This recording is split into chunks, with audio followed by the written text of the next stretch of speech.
like a tile floor, shatters the back of the chair. All right, it's a wooden stool.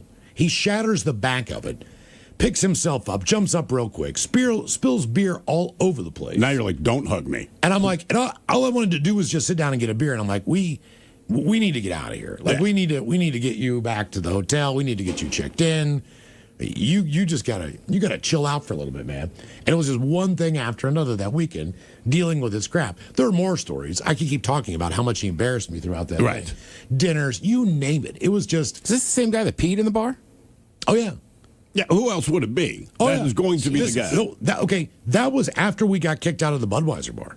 All right, so all these, as the day goes on, more people are coming down to Wrigleyville to get ready for Billy Joel. Yeah. We were there at 1 o'clock.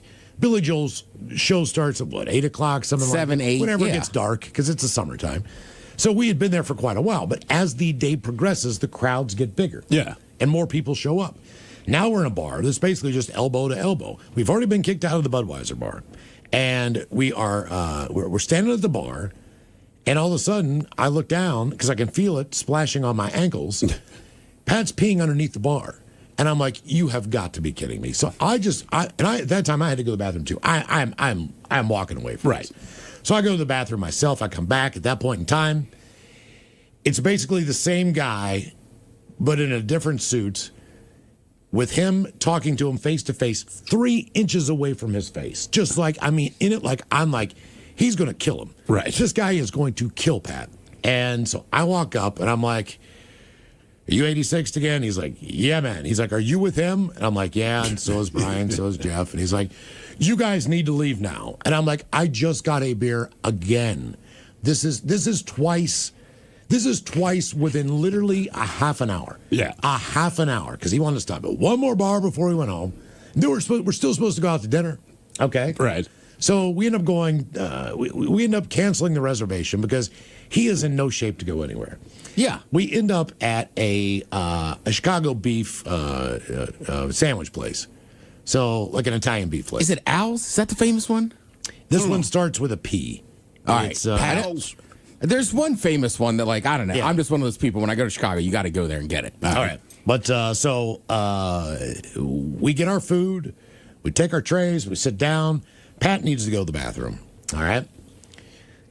He's gone in there for like 15 minutes. I don't really care so much because I figure either he's puking, he is doing something, right. Whatever the deal is, I don't know what he's doing. But I'm mowing down on this sandwich because, it's wet, it's delicious, I'm starving, we haven't really eaten all day.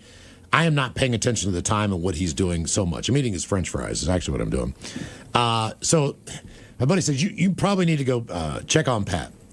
Well, Pat apparently passed out sitting on the toilet, fell down, took a header. Oh. His entire head is bleeding. All right. He's got blood all over his hands, but he still managed to get back up on the toilet and pass out again.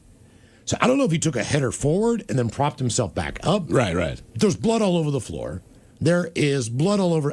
I'm looking at his head. It wasn't cut that bad, but it's definitely doing that thing where it's got a lump, an egg, and a line going down the middle of it. And that's where the blood's coming out of. Well, plus, if you've been drinking all day, the blood is just going to gush out. Oh, gushes, yeah. Dripping in his eyes. We still have to go back to the hotel. So now I'm wetting paper towels. I'm trying to clean up the floor. I'm trying to clean up his head. I'm trying to clean up his face. We get back in. I get back into the dining room with him and sit down, and he's kind of swaying in his chair. Manager comes up and says, "You guys need to get to-go bags and get out of here now, because someone must have." Did they give you a punch card for that? Because at this point, this is 3 separate places within the matter of an afternoon. Right. I'm just like, I'm never doing one of these weekends again. This is the last one. I am done. But it was so, like, every situation was so embarrassing. You got to remember, it's a Billy Joel show. There are hot chicks everywhere. We're having a good time. Right. I want to keep people watching. Chicago's a very friendly city. For sure. As far as talking to people and everything else goes. And those areas where you were, like by Wrigleyville, like I know when we went to Milwaukee, which is not that far from Chicago, they have the Deer District. Yeah. For the Bucks. But same thing, man. There's like cornhole out there. There's like 3 or 4 bars in there. But like That was our favorite spot to hang out because Miles is right. Like, there was a wedding party. There's people coming for This like is fun. Right, and it's awesome. People are fired up to go to the show. People are getting drunk. They're having fun. They're just not Pat drunk. Right. You know, they are. And you know what? Like, And here's the it's thing. a trip. He You could wasn't write off doing, one. dude. He wasn't doing Yes. shots. He was just drinking beer. Damn. That was the thing. He doesn't really drink alcohol, like hard alcohol.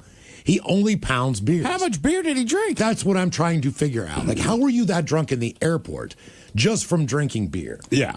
Or he's taking some kind of prescription drug that he didn't don't tell you. No, I don't believe so because he's a director of safety for a major company. I mean, Yeah. And Project, or what is he? Loss prevention and safety or some crap like right. that. But either way, Sounds like he lost a lot of stuff. man, when I got on that plane from Chicago, I'm like, I cannot wait to get out of this town. And I've never said that leaving Chicago. yeah. No, I've always Chicago's great. I know.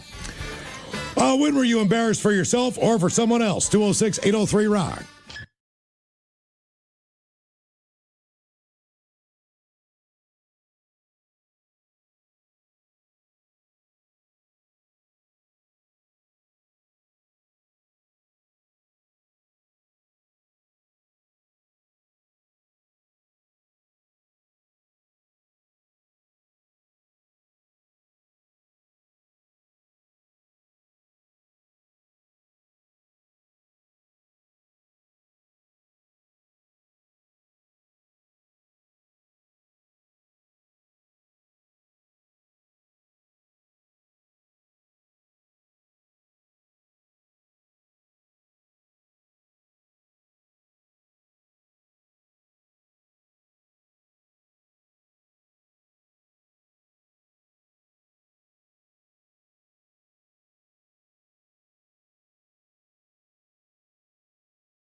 Meat and potatoes. Head chef coming up with the states with the best foods. That's coming up to you at 4:30. Oh, want to mention this. Here's a weird one for you, right? So I don't know how long ago this has been, probably 25 or 26 years ago, right? I was working in a radio station, and they wanted to do all of the air personalities as bobbleheads. Yeah. Because that was the big deal. And they gave them away, believe it or not, indoor soccer, Major League Indoor Soccer. Whatever. And, you know, that gets people to go. Right. They really wanted these bobbleheads. Jesus Christ. But either way, what they determined they were going to do is make every one of the staff members a member of a band. So if you got the entire set, Okay. like they gave I away one see. person's bobblehead per night. And then if you went there 5 nights, whatever the deal What was, band were you in? it was just we're all just You're playing just different. a band. Right. Like, Okay. you know, the midday guy was behind a drum kit. He doesn't play drums. Sure. They put a guitar in my hand. I did not play a guitar. Just because everybody else is doing Stolen Valor doesn't make it right, Miles. I understand that. This was their idea. What about that Fender jacket? This was Yeah. this was Ed Hale's idea, not mine. But That explains the indoor exactly. Did he take that thing bankrupt? But okay, so I bring in this bobblehead, Who is playing a guitar? and I'm playing a guitar, which I do not play. Be kind of like if they put you with a ukulele, you can't play the thing either. I got some strings down. All right, Got another lesson tomorrow. Okay, so we come in here, and I'm chopped off at the knees, like this thing has been broke. but they kind of leaned me up in the corner of the window. Right? But it wasn't broken. We just came in one day, and it was at broken. the ankles. Yeah. Correct. I broke both angles, completely cut off. But they set it back in the windowsill, just kind of at an angle, and we're all just like, just say, hey, man, sorry I broke the bobblehead. But no one says it. We posted a picture on the Men's Room Instagram page. It might have And the Facebook. And Facebook. And so today we come in, because I was thinking to myself, well, engineering's got everything back there as far as the people who run the radio station from the Technical side of things. I figured, look, they got super glue, right? I can go in there because Phil's here, so is Patrick. I'll just get some super glue and I'll super glue my legs back on. And then we come in here today and the bobblehead is gone. Yes, correct. It's gone. We have no idea what the hell happened to it. It's a mystery. It's crazy. Anyway, we're going to get to the bottom of this. Who took it? Yeah, I mean, somebody broke. Did you think the same person who took it is the same person who broke it? Yes. Yes. Absolutely. Because they knew. Because, I think if they had just taken it on day one, it would have taken us probably 2 weeks to notice that it's not there.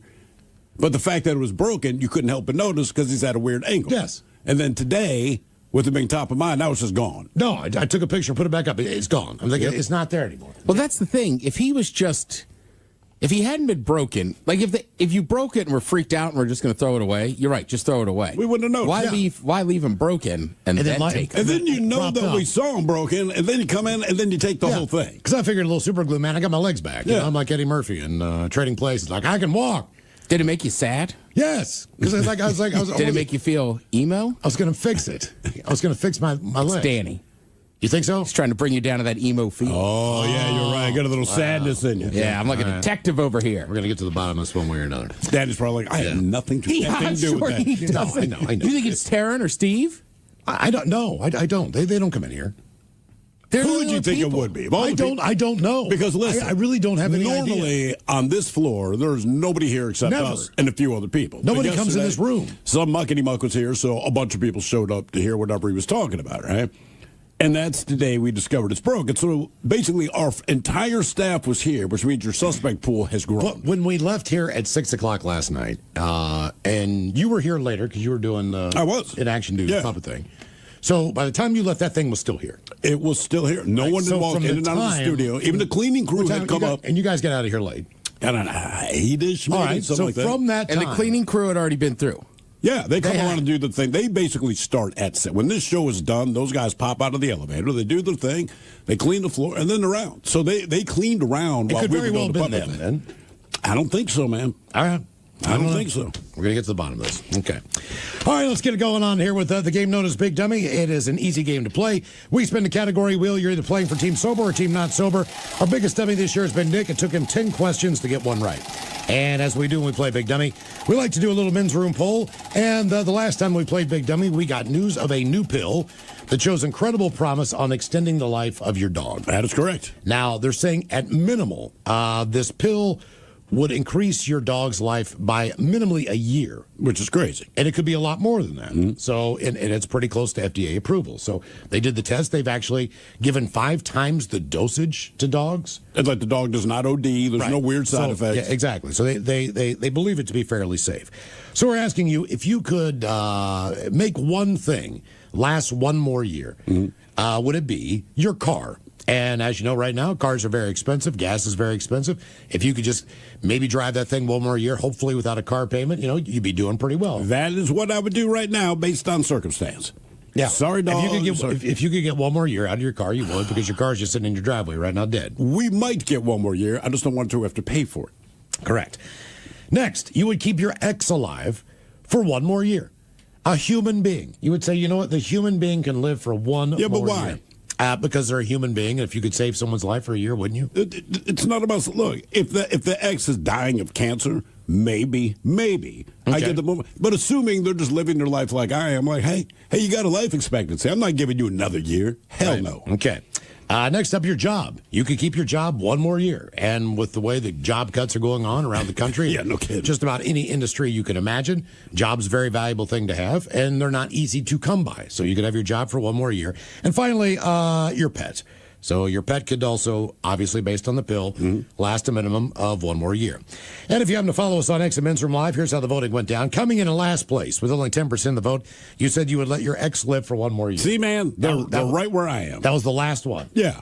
A human being. Are you giving it to the ex? Sure. How do you know it's really going to be a good year? Well, just because... Is there anything wrong with them? You're just giving them... they might live to be 93, being firm. No, you're right, but they're in pain, broken hips, and you're like, you know what? 1 more year. Yeah. You don't know. That's a good point. That's all I'm saying. All right, okay.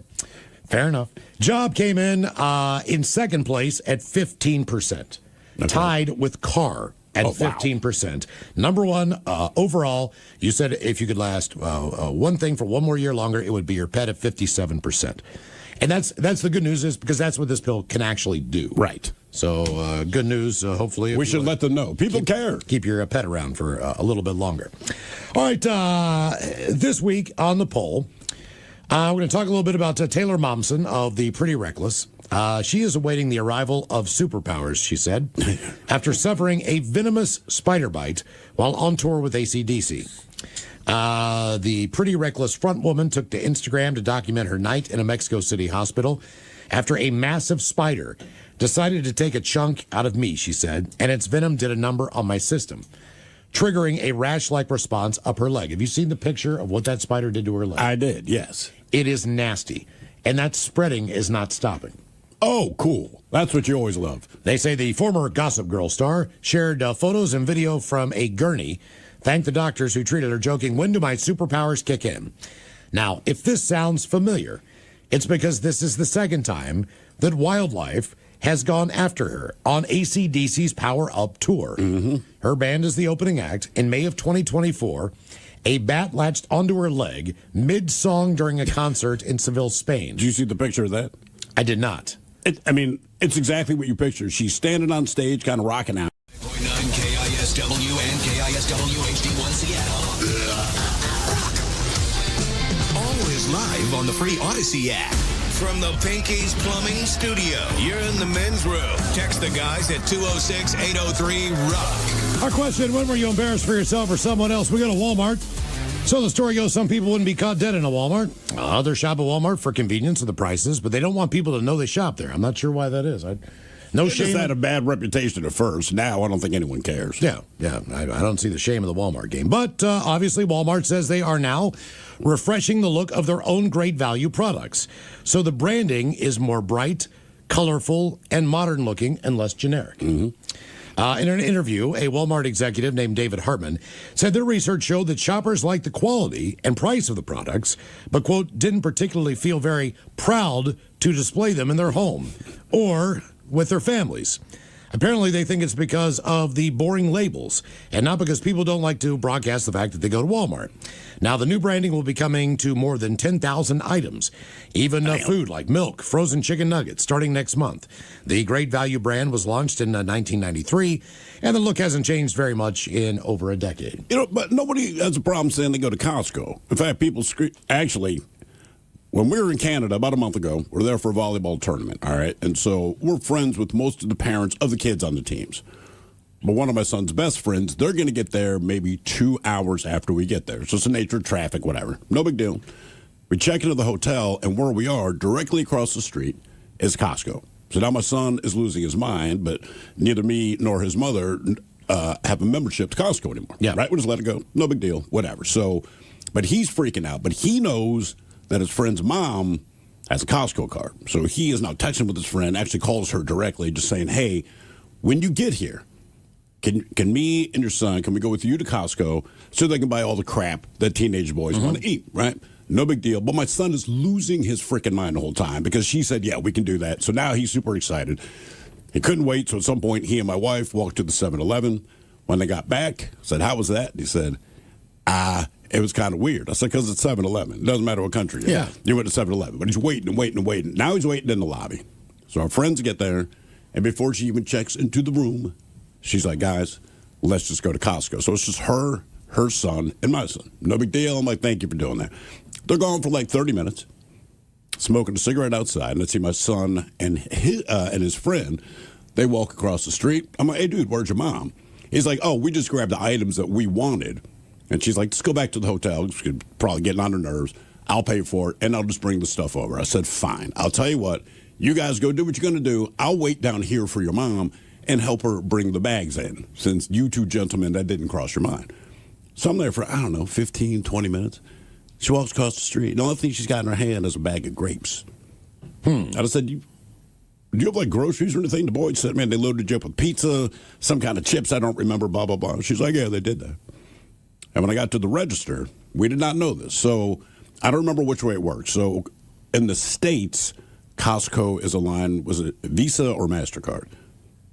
Either way. I have one. I think it's a Visa. Is it Visa? Okay. Well, when you get to Canada, they're aligned with the other one. Even though the cards are MasterCard or something? It is Visa, yeah. I have a Costco Visa card. In Canada, Costco is aligned with MasterCard. And even though she has a Costco card and it's Visa, they will not take it. Right? And she's like, I'm in line, and I have all of this crap. There are people behind me, right? Frozen pizzas, the chips, and all this.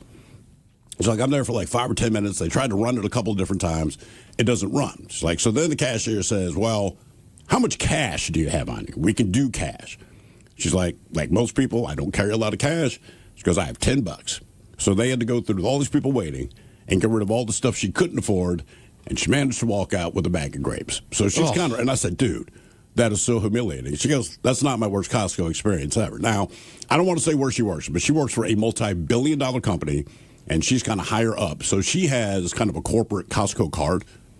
So, and she does a lot of things with, like if you're setting up for a convention and all this kind of thing. So she's buying that kind of crap all the time to satisfy clients. So she goes, now I'm in Vegas. I got the Costco card, and I have to buy 120 cases of Dom Perignon. In fact, they had to call. Wow. Yeah. Jesus. Right. They're in Vegas. They even have that many? She had to call in advance. Her company called in advance to make sure they would have it in stock. All right. And they did. So when she gets there, they're kind of expecting her, but they're not really there to help her. It's all on this big pallet kind of thing. And she's like, cool. So she goes, I'm walking through Costco. And everyone there is looking at me because it's 120 cases of Dom Perignon. And this is for the big ass convention that they do every year down there. But she's like, everyone's kind of like, all right. And she's like, I'm dressed to the nines. I look like a high roller, man. I get to the cash register. It's my corporate card. And again, this company makes more money than God. So she's like, you don't sweat this, and I've done it a million times. I hand it to him, and of course, the guy very loudly, because of the product she had. And again, there's people in line behind her. Just does your card's been declined. Oh, my. Right. And she's like, what? And she's like, keep in mind, man, the only thing I have is champagne. It's not even a bag of chips. It's just champagne. So now I got to get out of line. They make me do it myself. So she's like, when there's pallets of champagne, it's not light. But she drags it off to the side. Now everyone's giving her that knowing look like, So she has to call her corporate office up here, explain the situation, what had happened. They were entertaining some quote-unquote important client up here. He agreed and said, all right, man, just put the Penguin in a cardboard box for the return trip. Although a risk assessment was carried out before the departure, the pilot, in the end, he decided, you know what, man, we are good to go. But instead of securing it in a crate, the Penguin was placed in a simple cardboard box that then sat on the lap of the researcher. Now, the passengers seated in the left front seat happened to be that guy. And then the Penguin fell out of the cardboard box. And the Penguin, when the helicopter was 50 feet off the ground, slid into the, slid off to the right onto the pilot's cyclic pitch control lever. All you need to know is that results in a sudden and violent pitch to the right. Then the rotor blade struck the ground, and the helicopter crashed. Now, miraculously, while the helicopter was seriously damaged, none of the people or the Penguin, were injured. What number do you need to avoid? 13. Absolutely. The number 13 was shunned, considered unlucky, and avoided in addresses and floor numbers. This superstition, deeply rooted in fear, influenced architecture and daily choices. If I'm not mistaken, if you go to Vegas, at least the hotels that I've been in, they don't have a 13th floor. There's a lot of the older buildings. It's coming from Baltimore. A lot of the older buildings, they would go from 12 to 14. Even though the 14th floor is the 13th floor, they just didn't call it that. Although, oddly, in Italy, 13's fine. 17 is their 13. No kidding. Yep. I just found out 2 weeks ago we were on the 57th floor, and the guy in the elevator was like, you're on the 47th floor. But because the Encore and Wynn are so Asian, like Chinese influenced, Gotcha. The sound of 4, whatever that sounds like a death. Oh, really? So they get rid of the 4s. No 40s. Right. Damn. So he was like, you're actually on the 47. Okay. Interesting. Still the highest But we floor. all agree on the 69th floor, am I right? When 2 people have sex, it's a twosome. When 3 people have sex, it's a threesome. I myself, Handsome. handsome. Here's a weird one. My kids asked me to take them to the beach. So I dropped them at their mom's house. Take him to the beach? The beach. The beach. Oh. The beach. What do you call a guy getting attacked by a cat? A mouse. Claude. What is Mike Tyson's favorite food? Mike Tyson, what is his favorite food? I don't know. Corn. He can eat the whole ear. And one more, because it's the midget. Guys, there are no canaries in the Canary Islands, just like the Virgin Islands. No canaries there either. My sister went to a very expensive Catholic school that was like all girls, right? Mm-hmm. Like first she went to one school. She had a lot of trouble in high school. So my parents, I still don't know how they afforded it. But that was over in Montgomery County. So like people wouldn't know this here, but like where I grew up in PG County basically is like the poor people. Yeah. Montgomery County is all the rich people. It's one of the not richest poor people. counties in America. In the U.S., yeah. But the 2 counties are just completely different, right? Like PG County, we had real problems. So my sister, her senior year, after some dance or something, she's going to have, my parents were like, all right, you can have a party in the basement, whatever. The school finds out, her school. So they call, and there was 5 parties, I guess, that night, and they all got busted, except the one my sister threw. Because basically that school called our PG County Police Department, and they're like, yeah. Wait, so what? What are underage kids drinking beer in the basement? Don't care. As long as they don't drive. Seriously. But the Montgomery County cops, they went to each of those parents' doors. Because they had nothing to do. Right. Yeah, exactly. That's what I'm saying. It's one of the advantages of being on the broke side. The cops are like, come on. Right, man. when you grow up in a little more of a ghetto neighborhood, it's like, right, like the cops, like they're like, We got what? real problems. Right, and I mean, even when they busted, we ran all the time. Like they would just show up and be like, just leave. Just run. Right, run. Just get out of here. We don't have time for that. Spilling what common condiment, I'll Salt. say. There Salt, you go. Very yes. good. Invited bad luck. Salt, a prized and essential commodity, was never to be wasted. Spilling it considered a bad omen, with the remedy being a pinch thrown.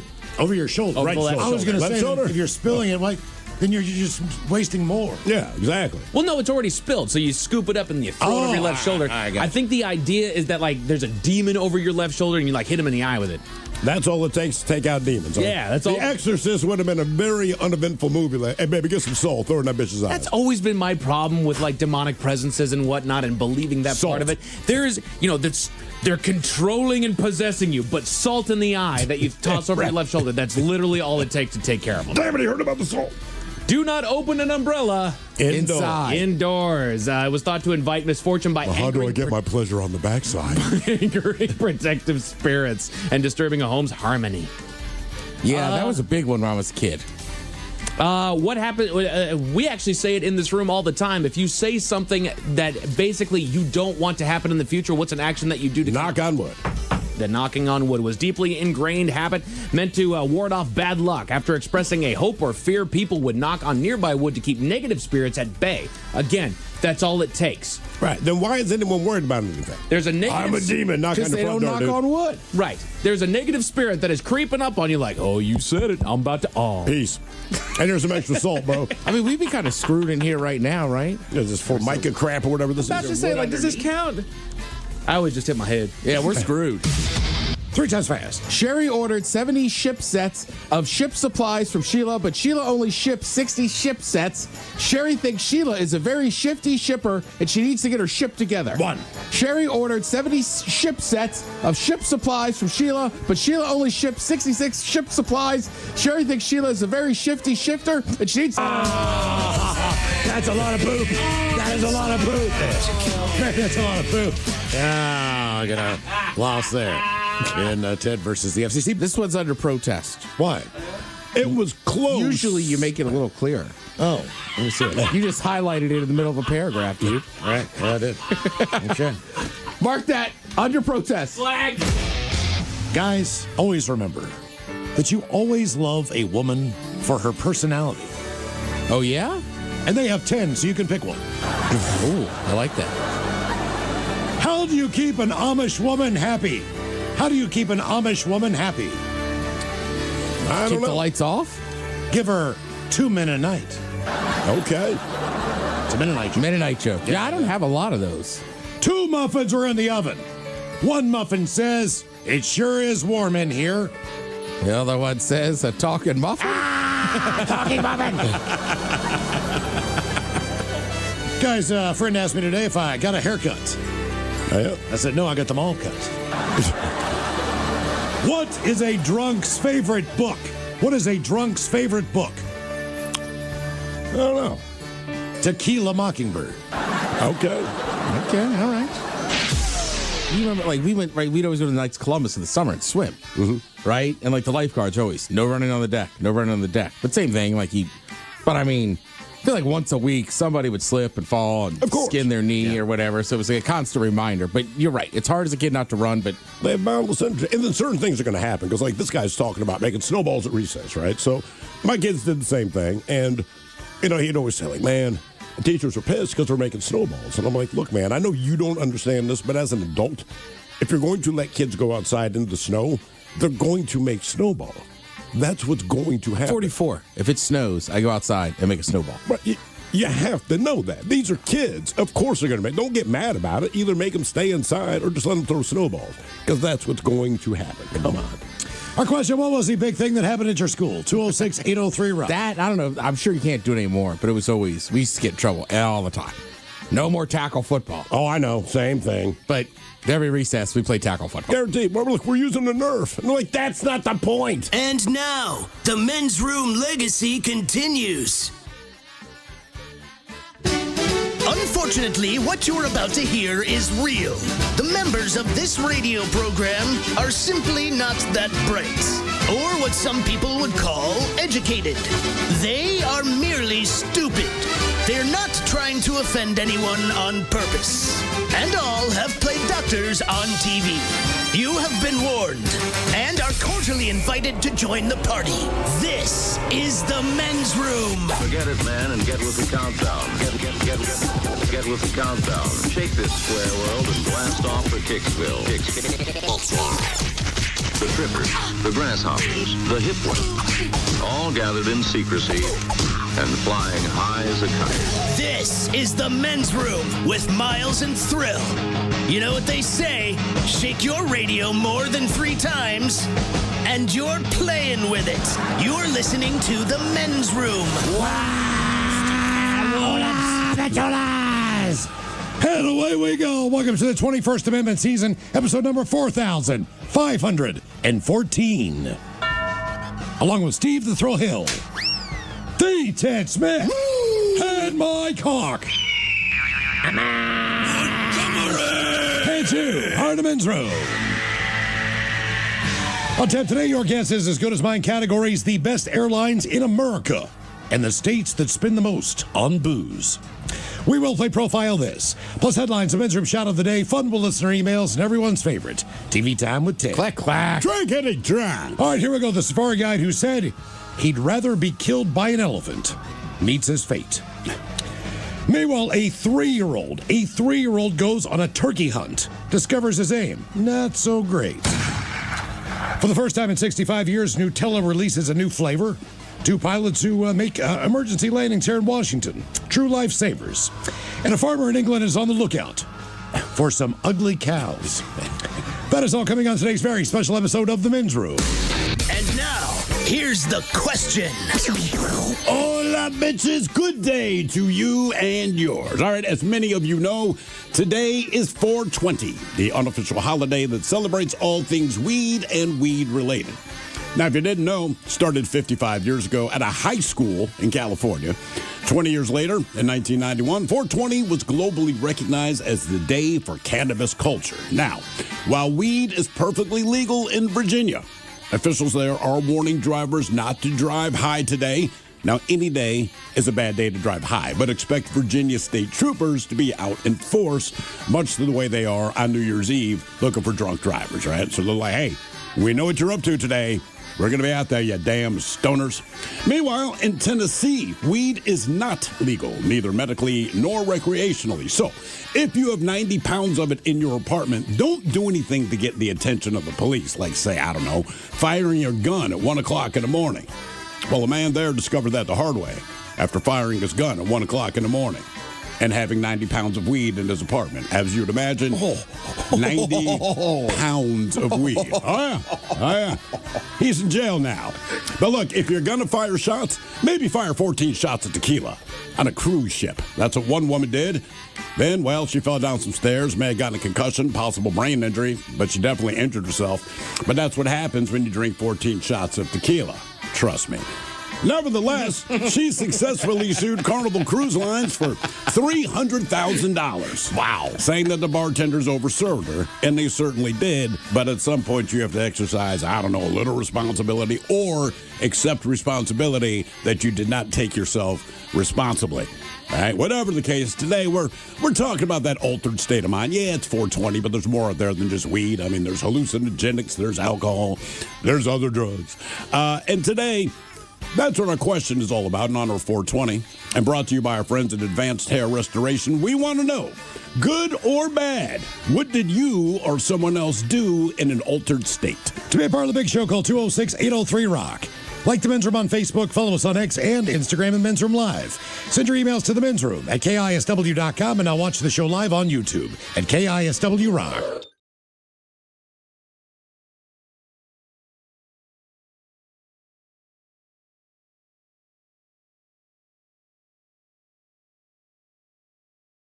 And they had done the Costco thing for him to get whatever. But because of that, the credit card company is saying it had to be fraud because you can't be in Seattle and in Vegas within 10 minutes of each other. So that, and she goes, keep in mind, I'm standing, I have to get the champagne. Like, I have to get it for this event. Like, that was something I had to do. But everyone who's getting in line is just giving her this look because clearly she's off to the weird side.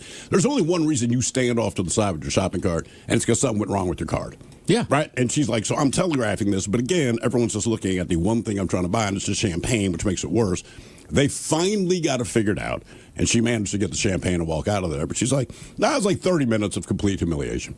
I bet. It's like, it was horrible. Now, I just laughed at her the whole time she's telling me. I'm like, I'm so glad I'm not you. She's like, yeah, so this Costco in Canada, she's like, small beans compared to that time in Vegas. She's like, it's horrible. Well, that's the thing. It's like stuff like that. Like, God, that's the worst. I was at a wedding, right? And same thing. It's like Bernie's getting married. So his father-in-law that is now passed, right? He's this famous dude in the area, right? Opened Jerry Seafood. So we're sitting there and we're having drinks after the wedding. And I said, I'll take care of it. Same thing. Card gets declined. Gary kind of laughs, whatever. But to this day, I don't know what happened. I got up and used it the next day. It was fine. My card landed at a bar. I'd already ordered a beer and a shot. And that's all I got was a beer and a shot. That is all I got because I was on my way to somewhere else. Pull out my card, man, put it down. I'm not giving it a thought. He's like, hey, bro, this card was declined. I'm like, can you try it again? He's like, before you ask, I've already done it 2 more times. Because inevitably, but I have no cash.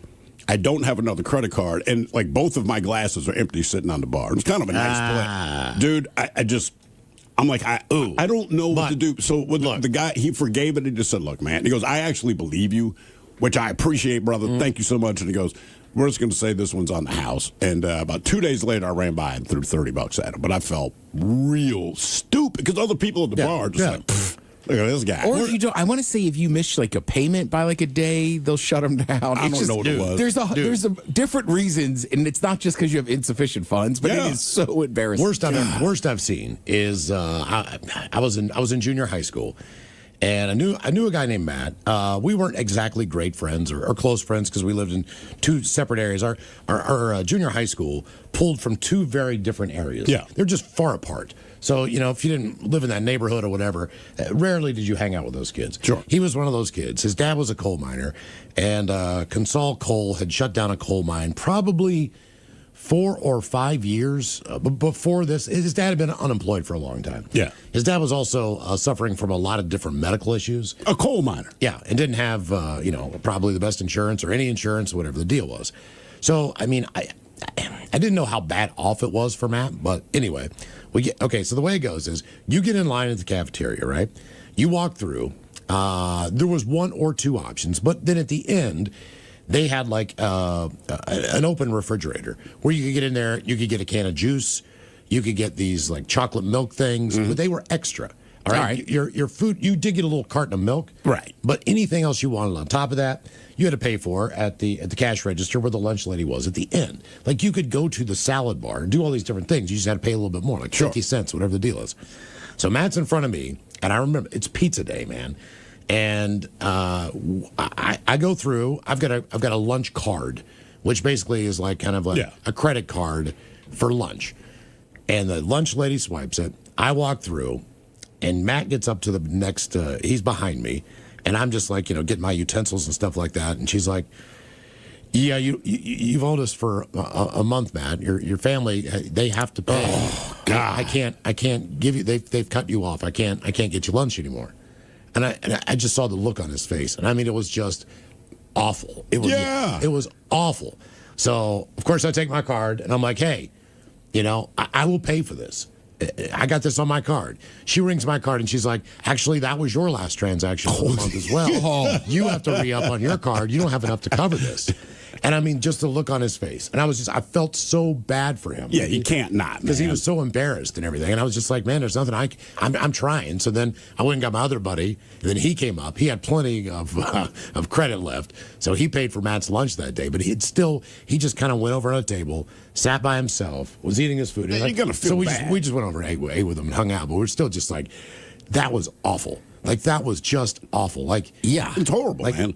Especially for a kid, because they have no control over the situation. They don't. Yeah. I know when I'm broke. I'm like, hey, you'll be told, hey, okay, don't use this card until tomorrow, right? Exactly. We're aware of that. The kid has no idea. He didn't even know he was 30 days diligent. Of course. Like, he didn't know delinquent, or delinquent or in arrears. Yeah, he had no idea. And I mean, the look on his face, I could just see it. It looked like he was going to cry. Yeah. It was also pizza day, which is and it's pizza day. Which is the highlight of the week. It really is. It is, dude. I mean, it happened to me with like a tuition payment. There was a lady that worked in like the financial office who was not very friendly at my high school. And she was like giving me the business. And I'm like, lady, I'm 15. Like, I don't what do you know. want me to do? Yeah, like, all right, I'll tell my parents when I get home. But same thing. It's completely embarrassing. You're right. Like, I don't know. They send me to the school. I don't pay for it. So our question, when were you embarrassed for yourself or for someone else? 206-803-ROCK. Hello, Matt. Welcome to the men's room. Liquor and whores. Liquor and whores. First time caller, long time listener. Oh, welcome to the show. Appreciate you, man. Love your guys' program. Wanted to tell you about the time I got sick when I was in a performing arts keyboard class when I was in elementary school. It's like 5th or 6th grade. I'm the type that I hate being embarrassed. I hate being in front of a group of people and being up on stage, in front of 1,000 people with all my classmates. I got food poisoning. Oh, no. Yeah.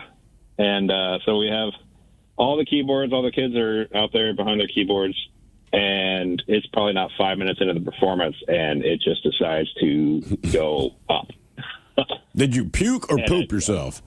No, I puked. I caught part of it in my mouth, and then it went again, and that went all over the keyboard. Oh, no. And then I went again, and it just made this huge mess. Yeah, I mean, I had to go home early. Yeah, as a kid, that's pretty mortifying, man. Wow. When I was in band, it was my senior year in high school, man, and I'm playing the sousaphone. I did not want to play the sousaphone, but it was the band teacher found me. Like, I'd never met this guy. I don't know how word gets around, but it's like 3rd day of my senior year, band teacher, Mr. Kirby, he walks up, like, hey, I heard you play bass. I said, I do. He said, would you want to play the sousaphone? I'm like, absolutely not. Because, again, you're talking about humiliation. I'm like, that's the least cool instrument. I don't mind it now, but as a kid, like, absolutely not. I don't want to play. So he did hit me with this. He goes, do you know how to read music? I said, I don't know how to read music. He goes, oh, you play bass, but you can't read music. So you're basically illiterate. You can make noise, but you can't read stuff. And that really, really bugged me. And he's right. Because he's just like, yeah, it's illiterate. Anyone can make noise. Can you read, bitch? That's basically what he's saying. So I'm like, So I take sousaphone, end up liking the instrument because it's just the bass of the orchestra, right? So like any high school band, we're not great. And we're not going to be. Everyone tried, but it's just not there. But we had one performance, all right? And we were playing in front of our high school at this point because it's a big football pep rally and all this kind of thing. And the last song we played was this tune from Duke Ellington. And I can't remember the song, but for whatever reason, we nailed this freaking song, right? Every time we practiced it, I mean, just everybody was freaking on. So the teacher was smart enough to say, let me make this the last thing people hear. And so we played this Duke Ellington song, and I mean, we are crushing it, all right? But it ends with kind of a pause and then the final note.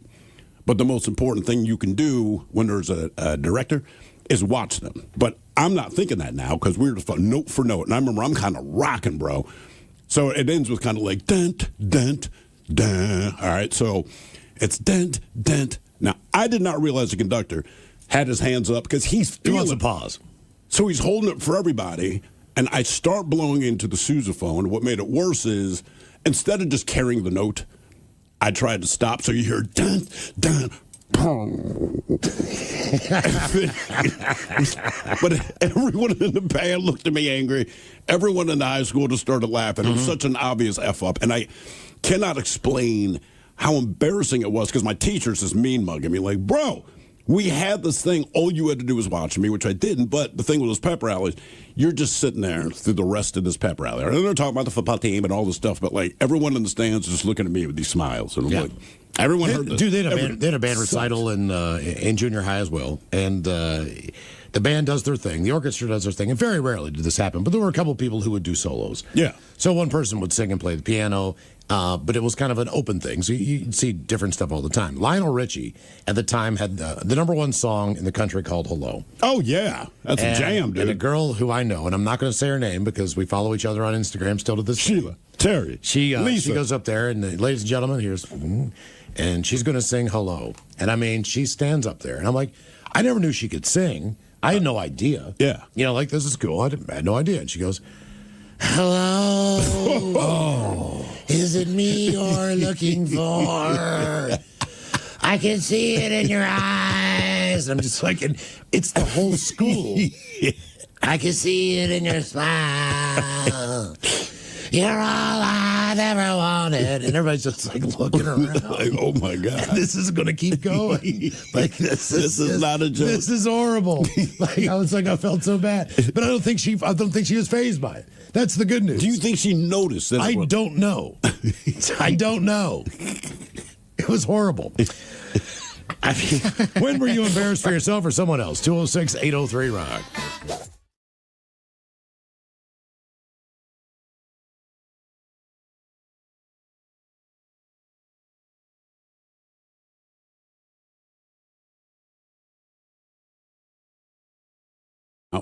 She's got shorts on. I want to believe like fishnets under it or something. And there is a bat latched to her thigh as she's singing. Yeah. That put her in a hospital for rabies shots and earned her the nickname Batgirl. It would be an AC/DC tour if I didn't get bit, Momsen wrote, adding that she might now be dubbed a Spider Woman. Is that a real nickname? What? Batgirl? Yeah, there's a Batgirl. No. I'm saying, can we call her that? What's up, Batgirl? Batgirl? I think she'd be cool with that if we saw her. Despite labeling poisonous spiders no bueno, Momsen said the show must go on, and she did her show Wednesday night in Mexico City anyway. So obviously that had to hurt, but she kept going. Okay, next story on the list. And we brought you this one too. Woman walking in Hamburg, Germany, suffered something that folks in Germany almost never do: a wolf bite. The animal attacked the victim near an IKEA. Everything about this just sounds wrong. About 2.5 miles from the city center. Was he moving? I don't know. Marking what, probably just there for the meatballs. Making a new den, yeah. What federal conservation officials describe as the first documented wolf attack on a person in Germany since the animals were returned in the 1990s. Local media reports that the woman was bitten in the face. Damn. After the confused wolf kept hitting a glass wall. So the woman goes over there, tries to help guide it out of the mess it was in. I don't know if she did not realize that this was a wolf. Maybe thought it was a dog. I don't know what the hell. Have you seen a wolf? Look, I understand if it's a small All these things wolf, look different in different countries, so maybe it's a coyote-sized wolf. I'm just saying, either you would think that is the biggest goddamn dog I've ever seen in my life, or something clicks and you go, that is a wolf. Yeah, because there's some dogs that look like a wolf, and then you see a picture next to a wolf, and you're like, that is not a wolf. Yeah. Well, the big bad wolf, right? That thing wasn't that a German-based? I think they all were, weren't they? I believe so. What was it? Well, What the was writer was German. What was that chick's name? Little Red Riding Hood. You're listening to The Men's Room with Miles and Thrill. 99.9 KISW. All of it, y'all, away we go. Welcome to the 21st Amendment season, episode number 4,514. What a large and in charge program we have for you today. Guaranteed future repeat on this beautiful Monday afternoon. Oh, yeah. Woo! The exciting return of Your Guess Is As Good As Mine coming up at 4:30 today. We have, as we celebrate the holiday, the states that spend the most or least money on booze, if that's the road that you travel to get you where you want to go there. And basically, a lot of it has to do with the areas you live in, how geographically hard they are to get to. All right. And then the overall price of living in that state. Okay. There are certain states that have bigger alcohol taxes than others. Mm-hmm. I think we know those. So we're one of them. Don't consider Alabama or any of those places to be a place they're going to come down hard on you if you want to buy a bottle. No. Because they're not. But other states do. Yeah. I mean, yeah, it's Alabama. Recent report analyzed the states that spend the most on alcohol. Not surprisingly, they also do the ones that spend the least amount on alcohol. Utah. Utah is correct. They are dead last. Of course. Due to the tight alcohol rules that are there. Each adult in the leading state drops an average of $1,250 per year on booze. Cheapskate. Which sounds like a lot, but when you break it down, that's only $104 per month or $24 per week. I definitely spend more than that. So, I mean, $24 in this state is a 12-pack of beer. Yeah, that's a good point. Right. Utah's in 50th, $606 per person per year. Okay. West Virginia pays the second least, possibly due to everyone just drinking their own moonshine. I was going to say, they're just making their own. But we'll give you the rest of the bottom 10. That would be Mississippi, Oklahoma, Tennessee, Ohio, Idaho, Kentucky. Yes, even with the bourbon industry. Indiana and Alabama. So those are the ones that spend the least. We have the ones that spend the most as far as alcohol consumption. And once again, Wallet Hub has put out a list of the best airlines in America. They include the 9 largest U.S. airlines plus 2 regional ones. All right. We'll give you the 2 regional ones, so you can just get those right off the bat. They compared them across 16 metrics: cancellations, delays, mishandled baggage, entertainment options, Wi-Fi, legroom, price, and safety. All right. So that's what's coming up with Your Guess Is As Good As Mine. And today, as we celebrate the holiday here, our question, good or bad, what did you or someone else do in an altered state? First and foremost, we need to give you a little bit of the history of 420. Thank you, sir. It originated in 1971 with a group of California high school students. Shocking. Known as the Waldos, who used 420 as code to meet and search for an abandoned cannabis patch. The term spread through their connections to the Grateful Dead community, eventually becoming a global unofficial holiday for cannabis culture, recognized by High Times magazine in 1991. All right. So here are some of the facts of the origins of 420. The originators, that would be the Waldos. 5 students from San Rafael High School in Marin County: Steve Capper, Dave Reddix, Jeffrey Knoll, Larry Schwartz, and Mark Graves. They met at 420 by a statue to smoke. The original goal, they were looking for a secret cannabis shop in Point Reyes, California, based on a treasure map they claimed to have received. A treasure map that leads you to cannabis. That's correct. All right. Yeah. That would have changed the Goonies, wouldn't it? Yep. Initially, they used the phrase 420 Louis to plan their search, which later shortened to 420 and was used to refer to any smoking plan. As far as the Grateful Dead connection, the term spread far beyond Marin County because no one of the Waldo's friends were friends, I guess some were friends, with Grateful Dead bassist Phil Lesh, according to the band's fans. I mean, Marin County is literally a ferry ride from downtown San Francisco. Oh, really? Okay. Yeah, as my buddy used to live up there in San Rafael. They popularized the term and date. Now, in 1991, High Times reporter Steve Bloom saw a flyer with the term, leading to the magazine featuring it and promoting the date. Then in 2017, it gets some global recognition. The Oxford English Dictionary recognizes 420 as the official term for cannabis consumption. And the date has since evolved into a major day for advocacy and commercialism.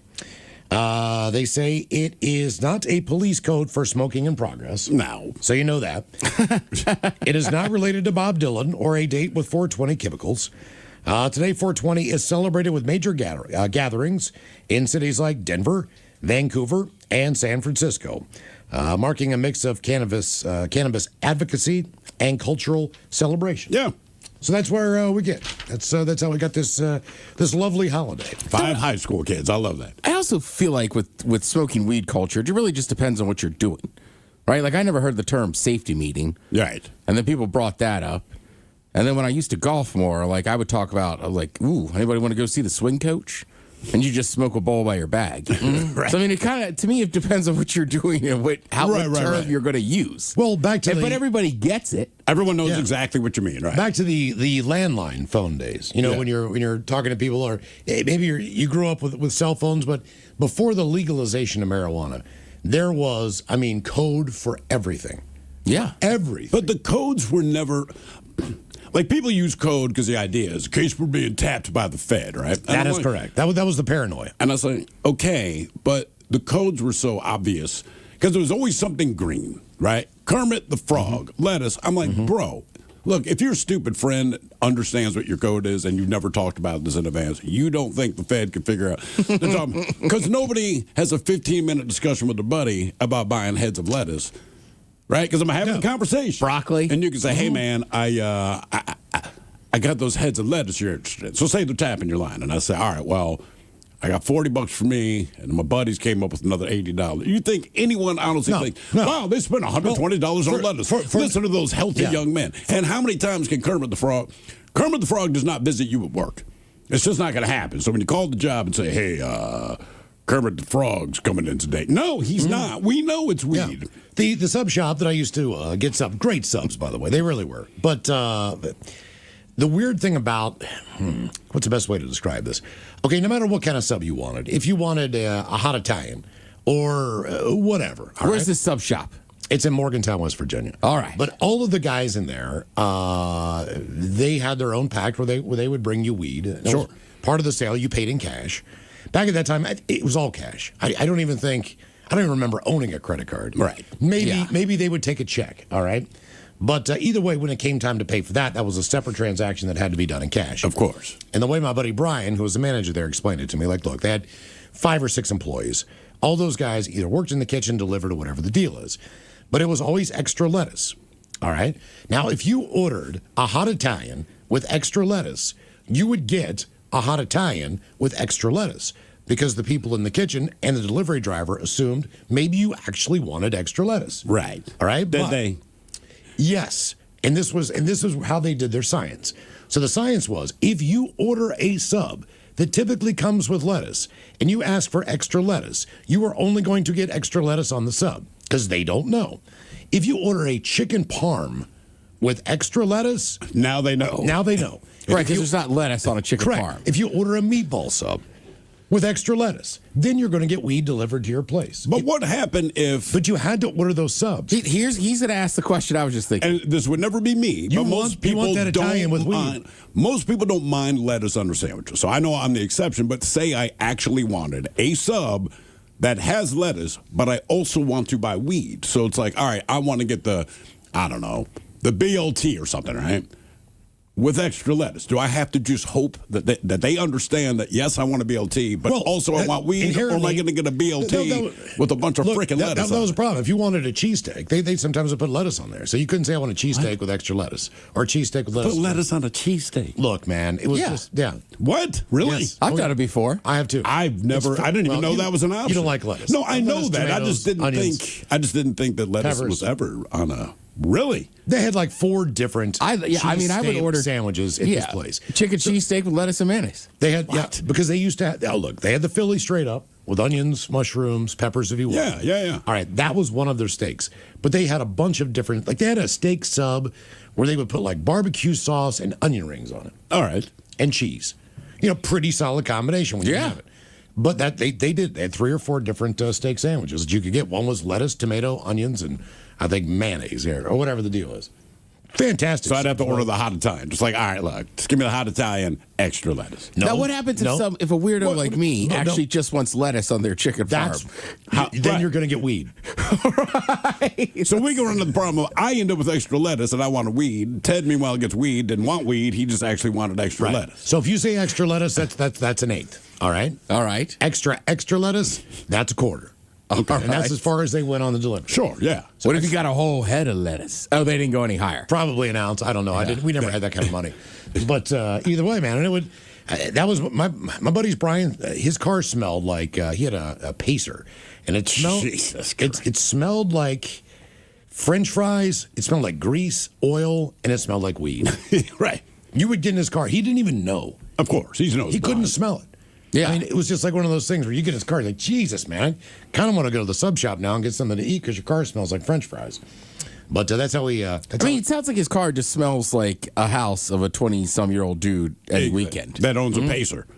Yeah, actually, I hired a guy, one of the restaurants I worked at. I hired a guy, his name was Bill, and he was actually a very good worker. But during the interview process, I finally just asked him, I'm like, are you stoned right now, man? And he's like, I apologize. And look, in the cook world, it's not a big deal. It's just odd at an interview, right? So it's like, honestly, I am. And I said, all right, well, do you deal at all? He goes, actually, I do deal with. He was hired. I mean, and that was it. That was because I said, look, he was qualified also. There were like 2 other candidates. The difference is the other 2 candidates did not distribute marijuana. And this is a kitchen where everybody smokes. So I'm like, look, I'm going to give you the gig, man. And here's the deal. Like once a week, he would come in with this big ass shipment. And when I told the other cooks, like, this guy's going to start on Monday. His name's Bill. The good news is he also deals weed. And at that moment, I was like the Messiah. They're like, oh, thanks for the hire. So when Bill's working there, and again, very good worker, always high, but very good worker. And I get a phone call. He is not there that day. Hey, man, it's Bill there. Nah, he comes in later today. Okay. Hey, when he gets in, let him know. And this guy, he used Kermit the Frog. Let him know that Kermit the Frog will be performing tonight at my house. I said, do you want me to tell him that you have his weed? He's like, yeah, man, just tell him I got it. I'm like, thank you. Do it. Just don't waste my time. About the same time frame when I'm living there. I got a 1-bedroom apartment. I was telling Steve this earlier. And it was my first wife, and we were living together. We were on the 2nd floor of this apartment building. We had a big bay window, but that bay window kind of faced a street. We did not put curtains up because there was nothing on the other side of the road, but right in front of that window was a street light. I mean, a bright-ass street light. And like right where we were on the 2nd floor of this building, that light was right in your face and right in that window. Now, when I initially set up the apartment in the living room, I put the TV in that area where the window was, okay?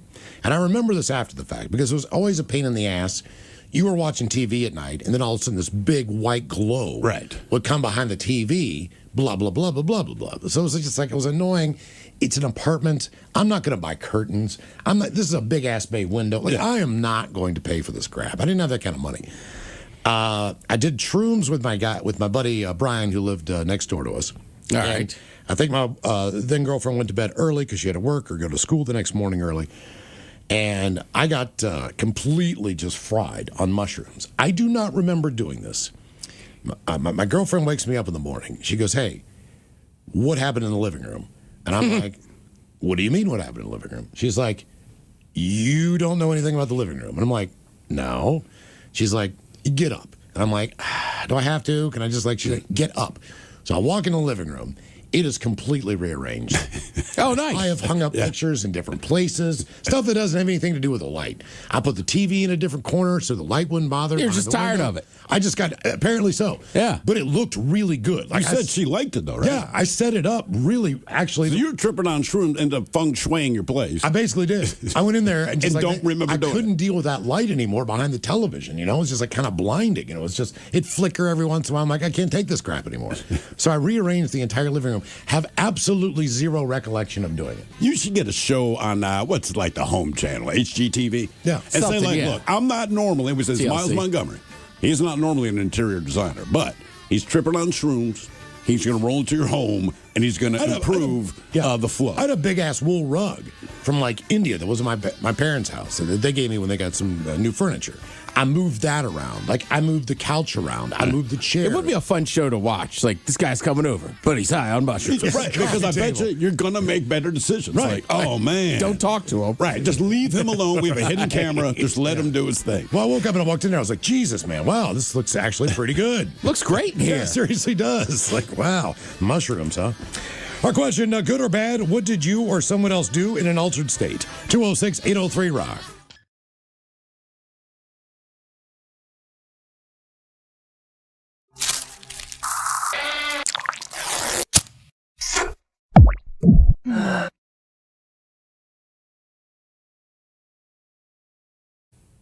Are they different? Did she have an actual name? That was Little Red Riding Hood, but she had to have a real name. There's no way you named your child Little Red Riding Hood. So wolves are there. Yeah. Officers later tracked the wolf to a lake where it went in the water and was captured with a snare. Authorities believe the wolf was a juvenile, so maybe it wasn't that big. All right. Had left its pack, had been roaming the city for days. They did have a lot of sightings reported across Hamburg. Experts say it was likely disoriented by the urban setting. Either that or trying to put together IKEA furniture. Or trying to get out of IKEA. And trying to escape. You can't follow the arrows. You can't escape. You got to follow the arrows. No. There's no easy way out. I don't know, man. You have to walk through every single section. I was stuck in there. There's no side door. There's no shortcut. No, that's why you follow the arrows, and they take you through the entire. But they wind you through the entire store. Yeah. You can't just walk in, walk out. Yeah. It's not how it works at IKEA. Mm-hmm. That's probably why the wolf was pissed. Just get silverware. I just want to get one rubber spatula, mother. Government officials say trying to navigate the city would prove very stressful for a wolf. The animal has since been taken to a wildlife. I'm glad experts can tell us that. Did you know that when a wolf walks the streets of a German city, they might be disoriented? Yes, I did know that. And stressed out. Yeah. A woman received several stitches to her face at a local hospital and was released. Speaking of wolves, another update. The parents of that kid who suffered an injury at the Pennsylvania theme park zoo, who squeezed through the fence near the wolf enclosure and got bit in the hand. Yeah. His parents have both been charged. Police said evidence showed that the parents walked away about 25 to 30 feet from the child to a seating area and benches and then just got on their cell phones when the incident happened. Jesus. So the child went through the small opening and the barrier and the fence, entered the restricted area near the wolf exhibit. Then the child reached through the fence, and that's when the wolf decided to clamp down on the kid's hand and arm. That's when the wolf will decide to do that. And bystanders went in there and tried to release the wolf from the kid's hand. How old was the kid? Like 2.5, 1.5, something like that. They say toddler. I don't know. What is that? When you call it a toddler, don't be 30 feet away and on your phone at a zoo. Just a side note, it always amazes me. I got to get a license to fish.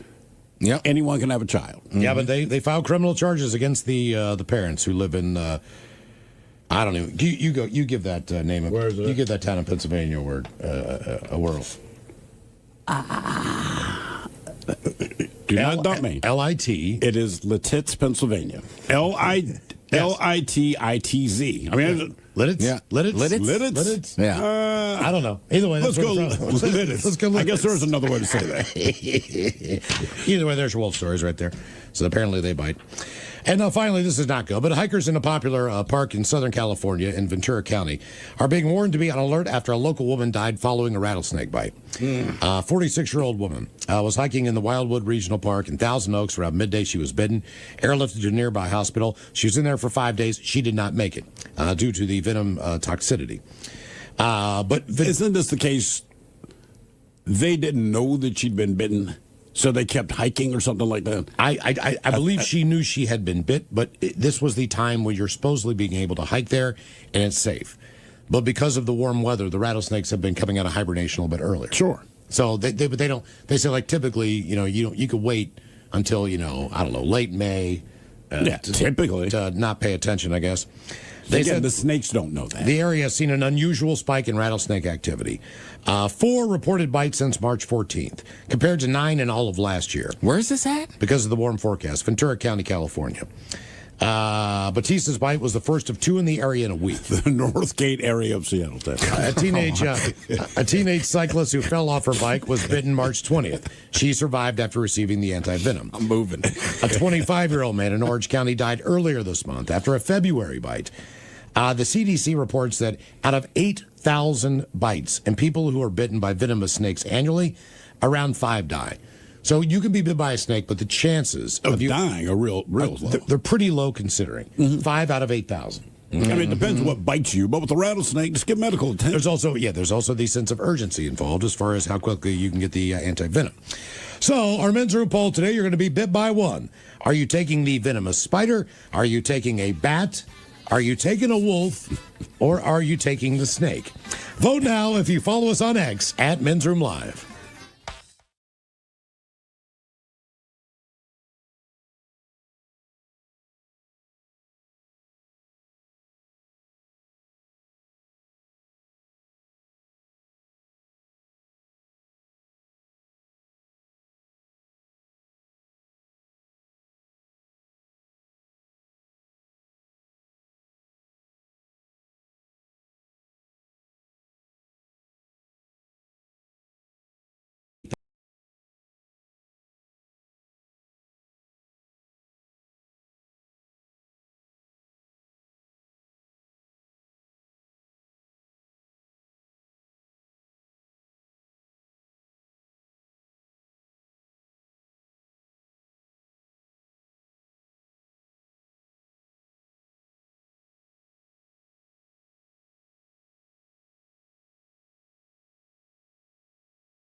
Off one end of the stairs, swim through that thing, come out the other end, get a couple laps in, man, then just throw our clothes back on and walk home.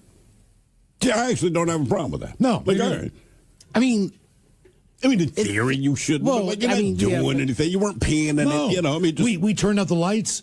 We knew there's how. nothing. The water, right? He's baptizing. I don't understand why we can't just put adults like in a hairdresser chair and just pour it over their forehead like we do babies. Right. Something. yeah. You know what I mean? Like hairdressers, no offense to hairdressers, but they've been doing this for 50, 60 years. Yeah. Washing your hair, your head goes back. Nobody's drowning out there. Yeah, exactly. You know what I exactly. mean? And it's like I was saying to Mike last week, like John the Baptist did it in a river because that's all he had.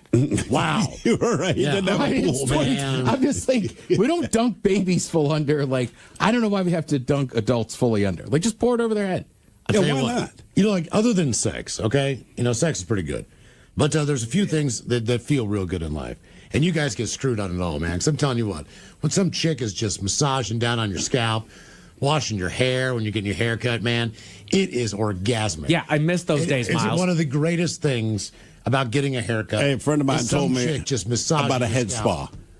A head spa. A head spa. A head spa. All You, right? you could go get your head massaged. That was her whole point because I said, dude, a head massage when you're bald is unfreaking believable. And she goes, oh, and, like I should know this. She's like, oh, you ever been to so-and-so head spa? I'm like, the hell's a head spa? But they shut that down. I know. They did in Bothell. And she explained it. I'm like, I'll be damned.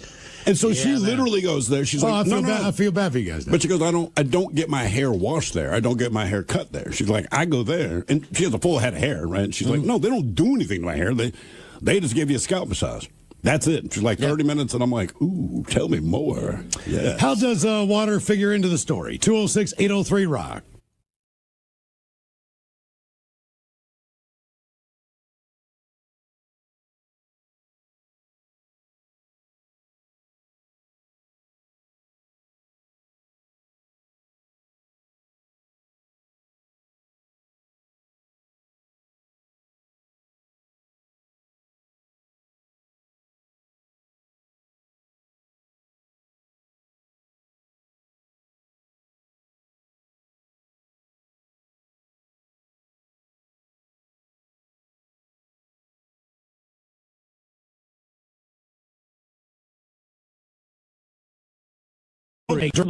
outside.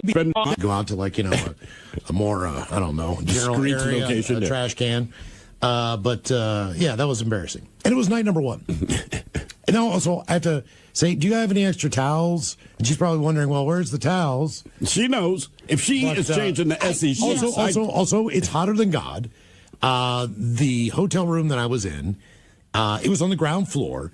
There was not a slider on this particular room. So there was no balcony to walk outside. You could not open the window. So you couldn't air it out. It was just an air conditioner in the wall. And I mean, it was a it just window. smelled like There was ass. a window there. Look out over the courtyard. But I mean, I couldn't air the damn place out. I got the exhaust fan on. You know, it's just like Jesus Christ. I mean, that's one. You got to crank up the air and open the door. oh, yeah. Yeah. Like, just leave the door open. But I wouldn't be as embarrassed because things happen at hotels. Yeah, but it's poop, man. You're right. I'm Like just saying. blood, I wouldn't be embarrassed. And look, and we've had the clogged toilet issue in several different hotels. But it is The and it's only gonna- shenanigans continue. This is the Men's Room with Miles and Thrill. Our question, when were you embarrassed for yourself or for someone else? 206-803-ROCK. Hello, Beezus. Welcome to the men's room. Hola, bitch, hola. Hola. So I work in Big Dirt. I'm a heavy equipment operator.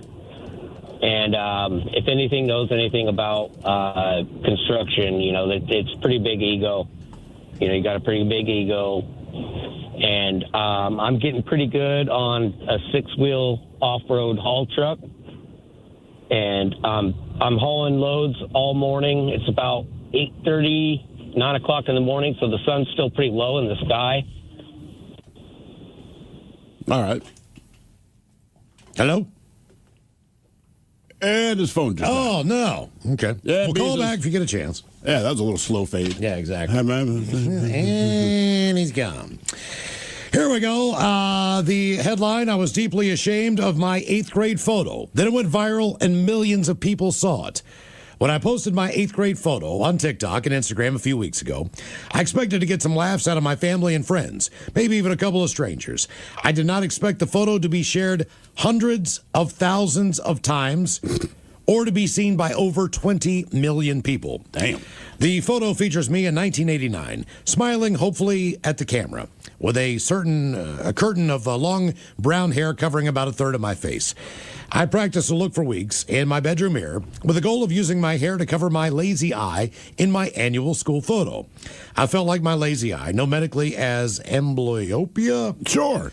completely defined who I was. I thought if I could just hide it once, maybe people would see me and think of me as something more than just my eye. Now, when the prints came back a few weeks later, I was devastated. Not only had I failed to cover the eye with my hair, I had covered just enough of it to make it obvious that I was trying to hide it.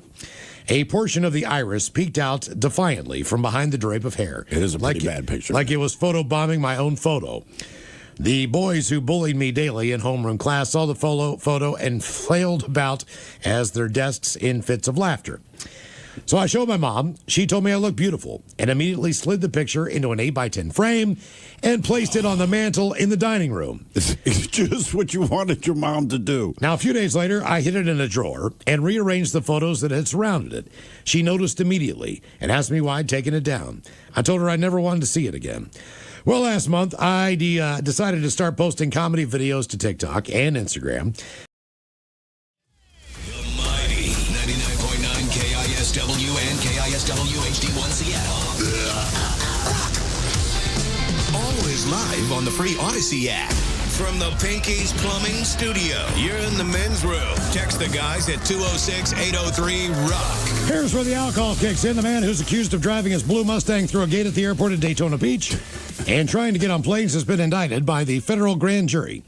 Department of Justice last Thursday said that Brian John Parker, 58 of Holly Hill, is being charged with damaging, destroying, or disabling airport facilities and entering an aircraft or airport area in violation of security requirements. This happened around 4:30 in the afternoon on March 25th.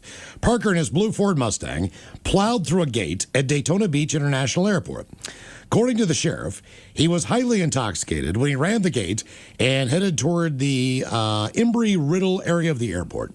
Parker then approached an occupied running airplane. Jesus. And attempted to board it, but was unsuccessful because the plane had already been locked. Parker made 2 more attempts, ultimately boarding an unoccupied plane. He was not on the plane for very long before airport operations and security took him into custody. At one point, Parker was running around on foot, urinating on the taxiway, and chasing after taxiing aircraft. Quote, I went to an AA meeting. The next thing I know, I'm doing cocaine, drinking, and smoking pot, Parker told the deputy. This is after the AA meeting. Yes. Okay. So you're doing all kinds of drugs and then ran through a gate, the deputy asked? Yeah, that's how I crashed my car, Parker said. Our question, good or bad, what did you or someone else do in an altered state? 206-803-ROCK. That doesn't seem like great press for AA. No, it really does not. Next thing I know, I was doing cocaine, drinking, and smoking pot. Like, what happened at that meeting? I don't know, man. That's supposed to make you feel better. Yeah, most people. I will say this about airports. Miles and I found this out the hard way. They have some hard rules that you probably don't know. One of them is you cannot physically walk onto airport property. Yeah. I did not know that. Yeah. We're in San Diego, and it's our last day, and we're walking along the beach. We're like, man, it's our last day, whatever. We grab some pizza, we're walking along the beach. Well, San Diego's airport is not that far from downtown, so we end up at this chain link fence, and we're like, oh, dude, we literally just walked to the airport. Whatever. So we go to walk in. Security guard says, you guys can't walk in there. And we have our bags. We're like, oh, look, man, we kind of accidentally walked up to the fence. We have a flight to catch. He goes, I believe you. I said, well, can we just walk to the gate? You can't. So a taxi that's leaving, we have to give this guy a $20 bill. To go like 100 yards. Where are you guys going? We're like, honestly, we're going to the airport. We're standing at the gate. And he's looking at us like, come on, man. I said, dude, we'll just give you $20. We cannot walk in. He took our money, drove us 100 yards, and then we got to the airport. Did you know that was a rule? I did not know. I mean, most people don't walk to an airport. How could you get around? So you're trying to go through a door in the fence on the beach? No, I mean, the fence is where the traffic pulls There's no sidewalk. Like, we're not sneaking in. We walked up to where the cars are pulling in. There's a security guard there, and he's like, can't do it. We're like, so he's like, you got to get in the cab. We're like, no, we're literally standing there. So when the cab was leaving, we just had him do a U-turn, drove us 100 yards, $20. Damn. I had no idea. Good or bad, what did you or someone else do in an altered state? 206-803-ROCK. Hello, Flash. Welcome to the men's room. Hey, so back in the 80s, my sister ran a pizza joint, and I thought, hey, man, I got a party to go to. I want to throw some shrooms on the pizza. And then it turned into if someone ordered extra shrooms, it got added to the pizza. Uh-oh. Needless to know, some cops came through and said, add some extra shrooms. Now, local cop, Vanderbilt, ordered a pizza with extra shrooms. It turned out to be extremely crazy because he just went racing through the neighborhood looking for parties, but never busted any. So what, he was just tripping, driving around the streets? Right. Yeah, just tripping. But it never, did he ever piece together that he was tripping on shrooms? Yeah, later I got pulled, he came to my house and asked me lots of questions, took me down to the precinct, and I climbed out the bathroom window and got away. But wait, what? You climbed out of the bathroom window at the police precinct and got away? Yeah, down in Wallingford. You're familiar with Wallingford. I am familiar with Wallingford. Yeah, you know the old police station? Sure. I don't know if I do. But you climbed out of the damn window and then never came after you. No, he did come after me, but he had no evidence. Well, why did they come to you if your sister's running the pizza joint? Or was it you supplying the mushrooms? Well, I was supplying the mushrooms, and I was let's just say, a known hoodlum in the neighborhood. Okay. All right, I got you. So they could piece together it was probably you. There was an old urban legend back in the day, and this was probably just a bunch of bull crap. But this is before Snopes, so you could check on anything. Yeah. But the story was that a state trooper pulled over a car in the area, and the guy had a bunch of liquid acid in the back of his trunk. Okay? Now, all right. All of this liquid acid basically was in a box, and they were in ball jars. Okay. Which is typically also how you would transport moonshine. Yeah. Okay? And inside those cabs, there was a coffee filter and a couple other things. Just, I don't know why they did that. Okay. But the base of liquid acid, even before you're going to put it on a piece of paper, if you're going to do blotter, is alcohol. Right. So sometimes it was 151, sometimes it was whatever you could get that was just high potent and, clean alcohol. And so the story goes, the cop makes the guy open up the trunk. He takes 2 fingers and he dips it into that jar, licks them off his lips and goes, moonshine, you're going to jail. And the guy went back to his car, started doing paperwork, and he's like back there for a half an hour, 35, 40 minutes. Yeah. And the guy goes back to like, check on him, man. He's passed out in the front of his car, so he just bolts. That's the story. All right. I don't know if there's any validity to that. I don't know if that Do you really, believe it? It sounds too good to be true, but it seems like something that could feasibly happen. Sure. Yeah, I mean, I feel like I've heard stories. This story was from a cop buddy of mine. Oh, really? Yeah. Oh, yeah. That adds validity to it, man. Well, I know, but I mean, still, was it? Do you think you get an extra charge for the cop getting dosed because you didn't say, "Hey, don't do that"? Absolutely. Well, I would think so, or you put an officer in danger or something like that. But the flip side is, if I'm the guy's lawyer, like, look, all of that is true, but Your Honor, come on, man. Moonshine versus liquid acid. I'm going to stick with the moonshine thing. The fact that the cop dipped his fingers in there, that's a decision that the police officer made. So, yes, he got real high on the guy's supply, but he's not going to volunteer that information. Yeah, I even feel like if I said it's liquid acid, don't you think the cop would still be like, right? And a place known for moonshine is West Virginia, right? Yeah. So, in a place known for moonshining. And I'm like, oh, it's not moonshine. So he's still dipping his fingers in there. My money says he's still dipping his fingers in. It still tastes like moonshine. Yeah. Then he's going to bust me anyway, but I think that guy's going to end up tripping one way or another. Yeah, I watched something where these cops, like, the guy was like a famous kind of chemist or whatever. All right. But same thing. They, like, bust him, and I don't know if if the liquid acid had spilled on this, whatever. He ingests an amount that nobody would do. And I think the famous quote he had was like, "I could see color." Right. And or smell it, right? Or something like that. something. Or hear it. Yeah, one of those. He's like, I knew something was wrong. I could smell colors. Yeah. Right? You're just like, whoa. Good or bad, what did you or someone else do in an altered state? 206-803-ROCK. Hello, Dave. Welcome to the men's room.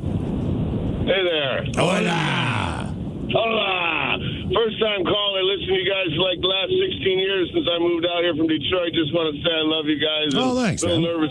nervous on the call here, but I got a great story that, anyway, about 10 years ago, I'd gotten out of a relationship, first time living alone in a few years, and I like to drink and smoke, and I'm up late listening to music. And a little backstory on it is I'd had a beard for about 4 or 5 years, and I'd been thinking about shaving it with the changes and shit, to shave my face. Hang on. Hold on. Once again, bedroom callers, here are the 7 words you can't say on the radio. Yeah, that one. Sucker, mother, and please keep those words in mind when calling. Now, back to the program. First time caller, first time cusser. All right. Congratulations on that. Told myself the whole time on hold, don't do that. Yeah, no. Anyway, so thinking about shaving, up late, smoking and drinking and listening to some music, and I wake up the next morning to go to work, and I make my coffee, I take a shower, I get dressed, I putz around in the kitchen, it's time to leave, I go in the bathroom, and I walk in, and as I'm brushing my teeth, I look in the mirror, right side of my face is completely shaved, straight down the middle, down my lip, down my chin, down my neck, and the other side is not untouched, and I have zero memory of doing that to this day. Did you shave the rest, or did you go in that way? Oh, no, I was late for work. I had to clean it off, and then everybody looked at me like, what you do? And I don't even want to talk about it. And you have no recollection of doing it? This is 10 years ago. I'm known for drinking and being reminded of things and recollecting. I cannot remember this at all except the story the next day. Do they still brew Stroh's in Detroit, or is that done? That's done. Yeah, the brewery shut down years ago. Yeah, I get back every now and then. My family's still there. I go back once a year to hunt with my dad in November, and my son, he's from out here, so his only contact is when I get to take him back. But yeah, Brother, my family's all still in the Detroit area. You must love hunting if you go to Michigan in November. Like, that is one of the 4 months I absolutely would not go to Michigan. I lived in Detroit as a kid, and they used to have this billboard that had like a bottle of beer, and the way they did the lights, it looked like the bottle of Stroh's was pouring. All right. And I thought that was the coolest thing that I'd ever seen in my life. I was like, that is great. I do remember that because we're about the same age. I'm 55, so I do remember that sign growing up. I didn't leave there until I joined the Marine Corps when I was 18, and I only went back for a few years, and then I've been out here for, like I said, the last 16 years. So. I think you'll agree that the sign was better than the beer. Well, the beer was just a little bit for sweet. sure. It was, yeah, it was sweet. It was a lot of things. You know what it was? You like it tastes terrible. After you like drink a regular beer, then you have a PBR. You can really taste how much sweeter a PBR is. It was kind of like that. But I mean, look, man. I mean, I'd have my to try it recollection again. of Stroh's made PBR look like an award-winning independent brewery. I mean, Stroh's was terrible. Stroh's was so bad. I remember my brother, right? He bought a case of it and brought it home one day. He's like 21, 22, right? So I'm like 14, 15. And I remember he's like, I paid like $8 the case of bottles. And my dad, who at this point hadn't drank in years, and he was like, man, even on my worst days, I didn't drink that crap. Oh, damn. Like, it basically, and I remember on my worst days, I feel like a 12-pack of that Stroh's just stayed in our house for like a year. It is so I'd bad, have to objectively try it again. I mean, look, I worked at a liquor store. We basically would sell that beer at the cheap. We just wanted to get rid of it after a while. Yes. And people wouldn't buy it. no matter how cheap you made it, it's still like, nah, man. It's like like Stonies. Yeah, we had like a whole, like certain times you have displays. Yeah. And I remember putting together that Stroh's display, and like the manager, he's like, we're not going to sell much of it. And same thing, it's like, it's so cheap, you can probably give it away. And he's like, we're trying. And you worked at a liquor store where like alcoholics went there, right? Well, yeah, college kids. Right. And they're still not buying Stroh's. Correct. That says a lot. Well, I think every liquor store has alcoholics that go there. Well, but you think of like Iron City in Pittsburgh. That's not the worst beer in the world. So I just assume I drink at Iron City. Like a lot of these local swills are kind of similar in a way, but I guess they're not. Sure, but Stroh's found a way to say, no, we can make a really bad beer. Good or bad, what did you or someone else do in an altered state? 206-803-ROCK. Hello, Matt. Welcome to the men's room. Hola. Hola. So back in mid-2000s when I was in high school, me and my buddy, summertime, decided to go walking around downtown Edmonds, when they have one of the art days or whatever. All right. And we were just decided to take a handful of shrooms each, didn't weigh it out. We just grabbed some, hucked it in, and started walking. And I'm about 5'11", and my buddy was about 6'6". He still is. He's still alive. But we were walking down the street, and you know how crows, when you walk into their nest, they kind of dive at you? Yeah. Well, this crow misjudged the dive, dived at me, and just nails my buddy in the head while he's full-blown tripping. And we stop, and we look at each other, and he just about to start crying, and he looks at me and goes, did that just bleeping happen? And I look at him and I was like, yeah, it did. And he just has a full-blown panic attack and sits down on the side of the road just crying because he's high on shrooms and a crow just hit him in the head. How long was he crying? It was a good 10 minutes. Jeez. Like, he was down. Well, did it hurt? I mean, there, did it draw blood or anything? No, he was totally fine physically. It was just the mental anguish of a crow hitting him in the head while he's tripping. So are people walking by? It's a very public area where he's sitting there crying? Yeah, this is a public area. This is like one of the art days for Edmonds. So people are walking by and we're getting weird looks. A cop pulls up and he rolls down his window and he goes, is he okay? And I look at the cop and I just go, a crow just hit him in the head. And the cop goes, that's bleeping wild, and then drove off. That's wild. Yeah, I mean, what else can cop do? Like, all right, man. Jesus. Yeah, he got hit in the head by a crow. I'm a cop. I don't know what to do. That doesn't seem like it should injure you that much, but I can imagine if you're tripping. Well, and they're pretty good sized birds. They're big. Yeah. And did the crow fly away? Yeah, crow flew away, flew off, did its thing, lived its crow life. I mean, right? He's not going to stop and stick around. Hey, crow, you stay here until that cop gets here. What do you think would have happened if the crow dive bombed his ass again? Would he have had a full meltdown? Oh yeah, I think he probably would have pooped his pants. Yeah, crows don't care. They don't. I've seen them. Seen them attack bald eagles. Oh yeah, they're 4 times their size, 5 times their size. If I was an eagle, I'd just be like, guys. Just leave me the hell alone. But it's safety and there's always 5 crows on there. Dude, I told you last Friday, man, when I saw that rat, and I mean the precision which it had to be a crow had eaten him, and he's just spread out 4 wide, perfect incision down the middle. It looked like they had just eaten all his insides.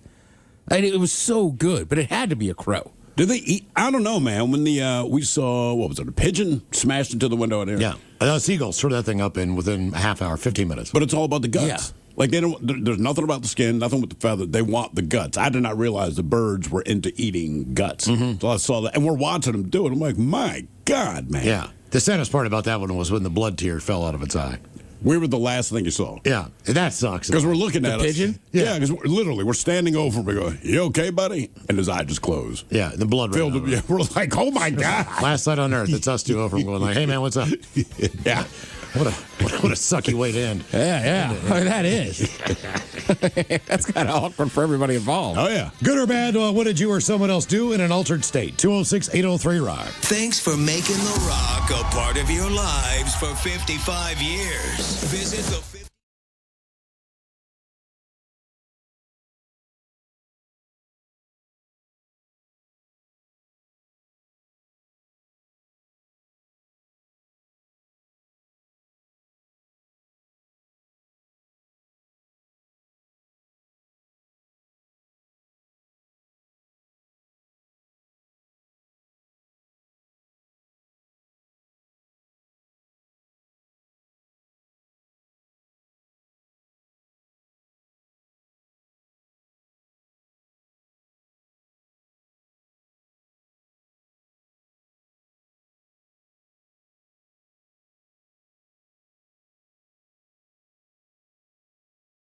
My fly's open. I'm like, cool. Hey, thank you, man. I'm stopping with my teeth. Thank you. If I pooped myself and didn't know, do you want to know? What happened? If you're in public, no. It happened a couple times. What he's talking about, just growing up, because look, it's going to start at some point in time, And man, in the '80s, white pants, white Levi jeans were kind of a big deal. Oh yeah. And the girl sitting in front of me, she was going through it. I just tapped her on the shoulder and I said, "Hey, are you okay?" She's like, "Why?" And I'm like, "Well, you're bleeding." And I didn't really. I don't know. I didn't know quite to the age. I thought she was maybe bleeding on her back.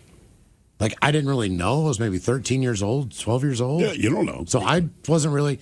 We had sex ed class, and they might say, well, women will start menstruating at this point in time or something like that. But that's way over my head. They don't say it's a bloody affair. I don't know what that means. You know what I mean? So, like, I just, like, Andrea, are you okay? And she's like, oh, no. And then she took off running into the bathroom, and she was gone for the rest of the day. But I think that's actually how I learned about, But would you say something now? But that's different, now that you I think. Like Thrill's asking, it's another adult. You know damn well what they pooped their pants. And maybe they're walking around the bar or somewhere public. Clearly, they don't know. But okay, I'll tell you what. Like, do you do if I? Okay, no, I didn't. I've gone through this before. I was playing in a golf tournament with my uncle in Florida. Yeah. Keep in mind, a lot of the people in Florida are retired. They're older. Sure. But they're still out there swinging a golf club. So I'm in the tournament. The guy in front of me, the group in front of me that are teeing off, guy gets out of the cart, and his whole backside of his pants is basically not a maple leaf, but maybe a candy bar. And I did not say anything. I shook his hand, because my uncle introduced me to him because he knew him. They're all in the same club, so they all know each other. And I asked my uncle, I was like, man, did you see that he completely soiled himself? And he's like, yes, I did. I said, okay, just making sure you saw that and it wasn't just me. But neither one of us said anything. I didn't go like, why didn't you tell him? I was just like, I know why I'm not saying anything. I just met the guy. But still. Yeah, I don't know, man. You'd think his playing partner would. You would think his playing partner would. But when we got back to the end, he was still there with the same pants on, so nobody told him. I mean, I guess that's the other issue, though. Even if you told him, like, what's he going to do at that point? It's not much they can do, but would you want to know? Well, they do have lockers there. I mean, I don't know facility-wise if you're going to clean it up. Well, let's just say it's you, right? I mean, sometimes I have no idea this has happened. Right? Or I mean, what's the term? Mud butt or something? Yeah. Right. It's kind of like you feel like you're You might sure? think you have mud butt, but you're not convinced that you have stained the back of your pants. Correct. So, like, I don't know. That's a tough one. Like, I want somebody being like, hey, man, you crapped your pants. Like, oh, no. Maybe the approach would be this. Excuse me, sir, let me ask you something. He says, yeah. If you had pooped your pants and other people noticed, would you want to know? If they say, yeah, I absolutely would. Like, funny. You pooped yourself. I was just maybe asking. That's, hey, man, it's just a random question. If you say the answer is no, like, okay, curious. If you say yes. I mean, it might depend, honestly, on circumstances, right? Like, if I'm near my house, all right, I'll run home. If I'm by my buddy's house, like, we'd share some clothes, like, cool. I know I could fit into some of his sweats or his shorts, but like, So you're saying it depends. Ironically. You're getting on the plane. Yeah. You're at the airport. Yeah. Do you want someone to say, hey, man, just so you know, you might not want to get up and use the restroom on this flight because everyone's going to see that you pooped yourself. Would you want to know? I would. I'm not going to be happy, but I would rather one person on the flight tell me before 350 people see my muddy ass. That's why you don't want to leave the house if you have diarrhea. No.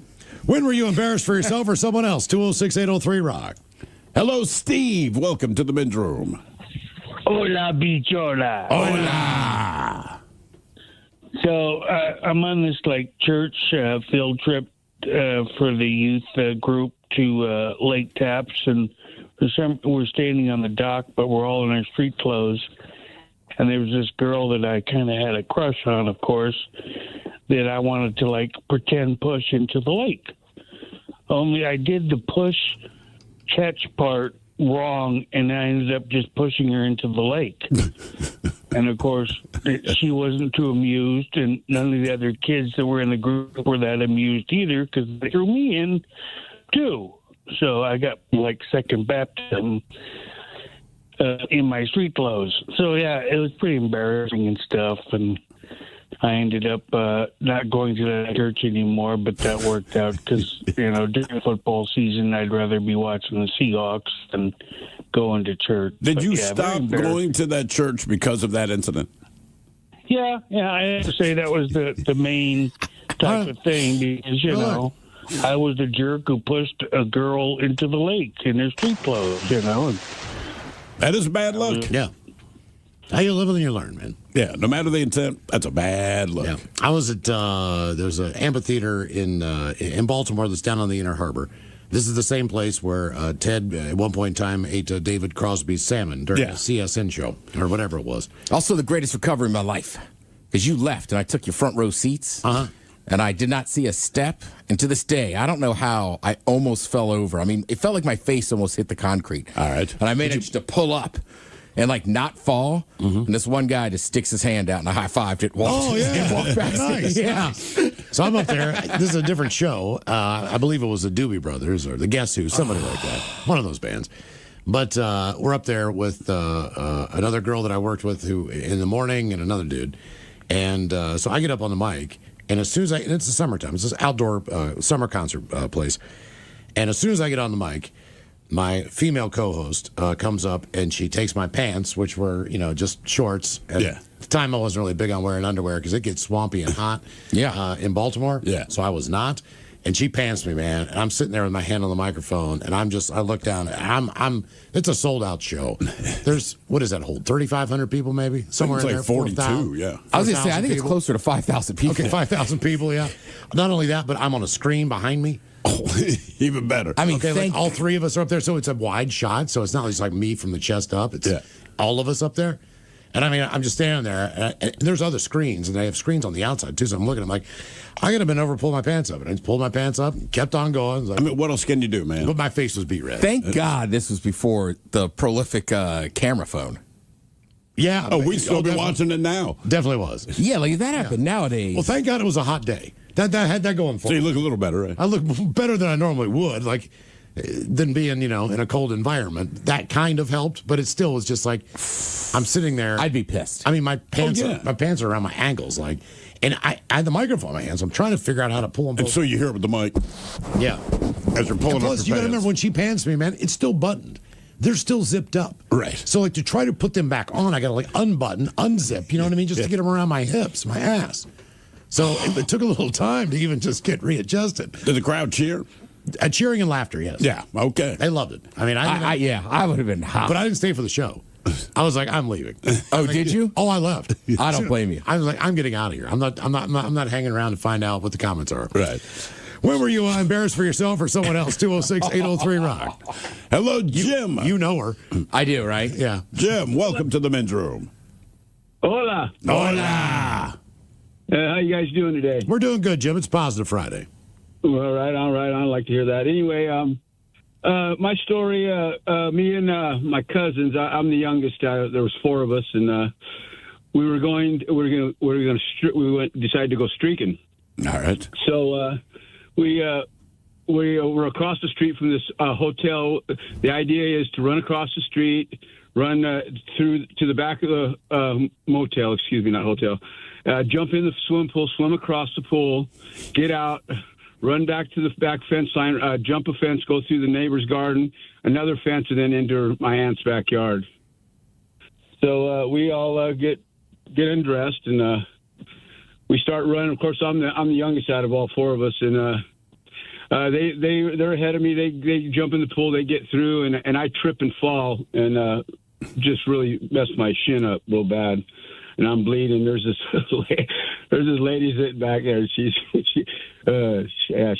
was. KISW. The shenanigans continue.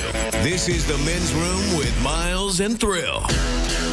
Our question, good or bad, what did you or someone else do in an altered state? 206-803-ROCK as we head to the high seas. Here is a bizarre one. Woman who claims the bartending staff gave her at least 14 shots of tequila on a Carnival cruise was awarded $300,000. The only thing I would ask her if I'm the judge, did they give it to you or did you ask for them? I'm sure a little of both. She then fell down some stairs and allegedly suffered several injuries. Miami federal jury determined that the company's negligence was responsible for the woman, a 45-year-old nurse, falling down the stairs. Lawsuit claims that the woman was a passenger on the Carnival Radiance when she received at least 14 shots on one of the dates of the cruise between roughly 3 o'clock in the afternoon and 12:30 in the evening. Damn. According to the complaint, she fell at about 11:45, and at 12:20, I guess they found her. She had sustained a concussion, headaches, a possible traumatic brain injury, back injuries, tailbone injuries, bruising, and other injuries. She must have gone head over heels. Yeah, because she had 14 shots of tequila. Did they say how long? How long? No, she said there was almost 8 hours. Yeah, she was there from Okay. 3 o'clock in the afternoon to about 11:30. All right. I mean, So I'm tracking I know what with you're it. saying. It adds two up. drinks an hour, Well, right? Yeah. You could probably do that, no problem. I could do that, no problem. Yeah, that's what I'm saying. I might Like, not feel great the next day. It wasn't like she just sat there for 2 hours and put down 14 shots. No, she did it over. Like, she made a decision that I'm spending the day at the bar. Which, granted, if you're on a cruise ship, there's limited stuff to do, but like, that's okay. But you know, like I said, they're not giving you tequila. You keep asking for tequila. Yeah. And then you pay for Look, said tequila, so they keep giving it to you. And I think their thought is like, look, we're on a cruise ship. Other than falling overboard, we know she's not going to drive anywhere. What could she possibly do? And then her ass fell down the stairs. Mm-hmm. I think it's a reason. Part of being a bartender. I could do that. Right, and part of being a bartender, I get it, is you're supposed to be able to tell. Sure. But it is hard with some people. As far as knowing how messed up they are. If she's not completely slurring her speech, falling out of the seat, you might think like, damn, she can put him down, but you might not know that she's hammered. Obviously, and look, things change once you stand up. How many times have you sat at the bar, right? Yeah. And you No, you're putting them down, and for whatever reason, still carrying on a conversation, everything's fine. As soon as you stand up to go to the bathroom, so like the drunk just hits, and you're like, oh no. Oh, I guarantee if I was on a cruise ship and we have a day at sea, I've never done it before, but I know, hell, I'm going to get up in the morning and have a Bloody Mary or whatever and hang out by the pool, but every hour I'm probably going to go and get a beverage while I'm sitting there reading a book or whatever I'm doing. The cruise I went on, we had 1 day at sea. There was only 1 day where we did not have a port of call. So I'm off the ship most of the day. I blew through my quote-unquote drink package by day 3. Where they were like, they just give you a card and you put everything on there. And the bartender, again, this is day 3. You're only on there awake for maybe 4 hours total. And they're like, man, Mr. Hill, you really should have got like whatever the premium deluxe drink package is. I'm like, well, why? And they're like, you've already gone through whatever it is you prepaid. So at this point, we're still going to put it on this card, but like we'll get you on the backside. I'm like, okay. It's not going to be awesome with the wife, but I just told her up front, said, look, a whole lot of booze and Is start getting booze charged. cheaper on a cruise ship? I don't really know because Than I like a didn't regular care bar.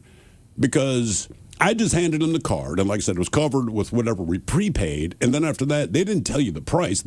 You hand them the card. I'm like, just bring it to the room because at this point we've already blown a ton of money. We're on a cruise, so I didn't care. I don't think my wife was. Could thrilled. you bring booze on the on the ship? In other words, Yeah, they let's had, say there's a port of call in, I don't know, Montego Bay. Yeah. Can you get off on a day trip and come back with a case of Red Stripe? Yes, you can because they have Bottle of rum, they have a lot of duty frees. They have a duty free on the boat itself. So when they first brought you onto the boat, You actually had to walk through the duty free before you officially got onto the cruise ship. Unlike anything, smokes, even though you can't, well, you can smoke on the boat, in designated areas.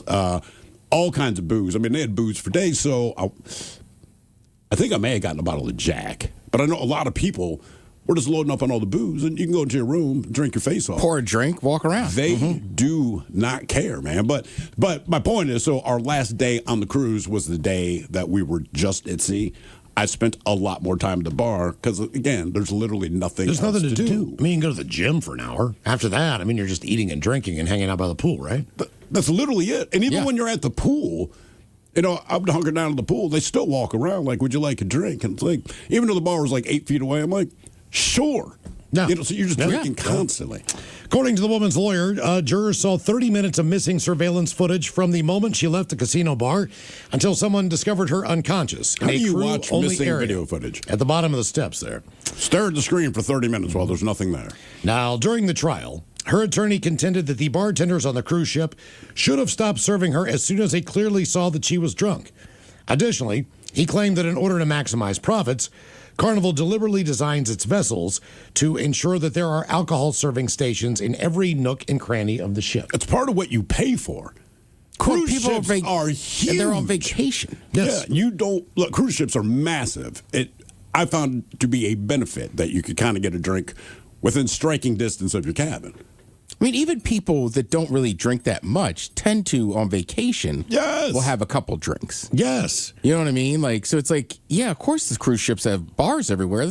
People are on vacation. And look, when you're on vacation, people treat you different. My wife and I, before we had kids, we were in Mexico one day, and we met this couple from Canada. We sat down at this outdoor restaurant. I don't believe anyone got food beyond like chips and salsa, but otherwise, we drank tequila for 12 hours straight. It went noon to midnight. The Canadian couple, they're falling all over themselves. I don't know how I kept it together, but somehow I did. At one point, we were maybe 4 blocks away from the hotel we're at, and because my wife is now applied with tequila, we weren't fighting. There was no argument, nothing. But she just stops dead in the middle of the street, folds her arms. Now I'm looking at her, I'm like, what's going on? She's just like, nope. I'm like, what do you... I'm like, there is nothing happening right now. But she's hammered on tequila, right? So, and again, there's nothing going on. I don't know what happened, but she's standing there with her arms folded. So I'm like, look, babe, even if you're mad at me, it's cool. Can you be mad at me at the hotel room? You're standing in the middle of the street with the arms folded. Now, there was, I don't know if it was Carnival, but there was some kind of festival going on. So we're off the beaten path a little bit, but the beaten path's about 2 blocks away. But the federales, the police are everywhere. And they don't mess around. They have their M16s and this kind of stuff. So they see me talking to this lone woman. They don't know that we're together. They have no idea. And she's just standing there with her arms folded, angry about who knows. She didn't even know, right? But she just decided she's going to be angry. I'm like, all right, here we go. So, and keep in mind, I was drinking tequila with her, but I'm like, can you just get back to the hotel and you can keep your arms folded like for the next 12 hours? It doesn't matter. Just can we get out of the street? So one of the federales starts walking toward me, and I'm like, oh, no, because I don't know if she's going to say something or whatever. So the guy looks, and I just point, and I don't know a lot of Spanish.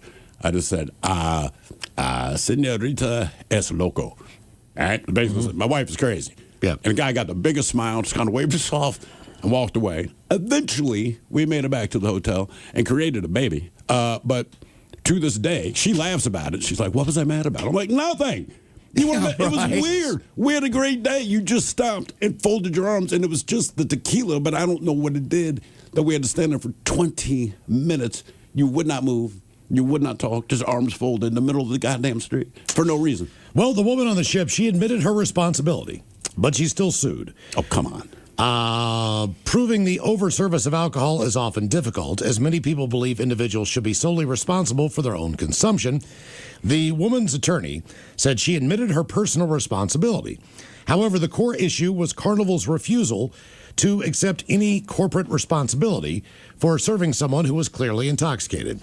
Now, the jury's $300,000 award is $250,000 more than the requested amount. She only asked for $50,000, I guess.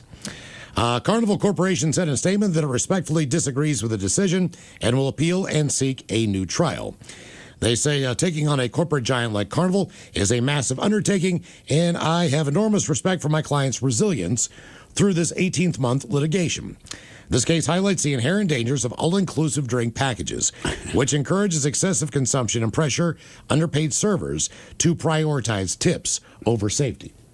I mean, come on, man. It's a bar on a cruise ship. You know what you're getting into. And again, it's not like you can go anywhere else. Yeah. Right? You can get hammered at one bar and they'll boot you out. Maybe you stumble down the street going to another bar and trick them into thinking you're okay. This is a cruise ship. Right. It's just, well, and she's the, and chances are, by the time they're serving her this much, they know her name. And that's one thing about the employees on these cruise ships. There's about 1,500 people on there. If you frequent the bar, they know your name before you even sit down. Trust me. Again, by day 3, they're happy to see me. They know I'm going to tip well. I went to the Irish pub, if you will, that they had. And it was great. But they knew. And they knew they were handing me, because I'm getting shots, I'm getting beer. They know they're getting me effed up. But I was fine. I'm sure I ricocheted and stumbled back to the cabin a few times. But it's like, this isn't on you. This is on me because I keep asking. I went to a farmer's market in the Dominican Republic. And they have a native hooch that they make down there called Mama Juana. Yep. All right. So Mama Juana is whatever it is. Like in Jamaica, it's rum. It might be rum. It might be just straight alcohol. I'm not exactly sure what it is. But they stuff the entire bottle with a tree that's exclusively in the Dominican. All right. So basically, like, instead of putting whiskey in a barrel, it's a jar. They're just stuffing the barrel essentially into the bottle. So you're going to get those wood notes. You're going to get that wood flavor. Well, yeah, if you stick a tree in there, I would think so. But also, wood's got a lot of sugar in it, whether you know that or not, all right? So it goes down as smooth as anything you've ever had. It is probably at least 80 proof.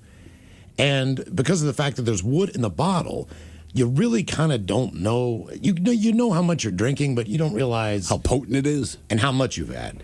Man, I tell you what. what. Well, if it tastes that good, it's tough to tell. Yeah. So by 11 o'clock, by noon, I am the next day, when I start getting into it in the morning, I am passed out at the pool. I must have passed out for 2.5, 3 hours. Yeah. I woke up, man. I was a rock lobster. I was red all over my body.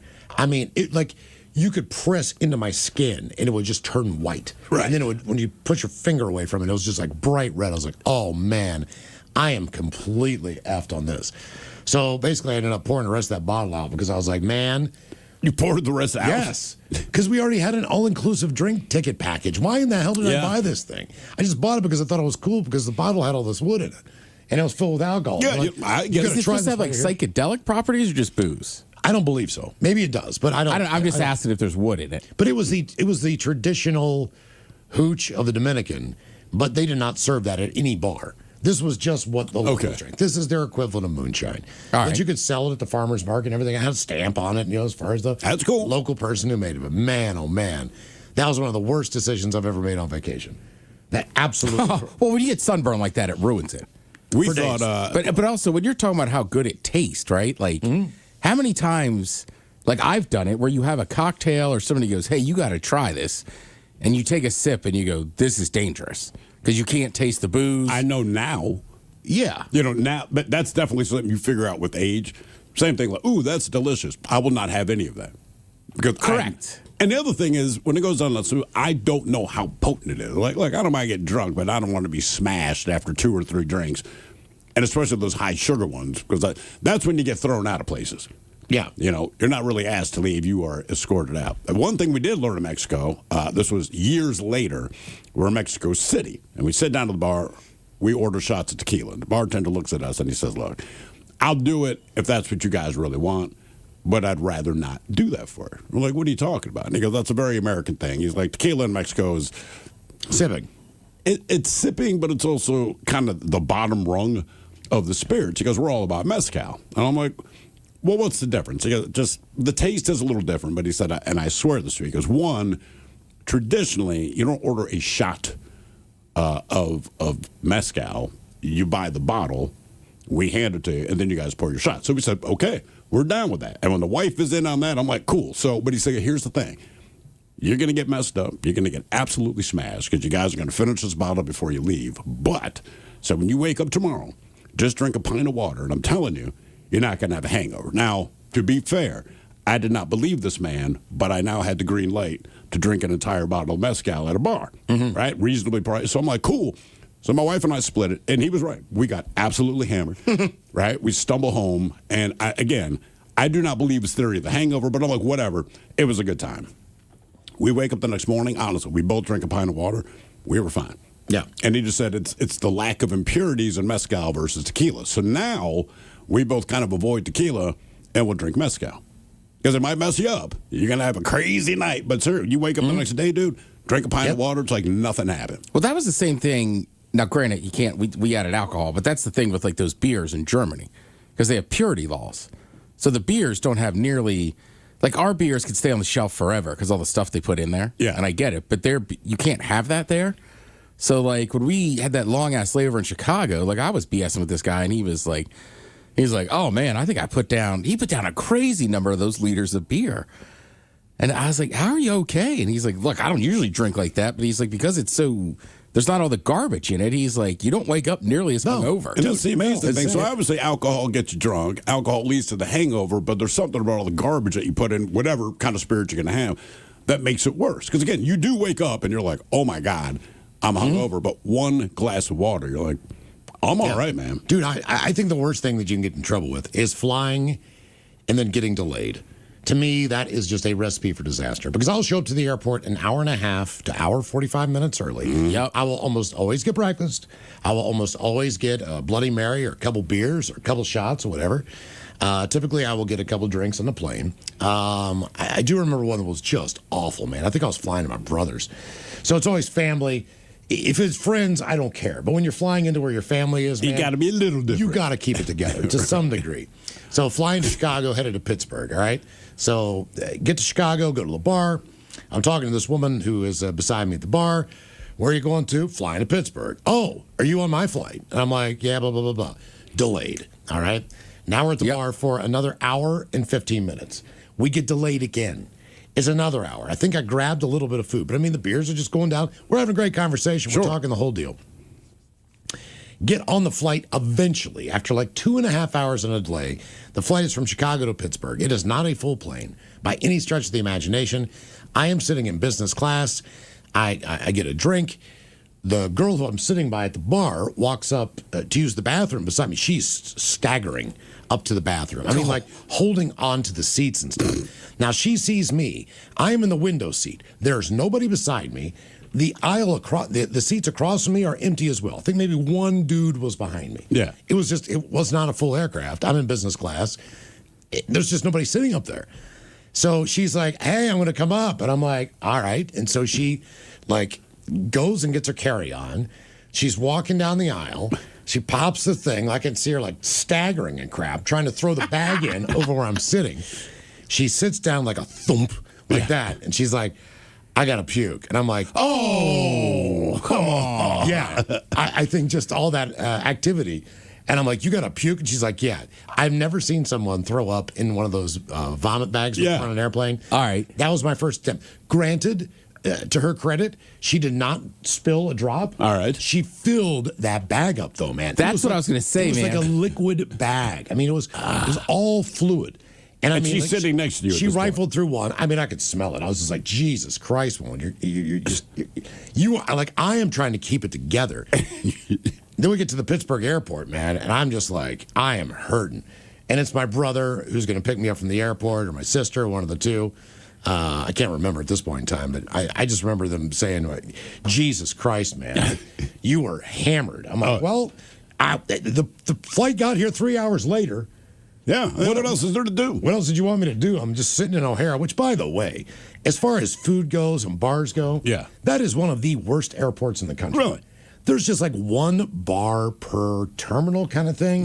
So it's just packed. And it's always like, there's never a place to sit down, but there was a seat. I ended up sitting beside her. She was a great conversation. The worst part about it was we get down to where the baggage is, and there she's standing there. And I had a carry-on. She had a carry-on too, but she must have checked the bag. So you got to walk out past the carousels and stuff in Pittsburgh. You go down by the Lego statue of Franco Harris. Franco, yeah. You walk by the Mr. Rogers display, then you go down into baggage, and her boyfriend or husband, I don't remember what she told me, if she was married, whatever. Yeah. He is there to get her. And I can just see the look on his face as far as just like, like holding her shoulders, like together and talking to her, like, what's going on? What's going on? And of course, for some reason, she catches my eye and she's like, bye, friend. My sister there, she's like, who in the hell is like, that? it's not what you think. This dude just shot me daggers. Like, Yeah. What did you do to my woman? And Right. I'm like, I had nothing to do with this. Like she's her own human being. I was just She chose to drink. The layover can cost you, and then the too many stops. We almost missed the flight. Right, like I had to make 3 stops once coming back from Miami. Same thing, like 3 airports in a day. Go to the bar. Yeah, it was not good. By the time I got off that 3rd flight, I was just like, God, I'm a mess. Our question, good or bad, what did you or someone else do in an altered state? 206-803-ROCK.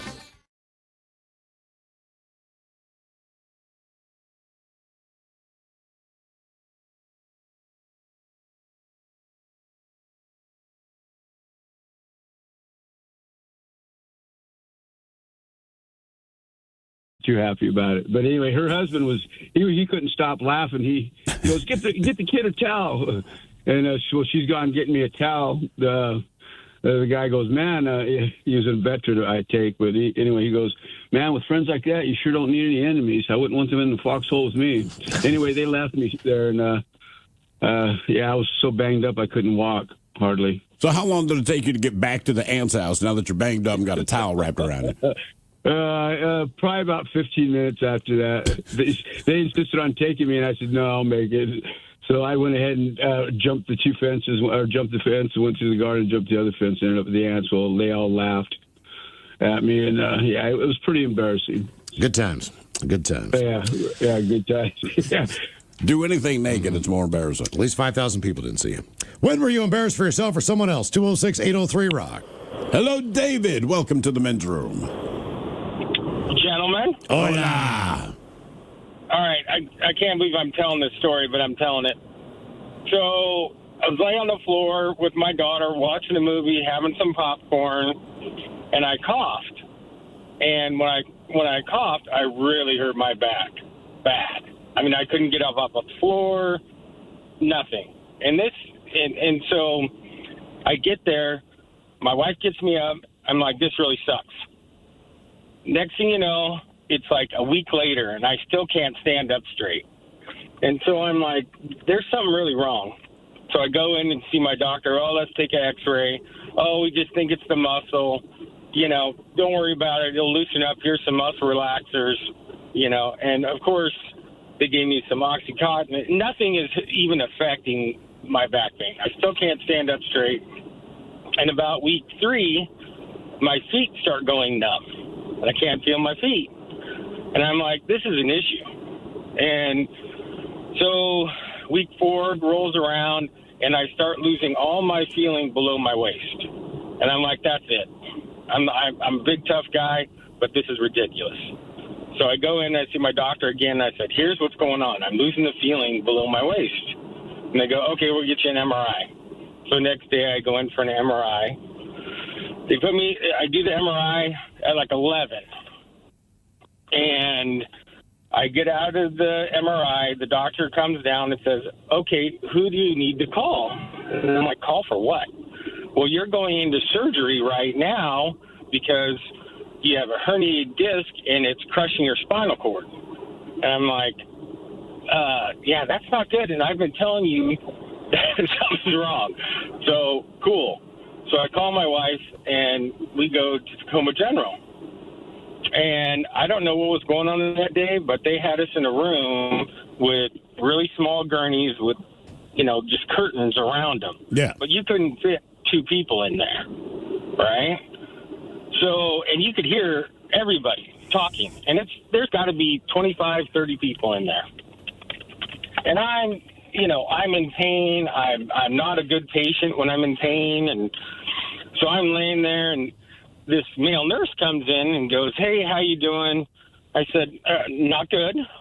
Well, you're here for some surgery, right? And I'm like, yeah. And he goes, okay, well, listen, I'm going to do some tests. We're going to check your feet and check your legs and see how far up the numbness goes. I said, okay. And so they check my feet, and they're like, I can't feel that. I can see you doing it, but I can't feel it. Check my calf. Yeah, I can feel that a little bit more. So he goes, okay, I'm going to need you to lay on your side.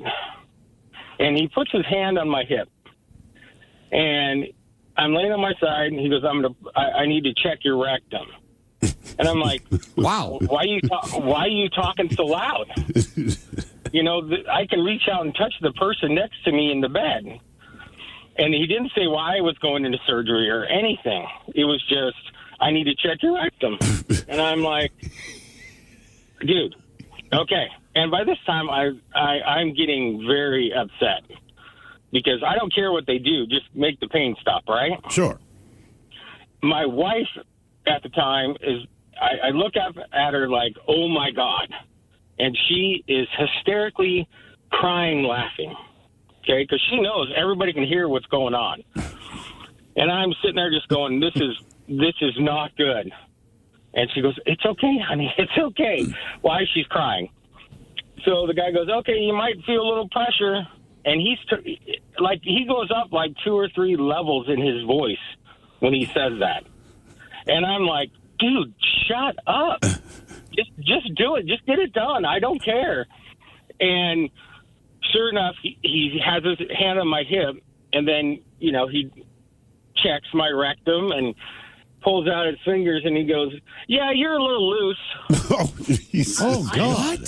I'm like, dude, really? And by this time, my wife is almost on the floor. She couldn't talk. She couldn't breathe, nothing. And, you know, I'm just sitting there going, okay. And he smacks me on the hip. All right, we'll get you up there in just a sec, get that surgery done. And I'm like, I was so mad, and I was just, get me out of this place. And they wheel me out on the gurney, and I go around the corner, and the guy next to me had his curtain open, and he was just shaking his head. And I'm like, what does this look like to everybody else in this room? Can I please stop right here and tell him I hurt my back? You're David with the loose rectum. Yeah. This is all from sneezing. Yeah, it was awful. So, Jesus. Yeah, that's it's almost worse when it's not even accurate. Mm-hmm. Like if I'm there because I have a loose rectum, like, okay, I didn't want you to know that, but that's the truth. Where it's like, when that's not the case, I'm supposed to tell people, there's nothing wrong with my butt. There's nothing wrong with my backside. That's a weird one. Yeah. When were you embarrassed for yourself or someone else? 206-803-ROCK. I got a loose one back here. Yeah. And sweat it. Hello, Nikki. Welcome to the men's room. Hi. Hola. Okay, so this was a few years ago when my kid was, I don't know, about 11 or 12. And we went to the beach, a public beach, and there's a long dock.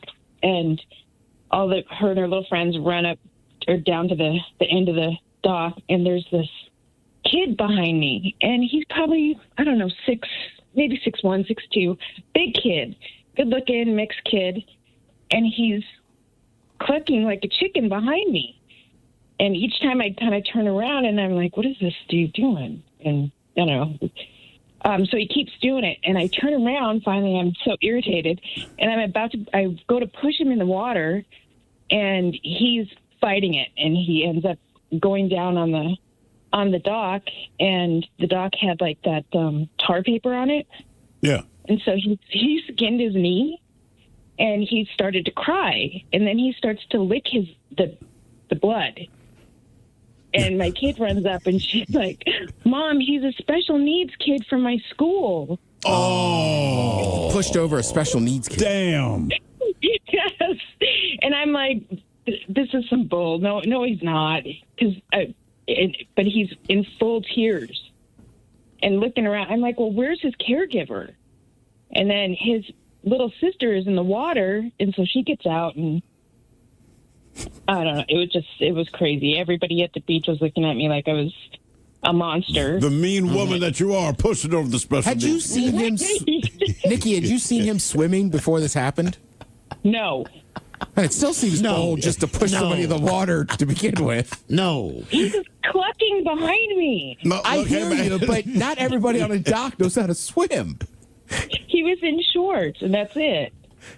Did you think he was like calling you a chicken, kind of like, oh, you're not getting in the water? Yeah, I don't. It was just so bizarre because I had run into a friend from high school, so we were kind of catching up and talking, and I'm like, this kid, what is he doing? F this kid, Mom. Yeah. What were you telling me, Ted? You did the Walker told me I have AIDS. Where were you? You said like you thought everyone understood the context of it, but yeah, and I said it, and nobody had a reference point to Walker or whatever. Ranger. Yeah, and it was the same thing. Like we've been using it, right? Like just kind of, just a funny thing. Yeah, to just say. like Walker says I have AIDS. And he's like, "What are you talking about?" Like, damn it. Should I tell that one real quick? I'll tell you before the show. I think this is great. All right. So yesterday, obviously, I confused a couple black actors. Not happy about it. So I said it through. I go, it's kind of like inadvertent racism, which I swear I wasn't trying to do it. So me and my two buddies are fishing on this dock, right? And it's one of those docks. You can't have a motorized boat, but it's crowded. So there's all these Russian guys, and then there's us. We got there early. So I'm on the corner of the dock, right? I got a nice spot. This was a couple years ago. It's like 80 degrees. It's hot out. And look, I'm drinking beers.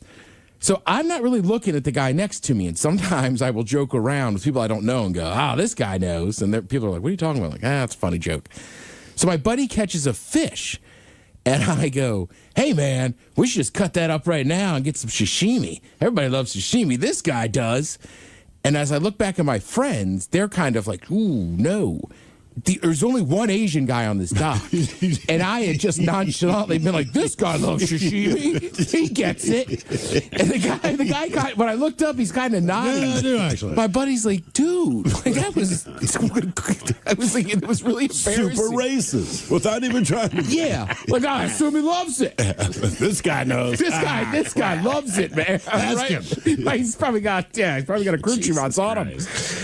Coming up, the return of Ted versus the FCC at 4:35, and we've got your emails on the way next from the men's room at KISW.com.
The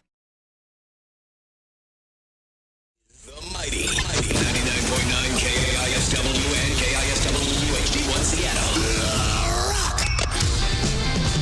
Always live on the free Odyssey app. Text the guys at 206-803-ROCK from the Pinky's Plumbing Studio. You're in the men's room.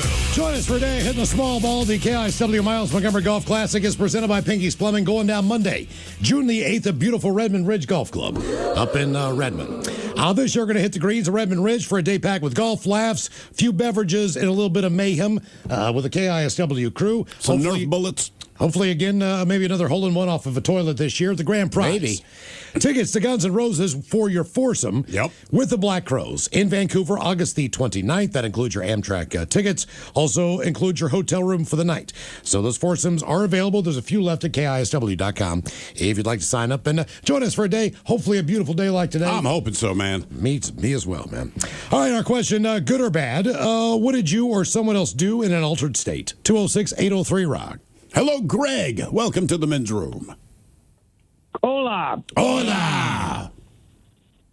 Happy 420 to you guys. Yeah, thank you. We appreciate that. I started a little early already. I believe it. Yeah, I know. People are fired up. Sun's out.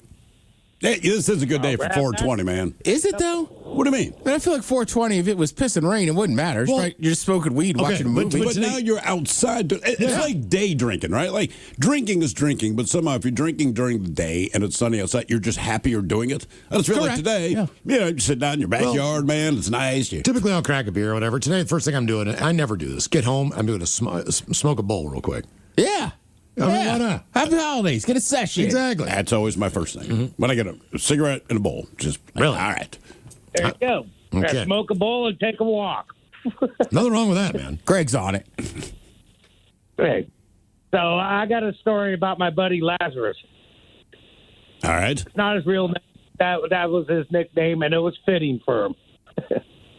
But came home from work one day, and what reminded me of this story, first of all, I'll go back, is when you were talking about the mezcal, how clean liquor is and you don't get a hangover. Yeah.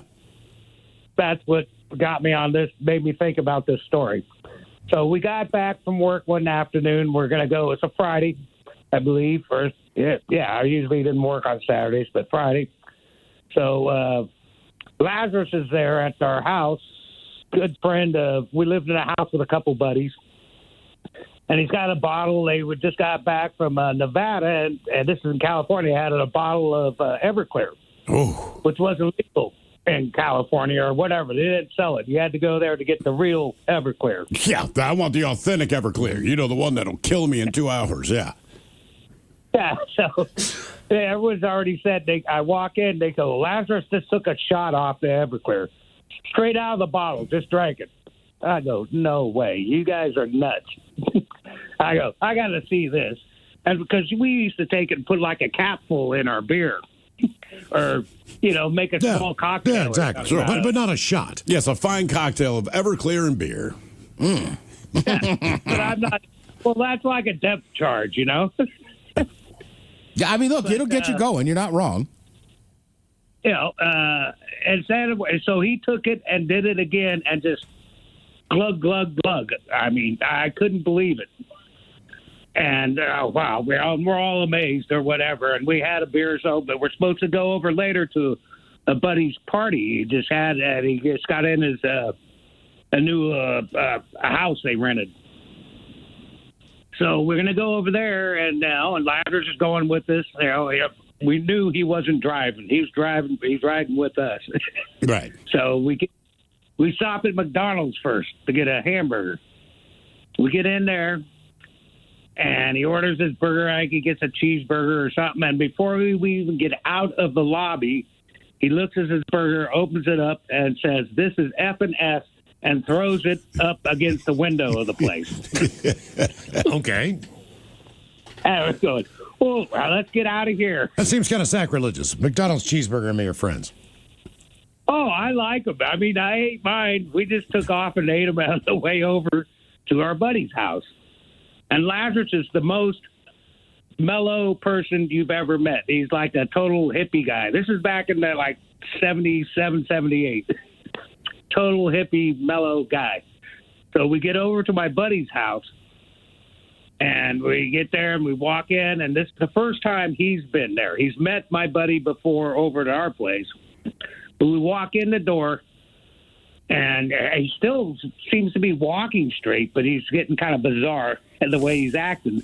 And he walks into the house, walks down their hall, turns and punches a hole in their drywall in the middle of the hall. I'm going, what the F are you doing? And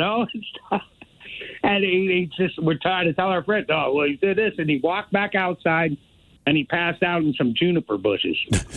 Now, you know what they are? Oh, yeah. Yeah. Yeah.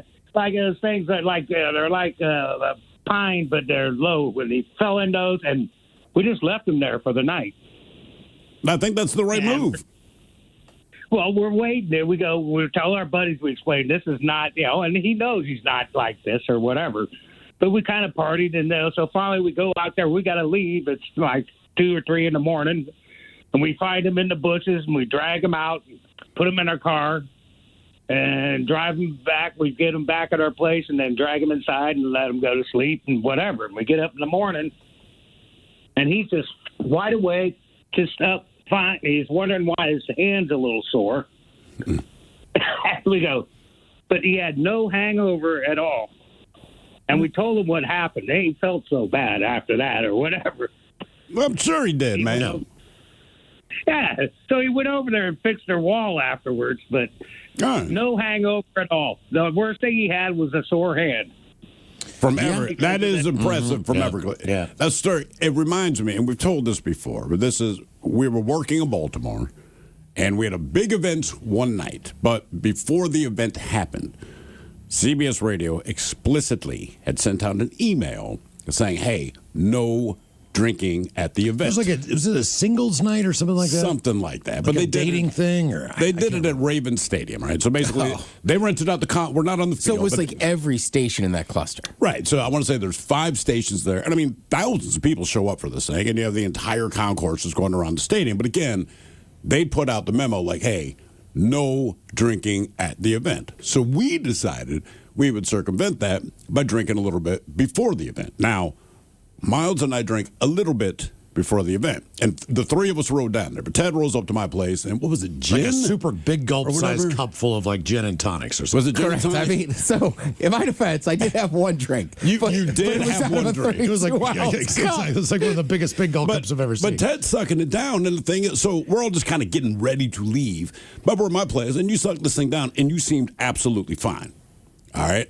Yeah. The car ride is maybe 15 minutes from my place down to the stadium, and about 4 minutes into the car ride, Ted's in the back seat. You just hear, Miles, why don't you like me? And we're like, Yeah, it fell apart quick. oh no! I mean, like the wheels had come up, but there was no ramp up to it. Like it just. But the thing is, we haven't gotten to the event yet, so it's like, Ted, hey man, look, just because they just put out this memo. And when they put out memos like that, they're talking to us. Yes, they sent them to all 5 stations in the cluster. They are talking to our show. All right. So, and we know this. We're very aware of this. And we get there, and the big bosses are there, especially the one big boss that did not like us as people.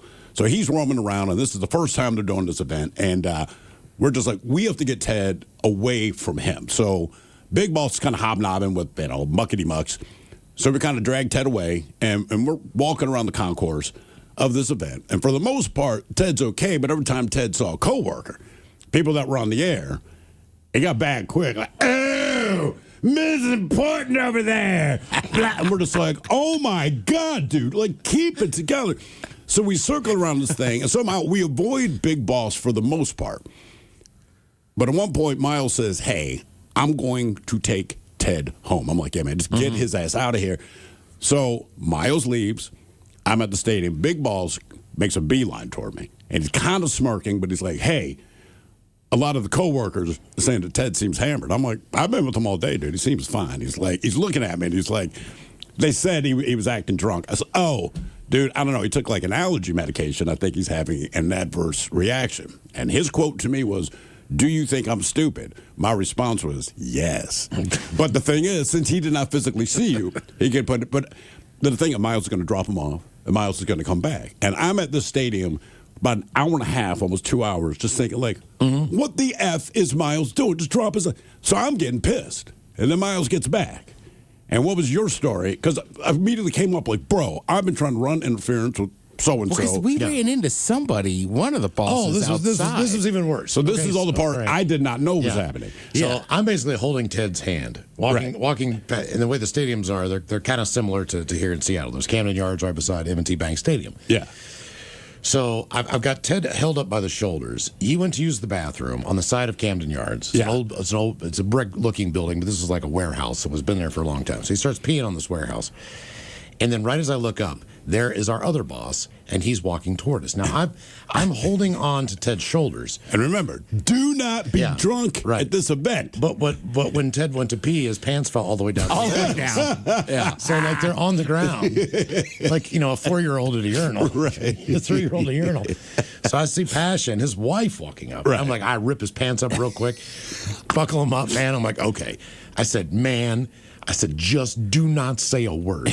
You do not open your mouth. Don't say anything. I'm just going to say you're sick, and I'm taking you back home, or whatever the deal is. And you did say something to him. I can't remember. I don't think he caught on at that point when we passed. No, it was, and look, full still, like I am absolutely hammered. Oh, you were smashed. But I do remember, like, just the voice and the tone in Miles's when he was like, "Stand here and don't say an effing word.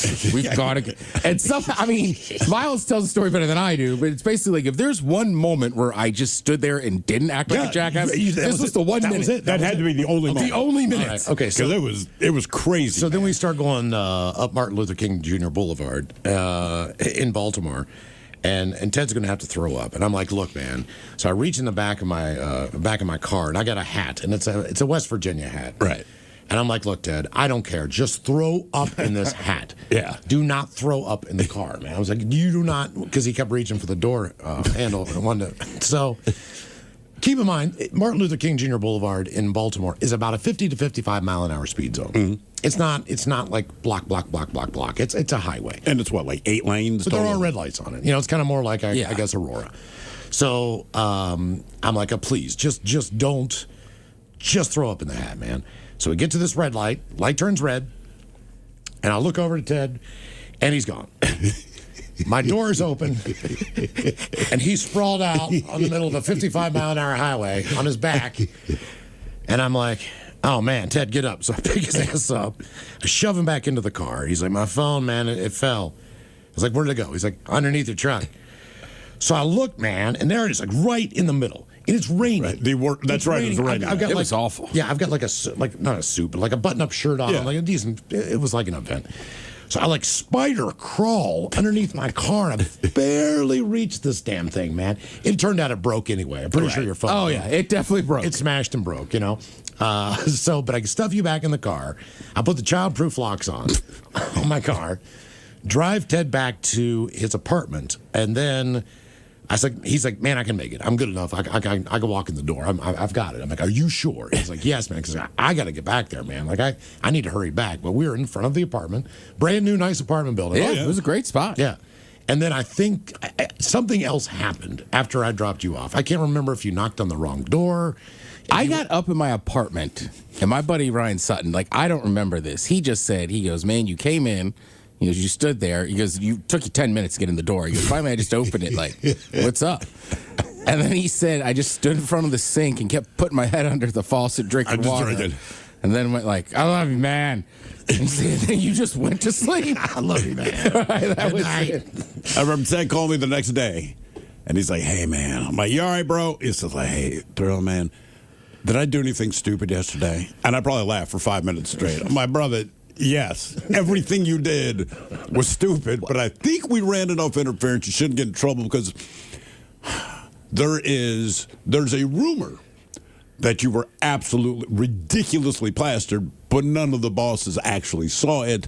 So as far as they know, you're on allergy medication. No, they don't believe me, but that's the story. Right, and my roommate, he was just like, also, dude, he's like, you were home, and it was like 8:30. Yeah, right. He's like, it's not like you were gone. He was like you were gone for 3 days. Later, to this day, they're still like, what happened? Later on, gin. Yeah, and I went back to this was the event of the football stadium. So you could actually walk down and sit in the seats. I'm down there smoking a joint, and of course, security comes, and they want to kick my ass out now. Right. Because that was illegal as hell. But I'm like, I'm going to smoke a joint on the 50-yard line, man. That's going to be. We did more than that. Yes, we did. Yeah, we did a lot of crazy Yes, things. yes. Good or bad, what did you or someone else do in an altered state? 206-803-ROCK. Hello, Ryan. Welcome to the men's room. Hey, guys. Liquor and whores. Liquor and whores. Yeah. So you remember when Limp Bizkit did that promotion thing where they were supposedly hunting for a new guitar player? Yeah. Like around 2000 or something like that. Well, I went through the audition process, and it was fun. They were holding them at guitar centers. This is one back in, like, Chicago area. So I get there at, like, 5 in the morning because I'm like, I'm going to be one of the first ones in line, this and that. And I get my wristband, and I'm, like, number 438. Obviously, I've got quite a bit of time before, I go and do my supposed audition. So I'm just hanging out there. I don't know anybody. And I start talking with this one guy, and he's like, hey, I live right down the street. Why don't we just go hang out? We'll go have a couple beers. We'll smoke a doobie or something. I'm like, sounds like a great idea.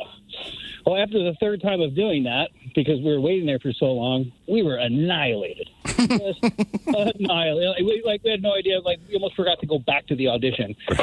So we get back there, and they finally call, like, our block of people that need to go up there. And, I'm standing in line, and I'm just sitting there swerving, just like, oh, boy, what am I doing? What have I gotten myself into? And I'm just watching all these people, like, go into this room.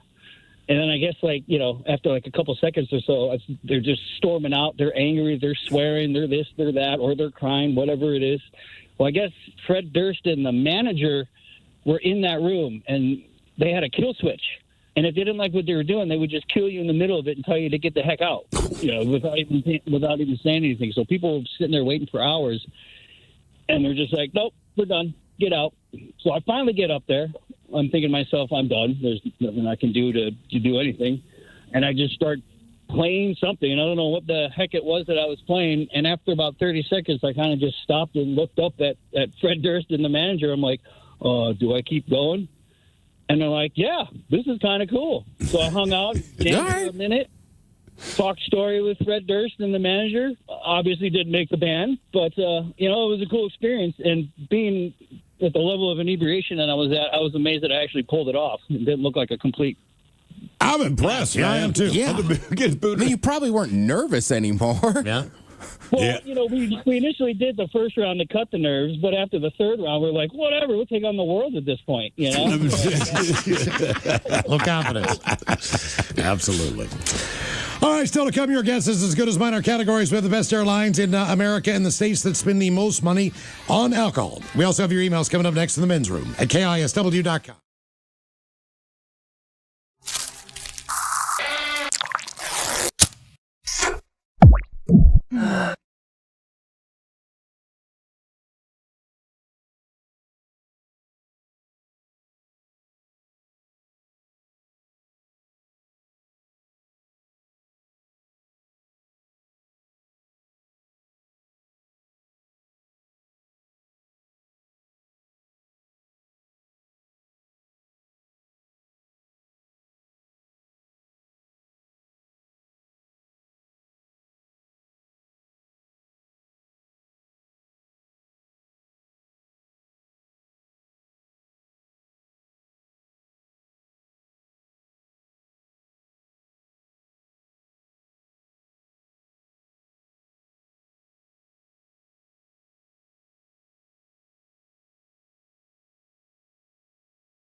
From coast to coast and around the world.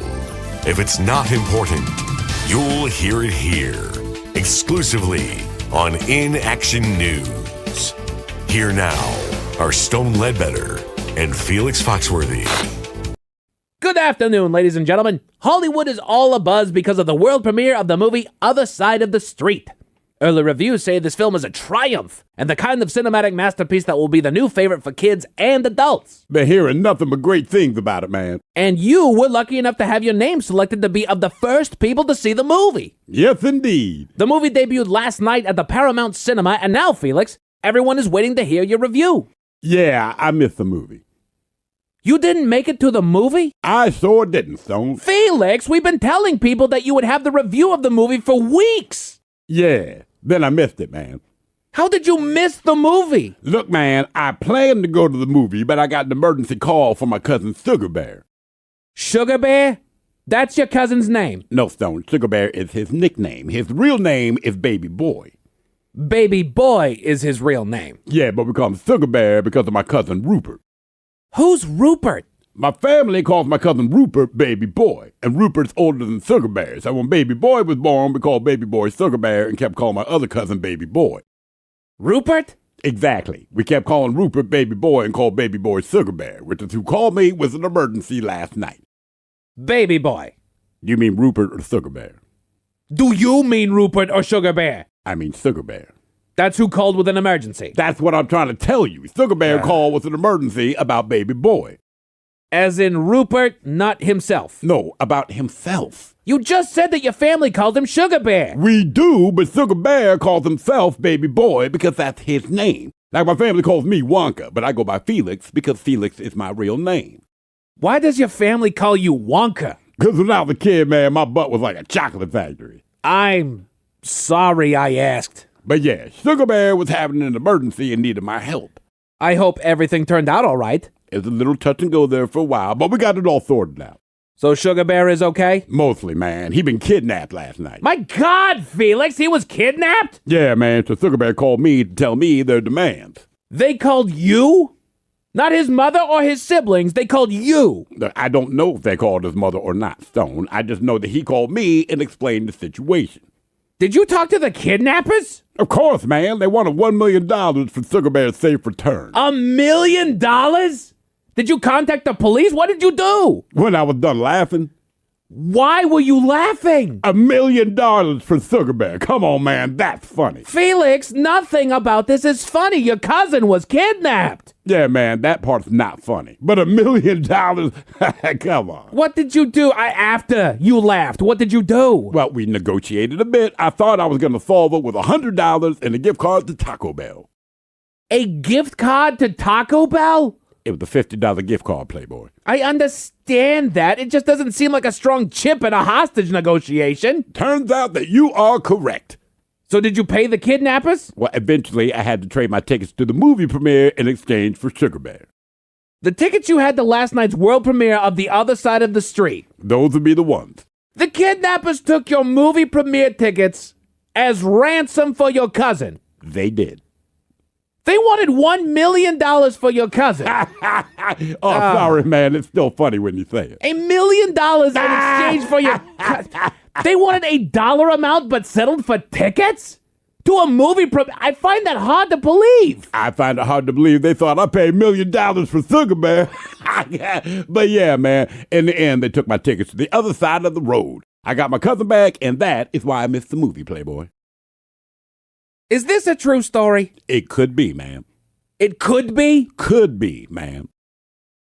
Well, if you were hoping to hear the movie review of the much anticipated Other Side of the Road, we apologize. We will be back next hour. From coast to coast and around the world. If it's not important, you'll hear it here. Exclusively on In Action News. Here now are Stone Ledbetter and Felix Foxworthy. It turns out that your local barista has a PhD in art history.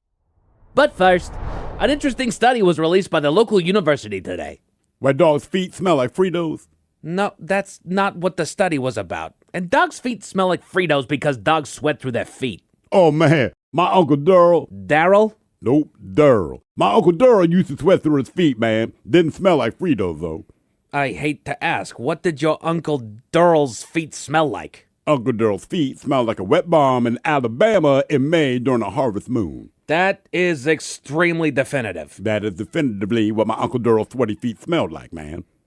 That is unfortunate. But no, the university study had nothing to do with foot sweat, Felix. They conducted research into addictions and which addictions are the hardest to break. And the results might surprise you. Try me. Okay.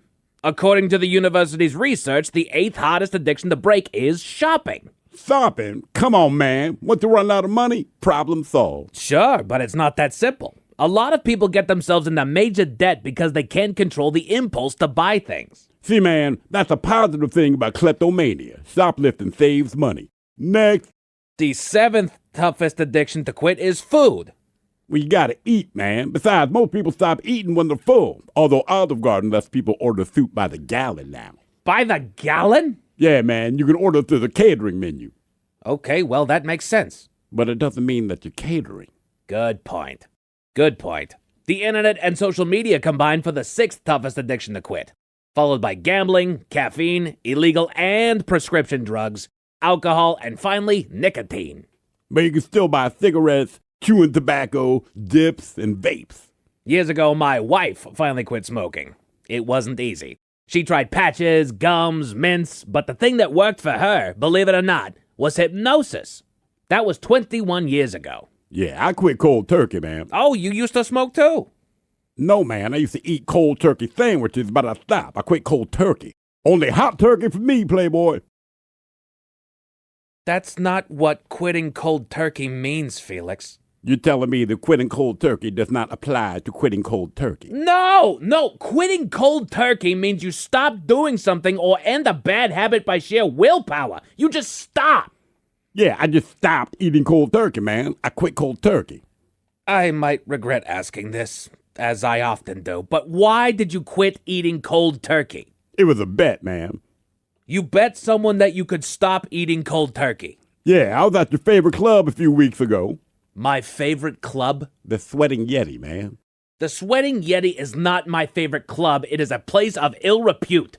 See, I thought that's why you liked it. Anyway, I was at the Sweating Yeti with my cousin Caesar. Caesar? Like the salad or the talking chimp from Planet of the Apes. Oh, I don't know, Julius or Augustus? Yeah, I don't know who they are, Playboy. Anyway, me and Caesar, we were at the Sweating Yeti betting on flamingos and badgers. Are those sports teams? Nah, man, we were betting on actual flamingos and badgers. To do what?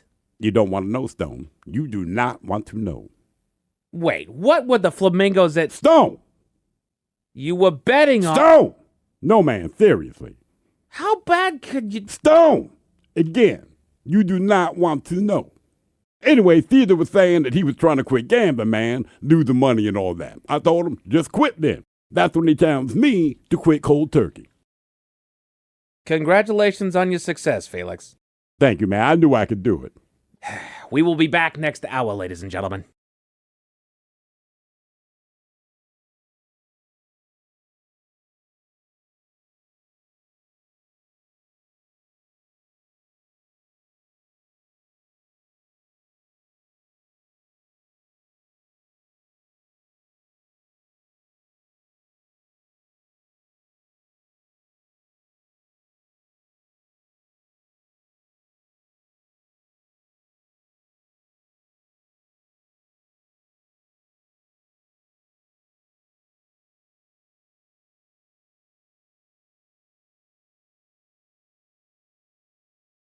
.9 KISW. We return to the men's room with Miles and Thrill. Your guess is as good as mine. Cut up the categories, the best airlines in America and the states that spend the most on booze.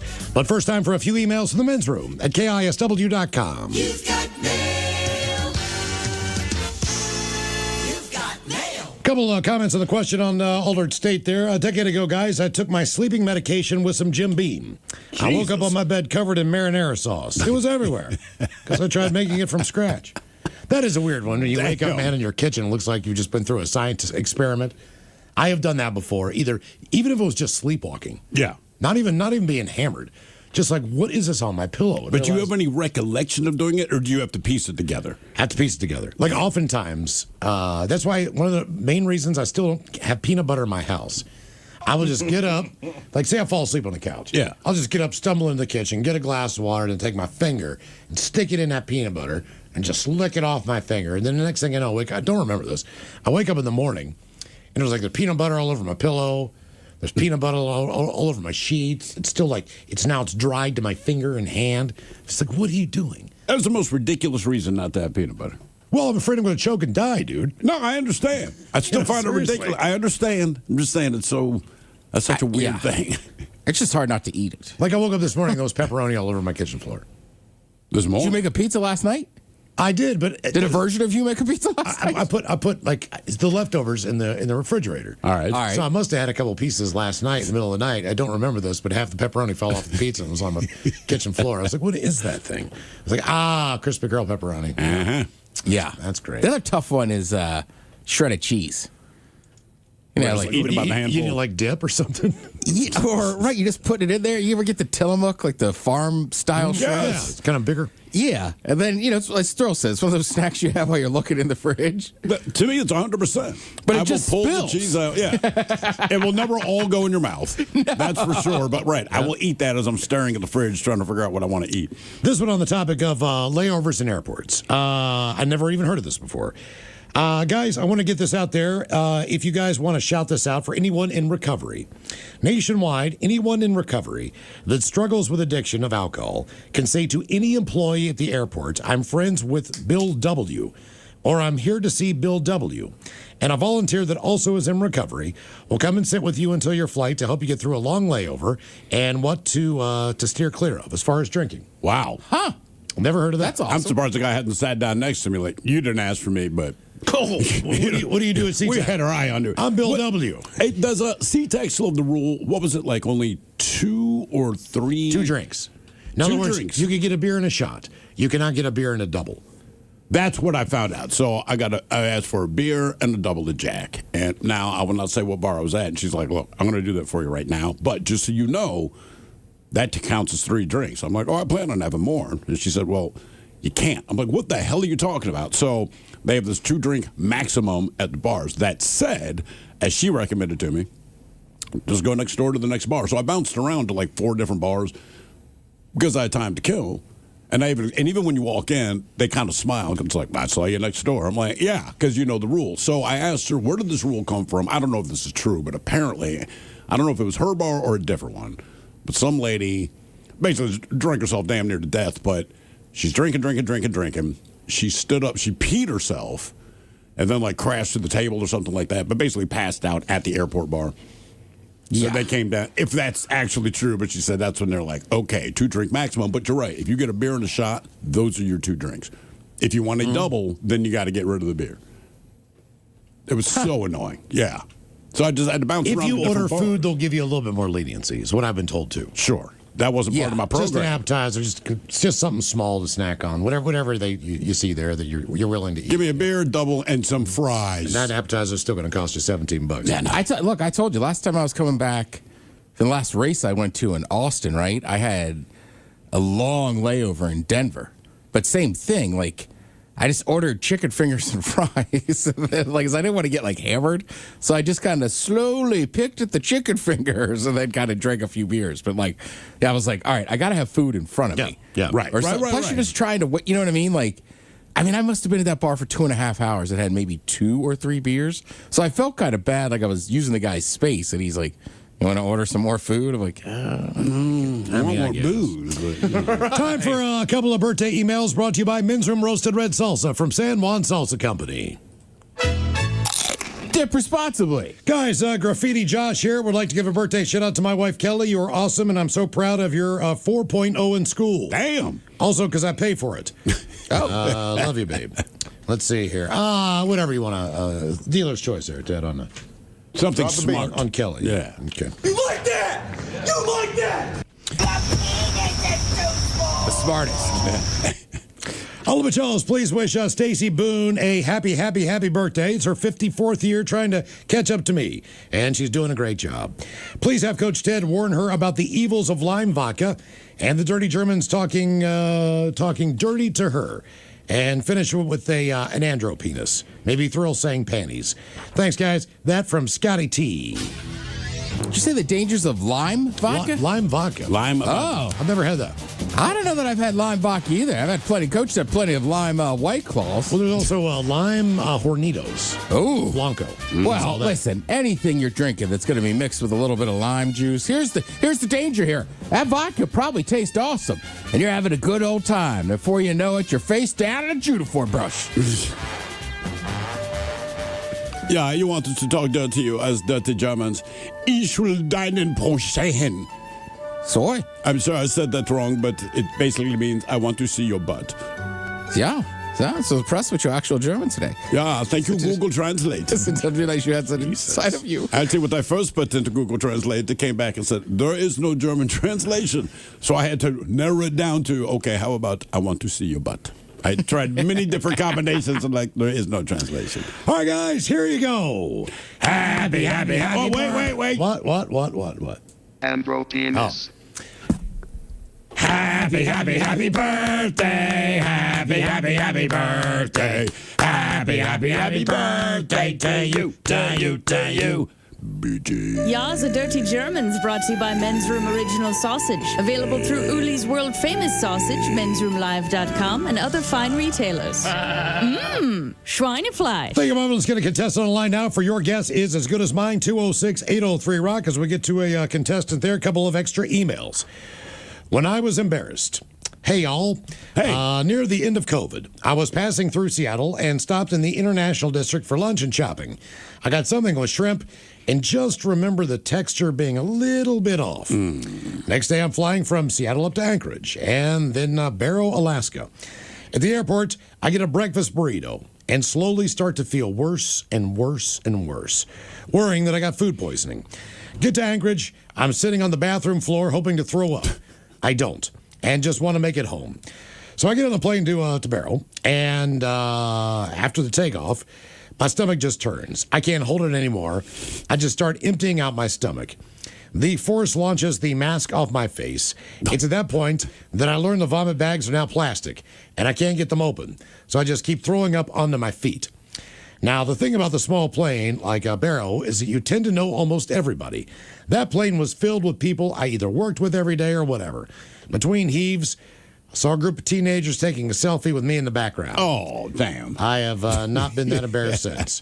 As a bonus, I tested positive for COVID a couple days later. Damn. That sucks. Subject volleyball.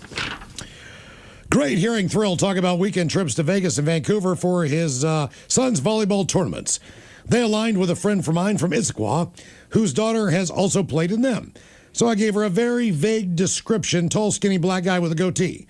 It was cool to get this picture from her from Centralia this past weekend asking, is this the guy? That from Jeff and Bothell. Looking at the picture, Jeff, I can confirm that is the guy. And I'm standing outside of the bar that are frequented at this place. By the way, just real quick, it's a fun tournament and all that, but we got an Airbnb in Centralia. Now, to be fair, I don't know much about Centralia, and kids play later at night. So by the time we get to this Airbnb, it is pitch black. I cannot see anything other than the house. The house is great. About 5:45 in the morning, I did not realize we were next to a farm, and that farm has a rooster. And as they say, as soon as the sun brings any kind of light, the roosters lose their goddamn mind with excitement.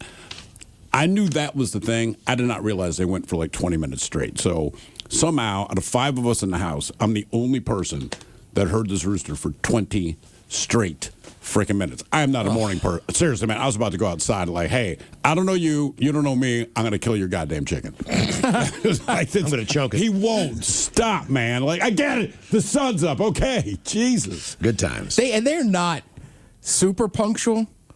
Oh, he was, dude, like sometimes if there's just like, if it's 4:30 in the morning, for some reason he thinks it's a.m. and he's going. That's what woke me up. And when I looked out the window, that's when I realized, one, there's a farm. I'm like, you've got to be kidding me. And it's not like the sun was up. It was just getting close to coming up. And for 20 minutes, I wonder if they know the time change thing. You know? Like, you got to stop. You got to stop. I'm going to kill Fall that guy. back, dude. Fall back. Shut up.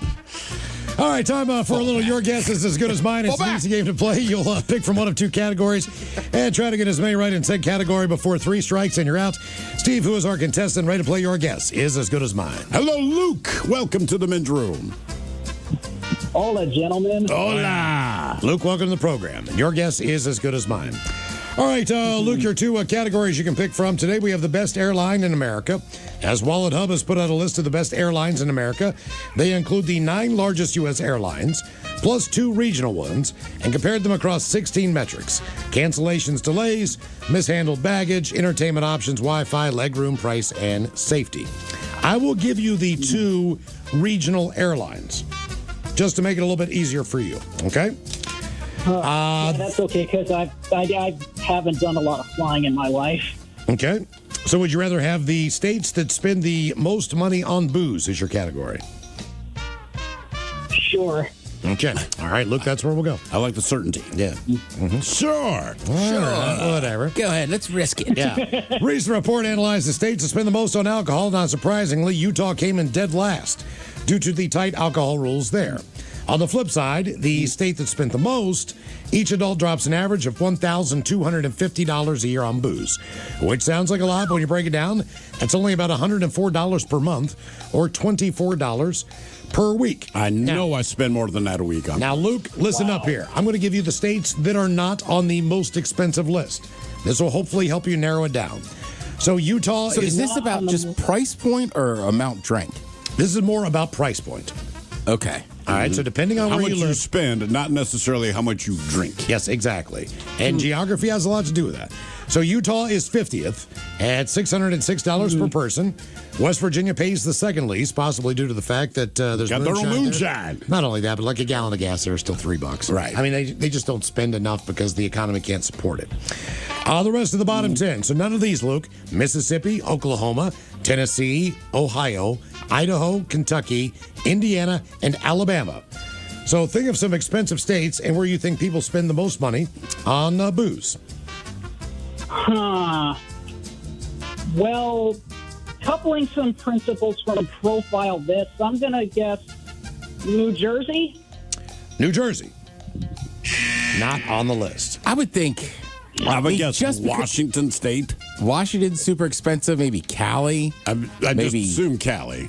Maybe Massachusetts. Yeah, I'm going to take a shot in the dark. Washington State. Washington State is number 9. The average Washingtonian spends $1,071 a month on alcohol and booze. I would put it this way. I mean, we're used to paying what we pay, right? But it is kind of a ripoff. We were in New Mexico. My wife and I went to Total Wine and More. And the guy greeted us when we walked in. Hey, where are you guys from? We said Seattle. The first words out of his mouth after that, we don't have a booze tax here. Like, it's so notorious. Like, he already knew. Like, you're going to love it. Look, I know it's not an expensive state, but those people love drinking. I would have to think Wisconsin is on this list somewhere. Yeah. Okay. Yeah, I'm going to say Wisconsin, too, based on what a comedian said on Dry Bar Comedy. They drink. It's just not that expensive to drink there. That's it's not that they don't drink. I Okay. mean, you're right. Look, let me. Geographically speaking, where are 2 of the farthest states away from us? Alaska. Okay, that's number 1. $1,250 per person per year. So geography does fit into this on 2 states. So that's the big Where was deal. Alaska? You've already got one of them. Yeah. Alaska's number 1. Hawaii, it would be my guess, man. Yeah. Hawaii. Okay, that's number 8. The average resident of Hawaii spends $1,095 a year on booze. A lot of that has to do with just how expensive everything is there just to get it there. All right, you're right on Washington and Hawaii, and you're right on Alaska. Okay. So. Possibly California because they tax everything. Yeah. Much like here, I'm going to go with California. That's third on strike. The list, and that is the third strike. Oh, damn. Sorry, man. Yeah. My bad. Okay. I thought for sure. Okay, so hang on. So we got Washington, which we know because we live here. Alaska and Hawaii explains themselves. Ted already mentioned one. Massachusetts is number 4. $1,186. New York? New York is not the most expensive. Okay. Believe it or not. Because they have a lot of blue laws. I just figured they would attach it to that. But you can stay in the northeast for a couple of these. Maybe Connecticut? Connecticut is not on the list either. Okay. Jesus. But there's 2 there. In the northeast. The northeast. There's 2. Where people drink a lot, apparently. Maine? Maine is not on the list. Pennsylvania. Pennsylvania. Jesus. Not on the list. Vermont? Vermont not on the list, but very close. New Hampshire? New Hampshire's number 6. $1,120 average a month. Nothing against New Hampshire, but it's always the last state, I guess, in the Northeast. Little teeny tiny state up there is also on the list. We already said Vermont, didn't I? Yes. Teeny tiny. Rhode Island. Rhode Island's number 5. Really? 1,156. What is going on in that little itty-bitty pocket between New Hampshire and Rhode Island? You can fit it in your own backyard. But they're drinking that much or spending that much. Now we've got to, let's see here. Okay. We have a couple of states which I would consider Midwestern, but they're really not. They're more northern Midwestern. We've got one West Coast state remaining. So Oregon. Oregon's number 7. $1,105 per average per month. Northern, so is that like Illinois? I would go a little bit more west than that. And I don't know why people just drink in the state. You know what? It makes kind of sense. As Minnesota? Minnesota's not on the list. Jesus. We are terrible at this. This is bad today. Yes. Montana? Montana's number 10. Really? $1,051 a month. 8 people live there. All right, we got 2 states that are very similar in shape. Very similar in shape. Nebraska and Kansas. No. Nebraska and Colorado. Colorado's number 3. All right. What else is shaped like Colorado? Kansas. I already said that. Nebraska. VD's going to retire there and drink his ass off. Oh, Wyoming. Wyoming is number 2. Really? In the United States. That's $1,238 per person. Based on the fact that they also say Wyoming conveniently borders Utah, near where Utah's population is the densest. A lot of people jump over there and buy booze because it's the real deal, and they don't get taxed as much as in Utah. So your top 10 states that drink the most as far as what they spend on booze. Montana's number 10, Washington 9, 8 is Hawaii, Oregon 7, New Hampshire 6, 5 Rhode Island, Massachusetts 4, Colorado 3, Wyoming 2, and number 1, that would be in Alaska, with an average of $1,250 per person per year. Damn. Speaking of drinking, coming up at 5:08, we'll drink and toast with a shot of the day. You are listening to The Men's Room.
From coast to coast and around the world.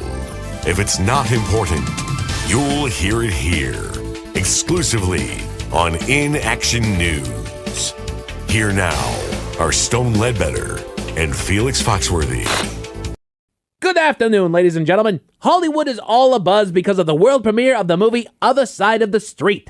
Early reviews say this film is a triumph and the kind of cinematic masterpiece that will be the new favorite for kids and adults. Been hearing nothing but great things about it, man. And you were lucky enough to have your name selected to be of the first people to see the movie. Yes, indeed. The movie debuted last night at the Paramount Cinema, and now, Felix, everyone is waiting to hear your review. Yeah, I missed the movie. You didn't make it to the movie? I sure didn't, Stone. Felix, we've been telling people that you would have the review of the movie for weeks. Yeah, then I missed it, man. How did you miss the movie? Look, man, I planned to go to the movie, but I got an emergency call from my cousin Sugar Bear. Sugar Bear? That's your cousin's name? No, Stone, Sugar Bear is his nickname. His real name is Baby Boy. Baby Boy is his real name? Yeah, but we call him Sugar Bear because of my cousin Rupert. Who's Rupert? My family calls my cousin Rupert Baby Boy, and Rupert's older than Sugar Bear. So when Baby Boy was born, we called Baby Boy Sugar Bear and kept calling my other cousin Baby Boy. Rupert? Exactly. We kept calling Rupert Baby Boy and called Baby Boy Sugar Bear, which is who called me with an emergency last night. Baby Boy. You mean Rupert or Sugar Bear? Do you mean Rupert or Sugar Bear? I mean Sugar Bear. That's who called with an emergency. That's what I'm trying to tell you. Sugar Bear called with an emergency about Baby Boy. As in Rupert, not himself. No, about himself. You just said that your family called him Sugar Bear. We do, but Sugar Bear calls himself Baby Boy because that's his name. Like my family calls me Wonka, but I go by Felix because Felix is my real name. Why does your family call you Wonka? Because when I was a kid, man, my butt was like a chocolate factory. I'm sorry I asked. But yeah, Sugar Bear was having an emergency and needed my help. I hope everything turned out all right. It was a little touch and go there for a while, but we got it all sorted out. So Sugar Bear is okay? Mostly, man. He been kidnapped last night. My God, Felix, he was kidnapped? Yeah, man, so Sugar Bear called me to tell me their demands. They called you? Not his mother or his siblings, they called you. I don't know if they called his mother or not, Stone. I just know that he called me and explained the situation. Did you talk to the kidnappers? Of course, man. They wanted $1 million for Sugar Bear's safe return. $1 million? Did you contact the police? What did you do? When I was done laughing. Why were you laughing? $1 million for Sugar Bear. Come on, man. That's funny. Felix, nothing about this is funny. Your cousin was kidnapped. Yeah, man, that part's not funny. But $1 million? Come on. What did you do after you laughed? What did you do? Well, we negotiated a bit. I thought I was going to solve it with $100 and a gift card to Taco Bell. A gift card to Taco Bell? It was a $50 gift card, Playboy. I understand that. It just doesn't seem like a strong chip in a hostage negotiation. Turns out that you are correct. So did you pay the kidnappers? Well, eventually I had to trade my tickets to the movie premiere in exchange for Sugar Bear. The tickets you had to last night's world premiere of The Other Side of the Street. Those would be the ones. The kidnappers took your movie premiere tickets as ransom for your cousin. They did. They wanted $1 million for your cousin. Sorry, man. It's still funny when you say it. $1 million in exchange for your cousin. They wanted a dollar amount but settled for tickets? To a movie I find that hard to believe. I find it hard to believe they thought I paid $1 million for Sugar Bear. But yeah, man, in the end, they took my tickets to the other side of the road. I got my cousin back, and that is why I missed the movie, Playboy. Is this a true story? It could be, ma'am. It could be? Could be, ma'am.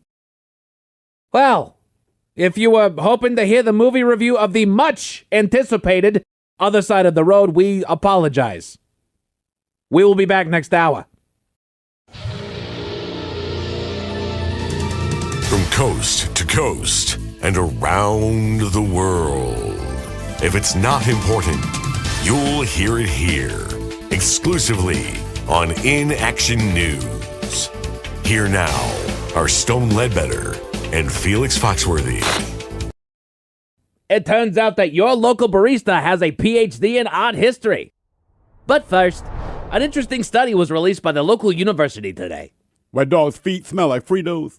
No, that's not what the study was about. And dogs' feet smell like Fritos because dogs sweat through their feet. Oh, man. My Uncle Daryl. Daryl? Nope, Daryl. My Uncle Daryl used to sweat through his feet, man. Didn't smell like Fritos, though. I hate to ask, what did your Uncle Daryl's feet smell like? Uncle Daryl's feet smell like a wet bomb in Alabama in May during a harvest moon. That is extremely definitive. That is definitively what my Uncle Daryl's sweaty feet smelled like, man. That is unfortunate. But no, the university study had nothing to do with foot sweat, Felix. They conducted research into addictions and which addictions are the hardest to break, and the results might surprise you. Try me. Okay. According to the university's research, the 8th hardest addiction to break is shopping. Shopping? Come on, man. Want to run out of money? Problem solved. Sure, but it's not that simple. A lot of people get themselves into major debt because they can't control the impulse to buy things. See, man, that's a positive thing about kleptomania. Shoplifting saves money. Next. The 7th toughest addiction to quit is food. Well, you gotta eat, man. Besides, most people stop eating when they're full. Although Olive Garden lets people order soup by the gallon now. By the gallon? Yeah, man, you can order through the catering menu. Okay, well, that makes sense. But it doesn't mean that you're catering. Good point. Good point. The internet and social media combine for the 6th toughest addiction to quit, followed by gambling, caffeine, illegal and prescription drugs, alcohol, and finally, nicotine. But you can still buy cigarettes, chewing tobacco, dips, and vapes. Years ago, my wife finally quit smoking. It wasn't easy. She tried patches, gums, mints, but the thing that worked for her, believe it or not, was hypnosis. That was 21 years ago. Yeah, I quit cold turkey, man. Oh, you used to smoke too? No, man, I used to eat cold turkey sandwiches, but I stopped. I quit cold turkey. Only hot turkey for me, playboy. That's not what quitting cold turkey means, Felix. You're telling me that quitting cold turkey does not apply to quitting cold turkey? No! Quitting cold turkey means you stop doing something or end a bad habit by sheer willpower. You just stop. Yeah, I just stopped eating cold turkey, man. I quit cold turkey. I might regret asking this, as I often do, but why did you quit eating cold turkey? Rolls on. You're listening to The Men's Room with Miles and Thrill. 99.9 KISW. Coming up here at 5:08, we'll drink and toast for the shot of the day. And we do have your headlines on the way at 5:50. But first, quick check-in with Mike Hawk and some of the stories and headlines he is not working on. And since he is not here, he's not working on these stories. Here is a weird story that is gaining traction as more people go missing and or die. Right. President Donald Trump says the White House is formally probing a rash of cases involving U.S.-linked scientists who've died or vanished in recent years. Amid weeks of online speculation and tabloid chatter, he said, "I hope it's random," calling the situation some pretty serious stuff, and saying the federal investigators will review the incident over the next short period, identifying at least 10 deaths or disappearances that all might fall under review, though the people involved had varying and sometimes tenuous links to scientific research. CBS News also has a thorough look at the deaths, but the story sounds a little bit skeptic. I guess they are on some things, trying to figure out the link among these. All right. But one of the most high-profile cases is that of retired Air Force Major General William Neal McCaslin, who is 68. He is a former head of the Air Force Research Laboratory. He went missing in February in New Mexico and was the subject of a silver alert, citing unspecified medical concerns. Now, authorities have said they see no sign of foul play in this case. He still remains missing. But the list goes back to July 2023, with the death of a NASA astrophysicist named Michael David Hicks. No cause of death has been released in his case. Other notable deaths: California Institute of Technology astrophysicist Carl Grillmar. He was fatally shot in February, and the body of Novartis researcher Jason Thomas was recovered from a lake in Massachusetts a few months after he went missing. The Department of Energy's nuclear security arm is also reported to be looking into the incidents. Jesus. So this is it's weird. Pretty crazy stuff. As you know, today is 420, so if you partake, maybe see if you can block some time out at the end of the day to touch grass, as they say. Here are 10 stats about marijuana to help celebrate the holiday. All right. 87% of Americans support legalizing marijuana in some way. 54% say it should be legal for medical and recreational use. Another 33% say it should be legal for medical use only. Only 12% of the population in America says it should just be downright illegal. And all of them are over the age of 70. Young people, they're apparently cool with smoking it. 31% of Americans ages 75 and older favor legalizing marijuana for both uses. So if you're 75 or older, you're like, I'm retired, I don't care. The hell with it. As do 49% of those ages 65 to 74. So believe it or not, this is a big shift in the elder population and their views on marijuana. But 65% of adults under 30, they're like, yeah, no big deal. It should be legalized everywhere. I mean, look, it's just not hard if you talk. I mean, just talk to cops, right? Like generally, people just are not getting in fights because they're too stoned. Right. You want to deal with the stoner, you want to deal with the drunk. Do you want the drug dealers to have all that money, or would you like some of it to go to taxes for roads, education, senior benefits, all those other things where they go to? So. Yeah, the tax revenue is great. It really is. And it's not going to like a drug dealer. Yeah. And not that there's anything wrong with a drug dealer making money.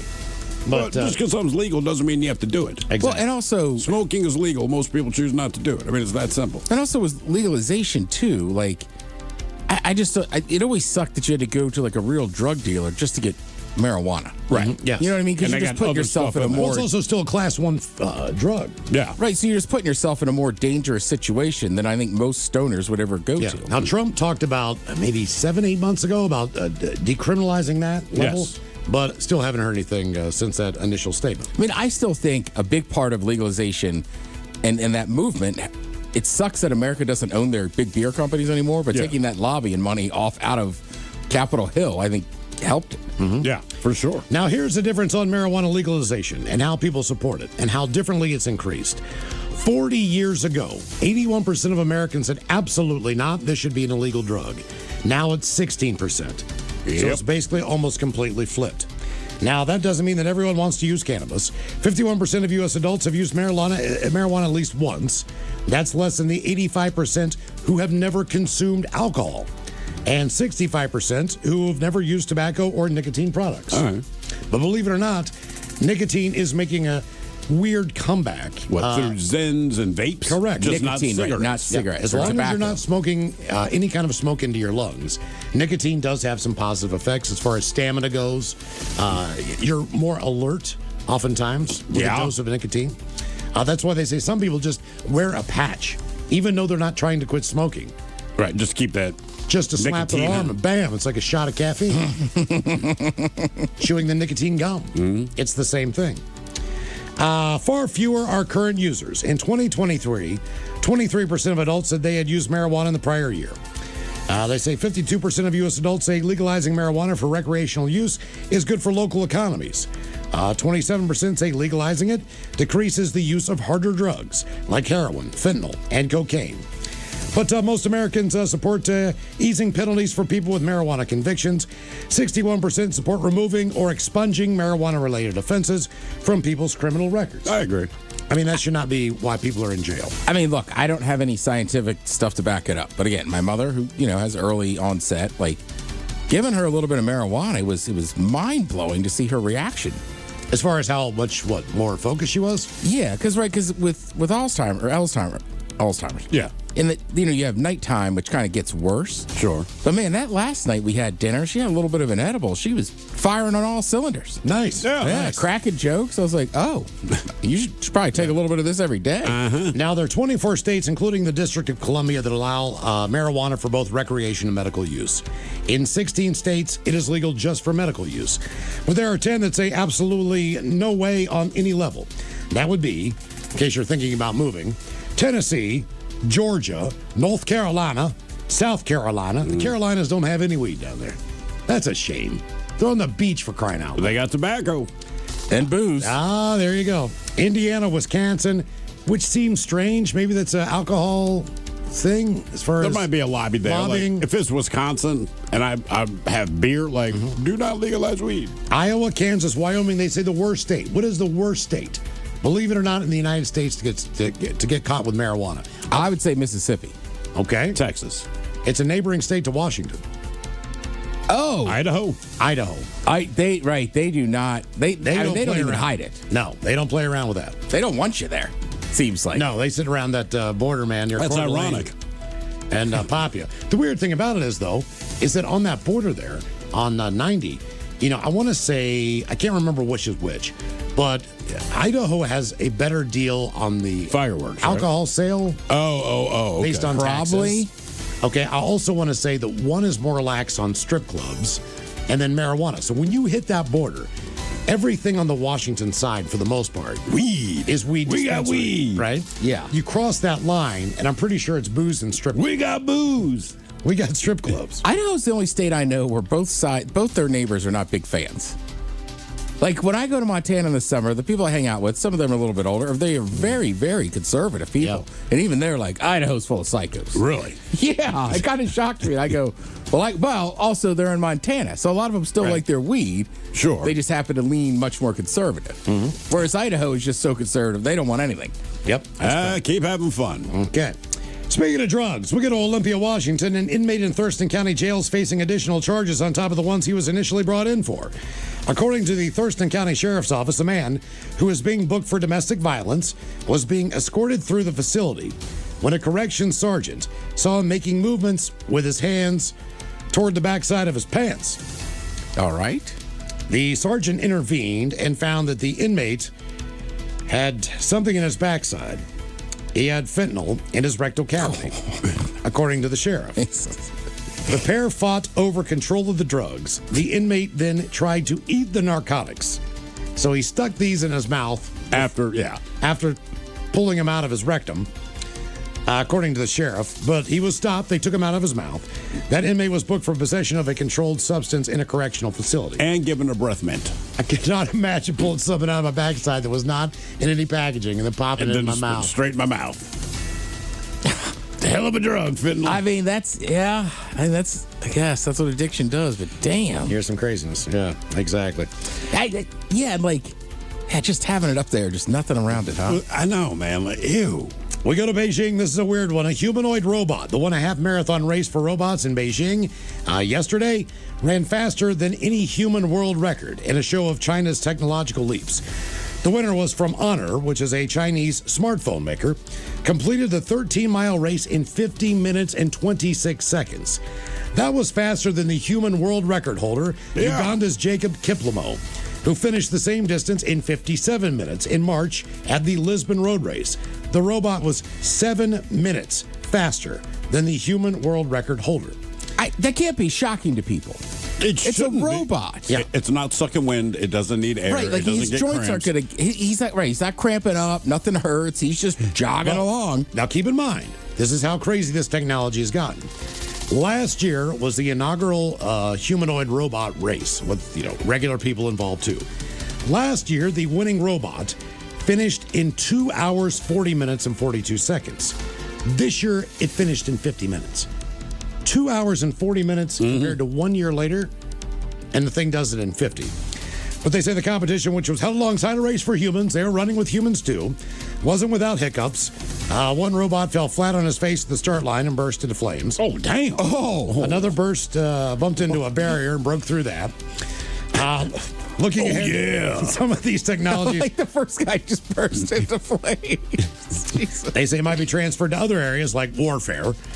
Wang Wen, who came with his family, said robots seem to have stolen much of the spotlight from human runners in the event. People are not going there to root on their family members or to cheer on loved ones. They're going there to watch these robots of course. run the race. May signal the arrival of sort of a new era, which is pretty crazy. Yeah, watching somebody run by, I know it's your family member, you're happy for them, but it's not interesting. I don't know that I need robots running races. Well, speaking of humans running But I mean, it's not like the robot. So I'm just sorry, but it's like the robot doesn't have high blood pressure. Like it has no reason to run. Yeah. Can't get fitter. It's a robot. Defending champion John Corer of Kenya, he shattered the Boston Marathon course record today, riding a tailwind to outrun the strongest field in race history, and win in 2 hours, 1 minute, and 52 seconds. That is the 5th fastest marathon of all time. I believe that. On the women's side, Sharon Lokedi joined her fellow Kenyan as back-to-back champions. They won at 2:18. So those guys were just flying up in Boston. Ted, I don't know if you saw this one. This was a crazy scene at the Virginia Tech spring game. Oh, This is unbelievable. Right? Have you seen the video? Okay, a parachuter's coming in. He's going to hit the 50-yard line.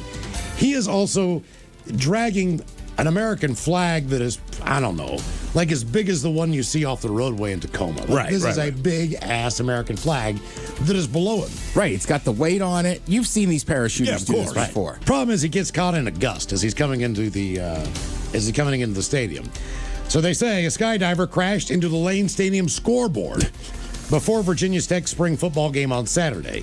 They said that the skydiver was safely secured and is in stable condition following rescue efforts. He was hanging off of the scoreboard. Yeah. They didn't know if if the flag was going to let go and he was going to drop into the stands. They didn't name this guy. He was stuck hanging there for 20 minutes before he was rescued. They brought out a ladder to get him down. It wasn't big enough. But the American flag, that was basically keeping him from falling as it got stuck on the scoreboard. That's America. Video footage showed the skydiver's parachute landing between the C and the H on the Virginia Tech letter at the top of the scoreboard. Here's the funny and best part of this is that as he's stuck on the scoreboard, they don't cut away very quickly. All right. And then you know this song, but when you watch the video, as he's laying there and they like zoom in, that song that's playing, it's like, this is how legends are made. Oh, God. And it's just like, oh, my God. You couldn't plan this any worse. No. those are literally the lyrics. And this guy's like, I don't want to be a legend. Right. Not like that. Now, as cruise season gets underway here in lovely Seattle, you know the destination. You're up here for a reason. You know you're going to Alaska. Sure. That is the entire reason that you take this cruise. Well, this cruise is a little bit different. A while back, a couple from Ohio, they booked a Virgin Voyages cruise to Bermuda to celebrate their parents' anniversary. It was scheduled to start last Monday, but a few days before on Friday, they got a surprise email from Virgin. Keep in mind, they're already in Florida. Yeah. They're going to take the weekend. They are sailing out on Monday. There was apparently some bad weather forecasted, so they were rerouted from Bermuda to, any guesses? I have no idea. Northern Canada. What? Oh, yeah. Oh, look, they're all packed. no. They're all packed with bathing suits. They're all packed with shorts. With Why would you flip-flops, think anyone goes, with tank tops? Close enough. Yeah. They said, folks, we'll be heading to lovely Northern Canada and St. John, New Brunswick. We're going to the Arctic, folks. The email noted, St. John will feel a bit different from Bermuda. You don't say. Crisp coastal air and a completely new backdrop to explore. And they suggested everyone bring a few extra layers if they could, but most of the people had already packed up and were in Florida. Now, the couple said that they thought the email was a joke at first because it was written so playfully, but it was legit. They're going to go to Canada. So guess what kind of onboard credit they got for the inconvenience? What'd they hook them up with? I hope sorry. Yeah, I don't know, $1,000 credit? They got him a $100 credit, Ted. Jesus. After the video went viral, Virgin did apologize for the tone of the email, admitted that maybe they needed to do better.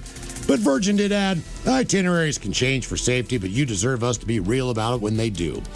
For the record, the family did go on the cruise, and they later said, we completely understand and respect Virgin's expertise on keeping passengers safe due to the weather. However, they're also questioning their customer service and willing to make things right for the high-paying customers. They would have been willing to rebook and go at a different time, but they would not do that. Why? No one going to Bermuda, if you say, hey, that's been canceled, we're taking you to frickin' New Brunswick, Canada, no one says, that is awesome. Mm-hmm. That's two different complete trips. Yep. They couldn't go to Jamaica. They can go to South America. There's Venezuela. I mean, there's all these other places. Like, we're going to go north. Cool. Oregon is getting overrun. It's a sight most would consider extremely odd. Herds of elk lounging around the beach. That is what's happening right now in Cannon Beach, Oregon, where elk are taking over the beach in Cannon Beach, looking completely out of context in the sand and surf. And as in Yellowstone National Park or any other places where people and elk are in close proximity, people are starting to behave stupidly. Oh, no. According to James Pano, executive director of the local Chamber of Commerce. We have a lot of visitors who just don't think it's a wild animal. He said, I've seen people try to put their kids on an elk's back as we scream at them not to do that. They walk up. They start feeding them carrots and other things they have in their lunches. The elk, they say, could possibly be drawn to the beach seeking saltwater therapy for biting pests. Could be spring break. Yeah, not uncommon to see elk going into the saltwater. It's commonly thought to be therapeutic for external parasites. Sure. So it gets rid of that. Oregon's coastal elk herds have grown rapidly over the past 10 to 12 years, and that often puts them near people, including on the beach. But they go there and stay all day. There can be a couple thousand people on the beach on a busy day, and a few hundred elk. I like that. They go early. They stay all day. All day. They love the beach. As the elk herd grows and elk become more acclimated to people in populated areas, elk-human conflicts have multiplied in the area. You don't say. Complaints from the public have increased in the last 3 to 4 years. Those have included some instances of elk striking at and sometimes hurting people and charging them. We're not in the business of authorizing elk hunts inside city limits. We just can't do it. Many locals have also have an aversion toward the lethal take of elk, even if it's done by trained game agents.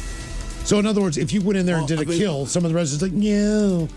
Okay, what do you want us to do, right? I mean, that's the thing. Like nobody wants to do that, but if this is an issue to you, unless you have some other alternative, that's what's going to happen. But now influencers are now headed down to Cannon Beach to try to get their photos of the beach elk. They are very popular right now on social media. But they've always been there, right? They've just gotten so large. Is that the issue? The population has gotten so big, and now they're just heading out to the beach.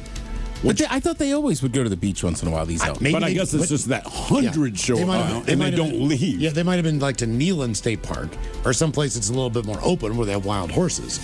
But this is in the middle of Cannon Beach. But then you also have people that are idiots, right? So, yeah.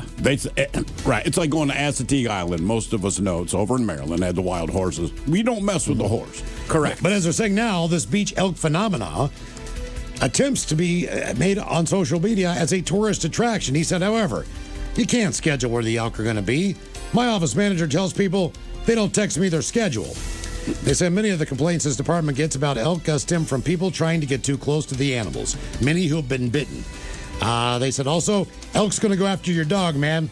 So if you're a pet owner and you've got your dog down there on the beach, they don't think too kindly to those. All right, let's see here. Coming up, one more story for you, because I got to get on the four-legged tip real quick. All right. A family in Shippensburg, Pennsylvania, got a buck wild wake-up call Thursday morning. A man was helping his 6-year-old daughter get ready for school when a herd of deer came crashing through his closed front door. A pile of deer came flying through my front door. First one ended up laying down here. The other 4 ran around the house for a while. After a few minutes, the other 3 ran out this door. But one deer, he was still stuck in the kitchen. I moved my way around it and kind of pushed it and shoved it out the back door. Then it turned around, ran at me, and I got him out the front. A total of 5 deer entered this guy's house. Only 4 left. Owen said the impact from the first deer broke its neck at the foot of the stairs. And that was just the beginning of the trouble. The herd left tufts of hair, hoof marks on hardwood floors, a hole in the dining room wall. I'm still finding glass on the floor. The door jambs are broken off all the way down through the middle of the studs. After getting his daughter to safety, he said he spent hours scrubbing blood out of his carpet and trying to put his destroyed first floor back together. Damn. Yeah. He said one of the deer that didn't make it to inside slammed into the electric garage door. Now it won't open. He said at least 2 of the garage panels will need to be replaced. Though it's unclear what caused the deer to bolt toward their home in the first place, he said they're often seen around the neighborhood. I've just never had 5 of them charge into my home. That's fair. Good times. All right, coming up at 5:50, your headlines are on the way, but first, Ted, have we made it to drinking time? Somebody out there deserves to be recognized. And the men's room knows just who it is. So to you, we say, bottoms up, sailor. You're the toast of our shot of the day. Drink time it is, and as usual, we head to the drink desk and Steve Thrill Hill to find out who we're toasting. Yes, indeed, and we'll get there, but let's start on a somewhat somber note. This came our way earlier today. Says, hola, gentlemen. I don't mean to bring the mood down on a Monday, but my beautiful wife, Amy, passed away peacefully on Saturday night from liver and kidney failure. I used to love to irritate her with the random question music over the last few months, we listened to Big Dummy on the way to her analysis appointments. We were married 27 amazing years. Now there's a huge hole in my heart. I was hoping you could dedicate the shot of the day to her. Thank you. That for Mike and Arbor. All right, Mike. So we're going to get to the shot of the day, but we will dedicate this in honor of your wife, Amy. Sorry to hear that, man. Yeah. But thank you for listening to the show to find some joy as you went through all this stuff. And I think she'd appreciate this. Look, as a parent, I love this story. So today we chose 17-year-old Brecken, that's his name, Brecken Andrews of Topeka, Kansas. Brecken is a junior at the terribly named Seaman High School. Yes, it is Seaman High School. Anyway, his junior prom was this past Saturday, and he wanted to take his date there in style. Now, he could have driven, or as many of his classmates did, he could rent a limo. But he was debating how to get his date there, but he got another idea, because he spotted a vehicle in the parking lot of a local Sonic. So he went to the Sonic on a Friday, the day before his prom, to get whatever he's going to order. And he talked to the driver and convinced the driver to take he and his date to the prom. The driver agreed, and the next day, the driver picked him up, and Brecken arrived in the Oscar Mayer Wienermobile. Oh, that's awesome. Yeah, he said, like, I was debating with my friends, like, do we rent a limo? Do I drive? And he goes, we go to Sonic, and the Wienermobile is in the parking lot. And he said, it hit me. He didn't think he had a chance, but he talked to the driver. I think her name was Megan or something, and he said, look, it would be great if I could take my prom, and keep in mind, she had to drive the vehicle, but still, if you drove me and my date in a Wienermobile, and the chick was like, look, when is it? She goes, we had nothing going on at the time of the prom, so we picked his ass up, took him to the prom, and he was the freaking hit. Yeah, I think that is so cool, man. Yeah, so we pour this booze and we drink this booze because we think it's yummy. Yummy. So over the tongue and down the throat to party in our tummies. Down the hola bijola. All right, it's going to get tested on the line now for Profile This, 206-803-ROCK. Profile This is next.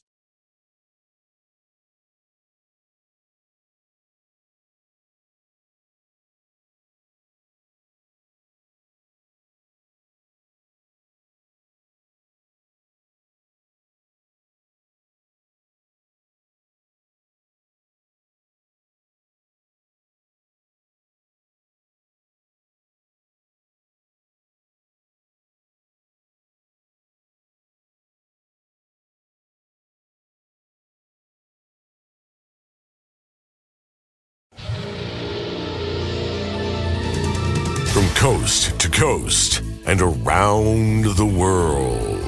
If it's not important, you'll hear it here, exclusively on In Action News. Here now are Stone Ledbetter and Felix Foxworthy. Good afternoon, ladies and gentlemen. Hollywood is all abuzz because of the world premiere of the movie Other Side of the Street. Early reviews say this film is a triumph and the kind of cinematic masterpiece that will be the new favorite for kids and adults. Been hearing nothing but great things about it, man. And you were lucky enough to have your name selected to be of the first people to see the movie. Yes, indeed. The movie debuted last night at the Paramount Cinema, and now, Felix, everyone is waiting to hear your review. Yeah, I missed the movie. You didn't make it to the movie? I sure didn't, Stone. Felix, we've been telling people that you would have the review of the movie for weeks. Yeah. Then I missed it, man. How did you miss the movie? Look, man, I planned to go to the movie, but I got an emergency call from my cousin Sugar Bear. Sugar Bear? That's your cousin's name? No, Stone. Sugar Bear is his nickname. His real name is Baby Boy. Baby Boy is his real name? Yeah, but we call him Sugar Bear because of my cousin Rupert. Who's Rupert? My family calls my cousin Rupert Baby Boy, and Rupert's older than Sugar Bear. So when Baby Boy was born, we called Baby Boy Sugar Bear and kept calling my other cousin Baby Boy. Rupert? Exactly. We kept calling Rupert Baby Boy and called Baby Boy Sugar Bear, which is who called me with an emergency last night. Baby Boy. You mean Rupert or Sugar Bear? Do you mean Rupert or Sugar Bear? I mean Sugar Bear. That's who called with an emergency. That's what I'm trying to tell you. Sugar Bear called with an emergency about Baby Boy. As in Rupert, not himself. No, about himself. You just said that your family called him Sugar Bear. We do, but Sugar Bear calls himself Baby Boy because that's his name. Like my family calls me Wonka, but I go by Felix because Felix is my real name. Why does your family call you Wonka? Because when I was a kid, man, my butt was like a chocolate factory. I'm sorry I asked. But yeah, Sugar Bear was having an emergency and needed my help. I hope everything turned out all right. It's a little touch and go there for a while, but we got it all sorted out. So Sugar Bear is okay? Mostly, man. He been kidnapped last night. My God, Felix, he was kidnapped? Yeah, man. So Sugar Bear called me to tell me their demands. They called you? Not his mother or his siblings. They called you. I don't know if they called his mother or not, Stone. I just know that he called me and explained the situation. Did you talk to the kidnappers? Of course, man. They wanted $1 million for Sugar Bear's safe return. $1 million? Did you contact the police? What did you do? When I was done laughing. Why were you laughing? $1 million for Sugar Bear. Come on, man. That's funny. Felix, nothing about this is funny. Your cousin was kidnapped. Yeah, man. That part's not funny. But $1 million? Come on. What did you do after you laughed? What did you do? Well, we negotiated a bit. I thought I was going to solve it with $100 and a gift card to Taco Bell. A gift card to Taco Bell? It was a $50 gift card, Playboy. I understand that. It just doesn't seem like a strong chip in a hostage negotiation. Turns out that you are correct. So did you pay the kidnappers? Well, eventually I had to trade my tickets to the movie premiere in exchange for Sugar Bear.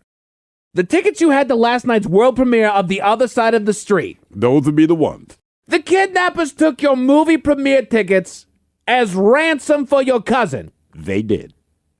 They wanted $1 million for your cousin. Sorry, man. It's still funny when you say it. $1 million in exchange for your cousin.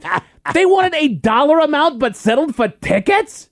To a movie I find that hard to believe. I find it hard to believe they thought I paid $1 million for Sugar Bear. But yeah, man, in the end, they took my tickets to the other side of the road. I got my cousin back, and that is why I missed the movie, Playboy. Is this a true story? It could be, ma'am. It could be? Could be, ma'am. Well, if you were hoping to hear the movie review of the much anticipated Other Side of the Road, we apologize. We will be back next hour.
Give them a call, 1-800-XFINITY. Steve the Thrill Hook, could you please start everyone out profile? This is Played. Yeah, man! It's an easy game to play, Miles. Well, sure, a real-life story with you. Something that happened right here on planet Earth. And as you listen to the story, based on the stereotypes you believe to be true of people and the decisions that people make, we'll ask you what it is you think makes the story a story. Now, look, gentlemen, it's between the two of you, as our caller has since dropped off. But you still have 3 categories to choose from today, and today I'll offer you Bite Me. In other words, what did someone find in their food? Animalize This, where you guess the animal responsible for causing the problem. And finally today, Seriously, where you guess the petty conflict that led to violence. Let's go Animalize This.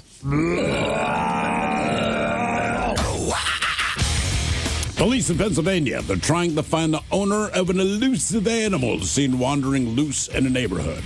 The Lower Moreland Police Department said officers responded recently to the reports of an animal on the loose. Now, they were unable to capture the critter, but they spoke to wildlife experts who said it may return home on its own, meaning that it also may not return home. The department said, quote, should any resident see the animal, please do not attempt to capture it as it can or may become aggressive during this time of the year. I'm just assuming that's mating season. Police say they will continue to monitor the situation and are now attempting to identify the animal's owner, who has not come forward. The question is, what type of animal is on the loose in Pennsylvania? Is it a bearded dragon, Is it a peacock? Is it a fennec fox? Or is it a capybara? It's a bearded dragon, peacock, fennec fox, or capybara.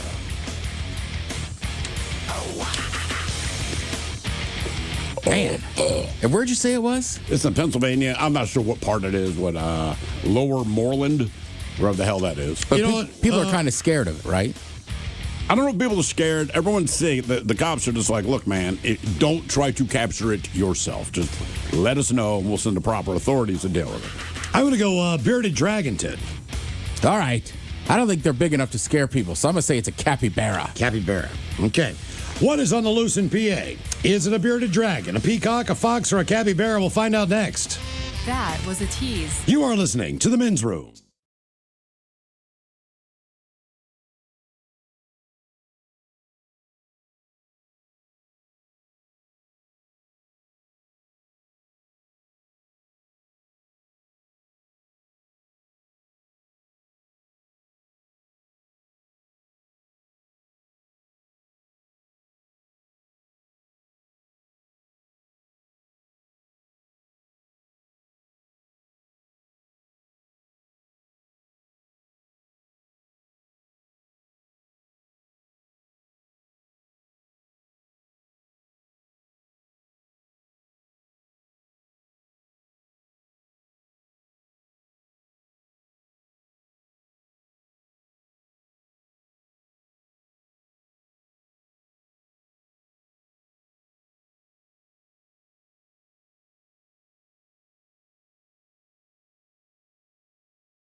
presents Profile This.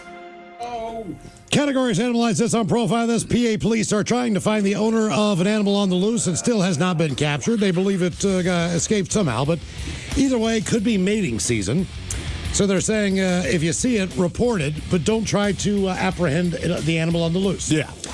Question is that animal a bearded dragon, a peacock, a fox, or a capybara? And naturally, that is a question that I posed to you fine gentlemen. D. Ted Smith, you went with the old capybara. Capybara.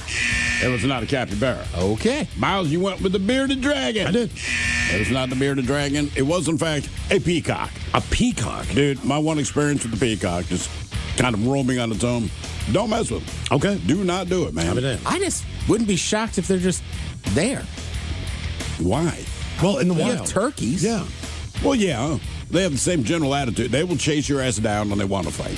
It's super territorial. I watched my buddy Tony run through the tall grass dragging a guitar amp with him as a peacock chased his ass down, and I thought it was the funniest thing I'd ever seen in my life. Good times. Now for all TV news all the time, and it's time for TV Time with 10. And now, because your pathetic life is confined to countless hours in front of a talking box, the Men's Room presents TV Time with Ted.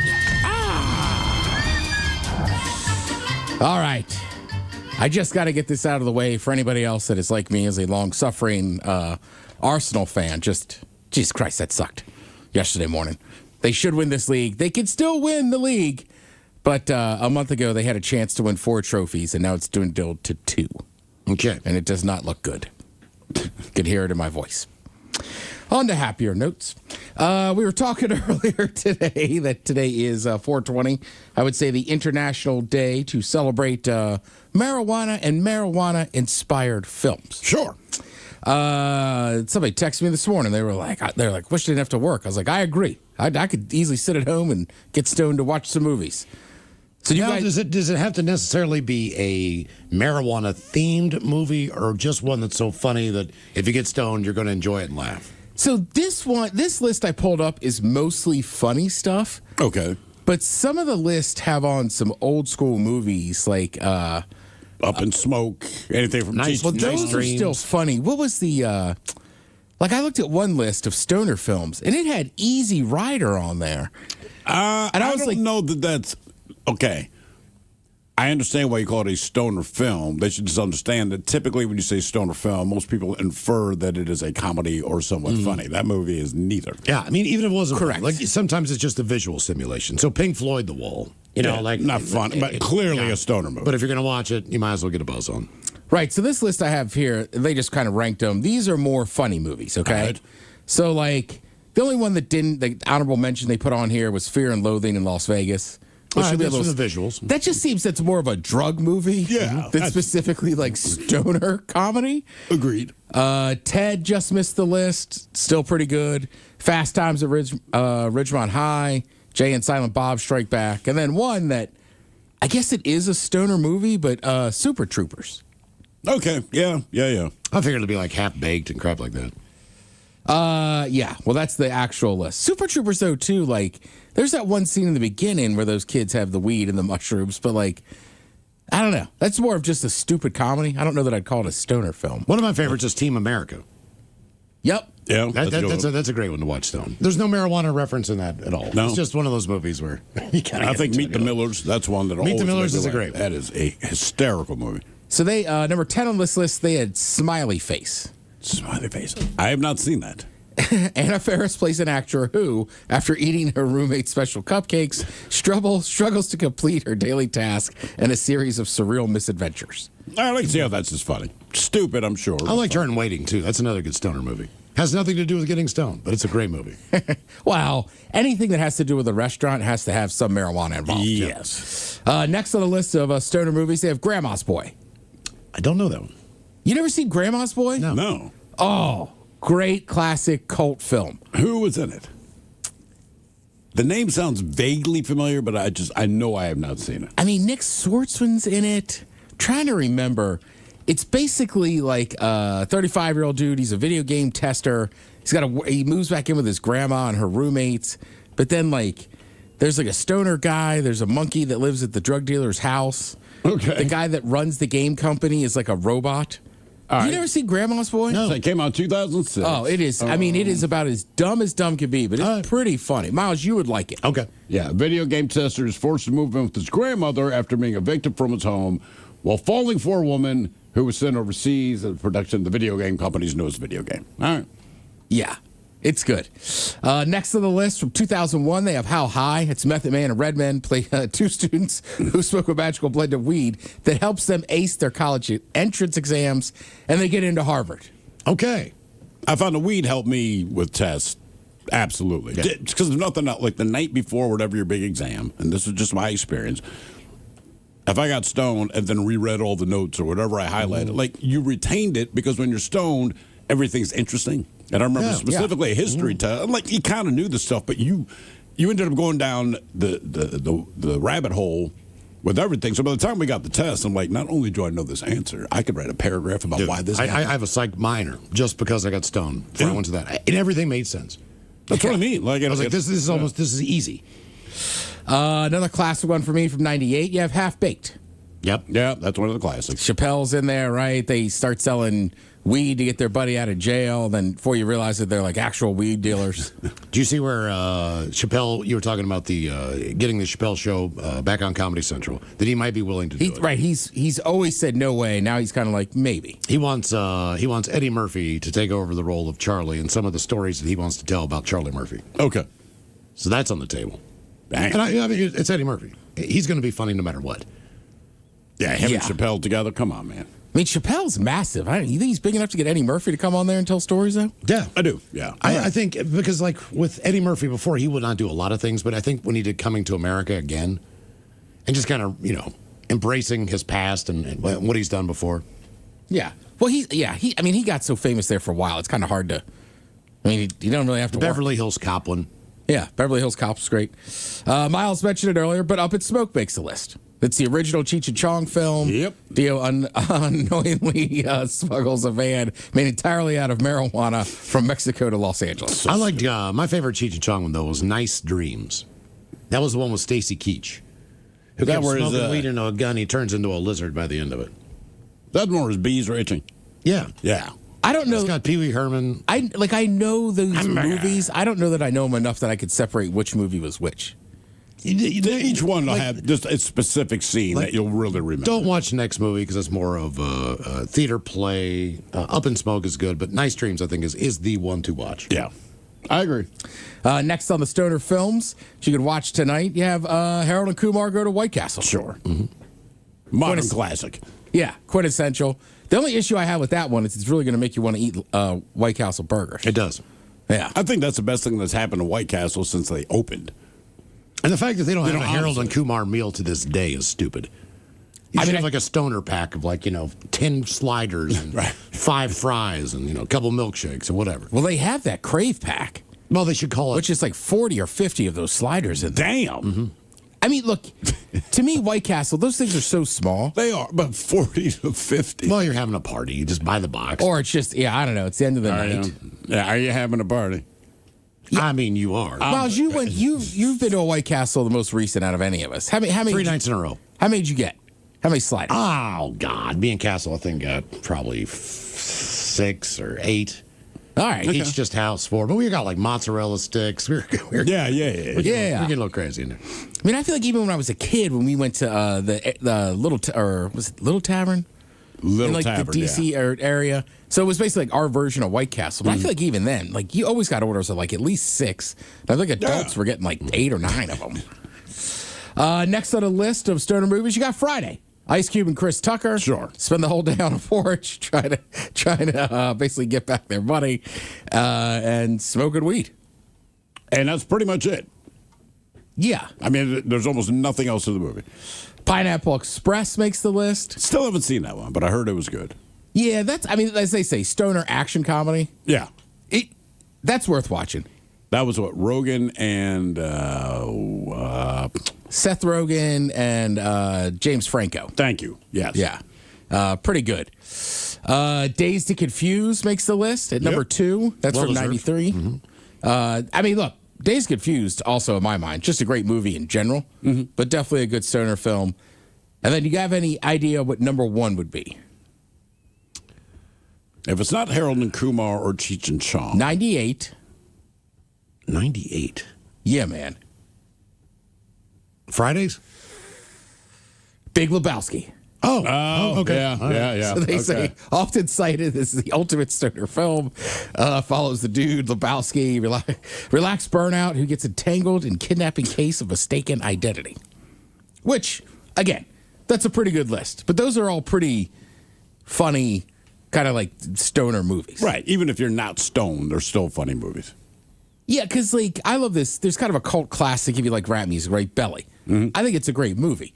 They smoke a lot of weed in that movie, but in no way. It's like a gangster movie. Like, I wouldn't consider that like a stoner film.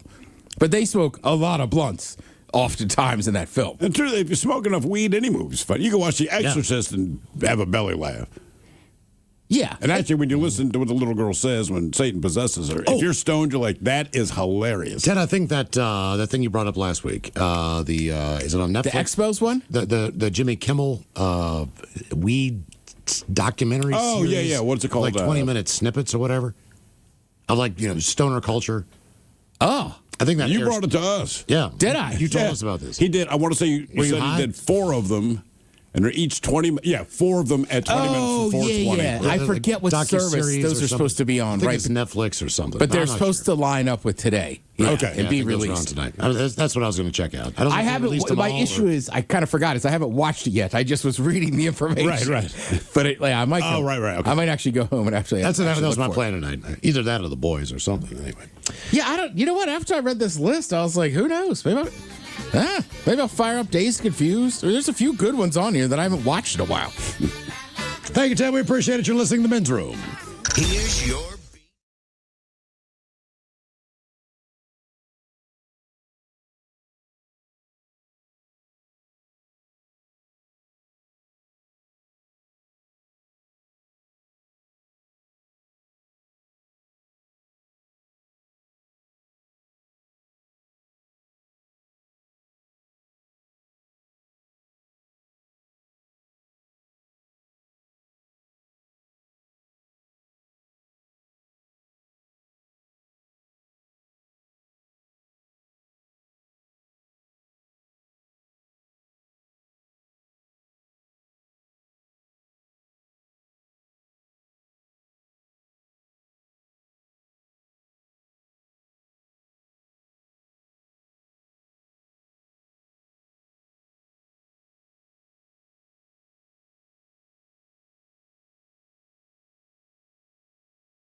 From coast to coast and around the world. If it's not important, you'll hear it here. Exclusively on In Action News. Here now are Stone Ledbetter and Felix Foxworthy. Good afternoon, ladies and gentlemen. Hollywood is all abuzz because of the world premiere of the movie Other Side of the Street. Early reviews say this film is a triumph and the kind of cinematic masterpiece that will be the new favorite for kids and adults. Been hearing nothing but great things about it, man. And you were lucky enough to have your name selected to be of the first people to see the movie. Yes, indeed. The movie debuted last night at the Paramount Cinema, and now, Felix, everyone is waiting to hear your review. Yeah, I missed the movie. You didn't make it to the movie? I sure didn't, Stone. Felix, we've been telling people that you would have the review of the movie for weeks. Yeah, then I missed it, man. How did you miss the movie? Look, man, I planned to go to the movie, but I got an emergency call from my cousin Sugar Bear. Sugar Bear? That's your cousin's name? No, Stone. Sugar Bear is his nickname. His real name is Baby Boy. Baby Boy is his real name? Yeah, but we call him Sugar Bear because of my cousin Rupert. Who's Rupert? My family calls my cousin Rupert Baby Boy, and Rupert's older than Sugar Bear. So when Baby Boy was born, we called Baby Boy Sugar Bear and kept calling my other cousin Baby Boy. Rupert? Exactly. We kept calling Rupert Baby Boy and called Baby Boy Sugar Bear, which is who called me with an emergency last night. Baby Boy. You mean Rupert or Sugar Bear? Do you mean Rupert or Sugar Bear? I mean Sugar Bear. That's who called with an emergency. That's what I'm trying to tell you. Sugar Bear called with an emergency about Baby Boy. As in Rupert, not himself. No, about himself. You just said that your family called him Sugar Bear. We do, but Sugar Bear calls himself Baby Boy because that's his name. Like my family calls me Wonka, but I go by Felix because Felix is my real name. Why does your family call you Wonka? Because when I was a kid, man, my butt was like a chocolate factory. I'm sorry I asked. But yeah, Sugar Bear was having an emergency and needed my help. I hope everything turned out all right. It was a little touch and go there for a while, but we got it all sorted out. So Sugar Bear is okay? Mostly, man. He been kidnapped last night. My God, Felix, he was kidnapped? Yeah, man, so Sugar Bear called me to tell me their demands. They called you? Not his mother or his siblings. They called you. I don't know if they called his mother or not, Stone. I just know that he called me and explained the situation. Did you talk to the kidnappers? Of course, man. They wanted $1 million for Sugar Bear's safe return. $1 million? Did you contact the police? What did you do? When I was done laughing. Why were you laughing? $1 million for Sugar Bear. Come on, man. That's funny. Felix, nothing about this is funny. Your cousin was kidnapped. Yeah, man, that part's not funny. But $1 million? Come on. What did you do after you laughed? What did you do? Well, we negotiated a bit. I thought I was going to solve it with $100 and a gift card to Taco Bell. A gift card to Taco Bell? It was a $50 gift card, Playboy. I understand that. It just doesn't seem like a strong chip in a hostage negotiation. Turns out that you are correct.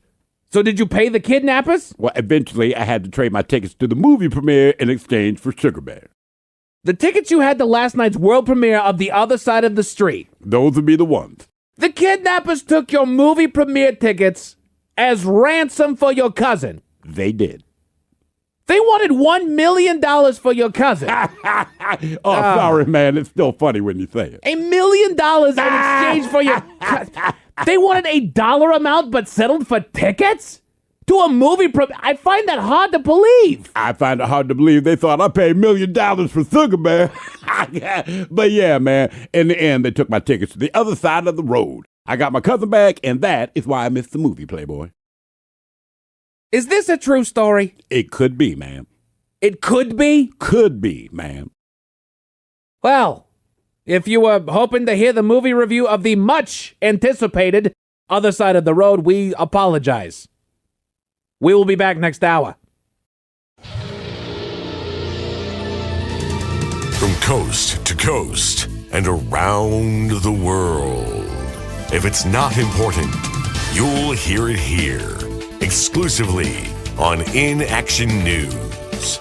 Here now are Stone Ledbetter and Felix Foxworthy. It turns out that your local barista has a PhD in art history. But first, an interesting study was released by the local university today. Why dogs' feet smell like Fritos? No, that's not what the study was about. And dogs' feet smell like Fritos because dogs sweat through their feet.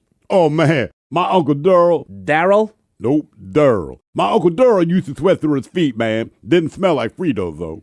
I hate to ask, what did your Uncle Daryl's feet smell like? Uncle Daryl's feet smelled like a wet bomb in Alabama in May during a harvest moon. That is extremely definitive. That is definitively what my Uncle Daryl's sweaty feet smelled like, man.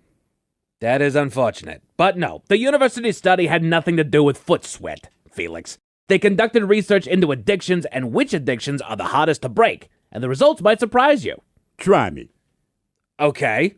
According to the university's research, the 8th hardest addiction to break is shopping. Shopping? Come on, man. Want to run out of money? Problem solved. Sure, but it's not that simple. A lot of people get themselves into major debt because they can't control the impulse to buy things. See, man, that's a positive thing about kleptomania. Shoplifting saves money. Next. The 7th toughest addiction to quit is food. Well, you gotta eat, man. Besides, most people stop eating when they're full. Although Olive Garden lets people order soup by the gallon now. By the gallon? Yeah, man. You can order through the catering menu. Okay, well, that makes sense. But it doesn't mean that you're catering. Good point. Good point. The internet and social media combine for the 6th toughest addiction to quit, followed by gambling, caffeine, illegal and prescription drugs, alcohol, and finally, nicotine. But you can still buy cigarettes, chewing tobacco, dips, and vapes. Years ago, my wife finally quit smoking. It wasn't easy. She tried patches, gums, mints, but the thing that worked for her, believe it or not, was hypnosis. That was 21 years ago. Yeah, I quit cold turkey, man. Oh, you used to smoke too? No, man, I used to eat cold turkey sandwiches, but I stopped. I quit cold turkey. Only hot turkey for me, Playboy.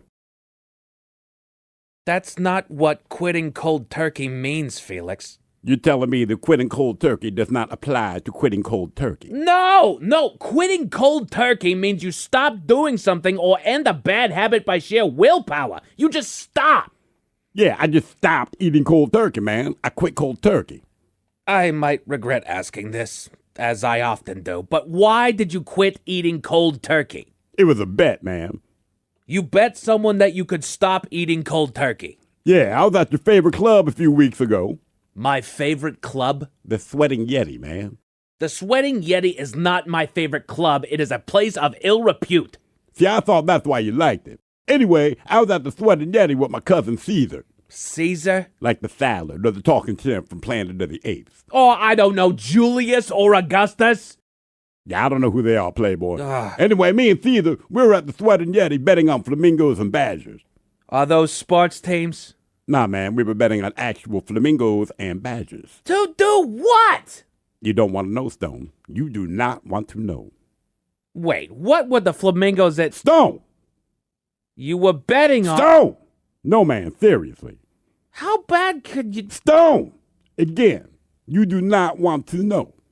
Anyway, Caesar was saying that he was trying to quit gambling, man, lose the money and all that. I told him, just quit then. That's when he challenged me to quit cold turkey. Congratulations on your success, Felix. Thank you, man. I knew I could do it. We will be back next hour, ladies and gentlemen.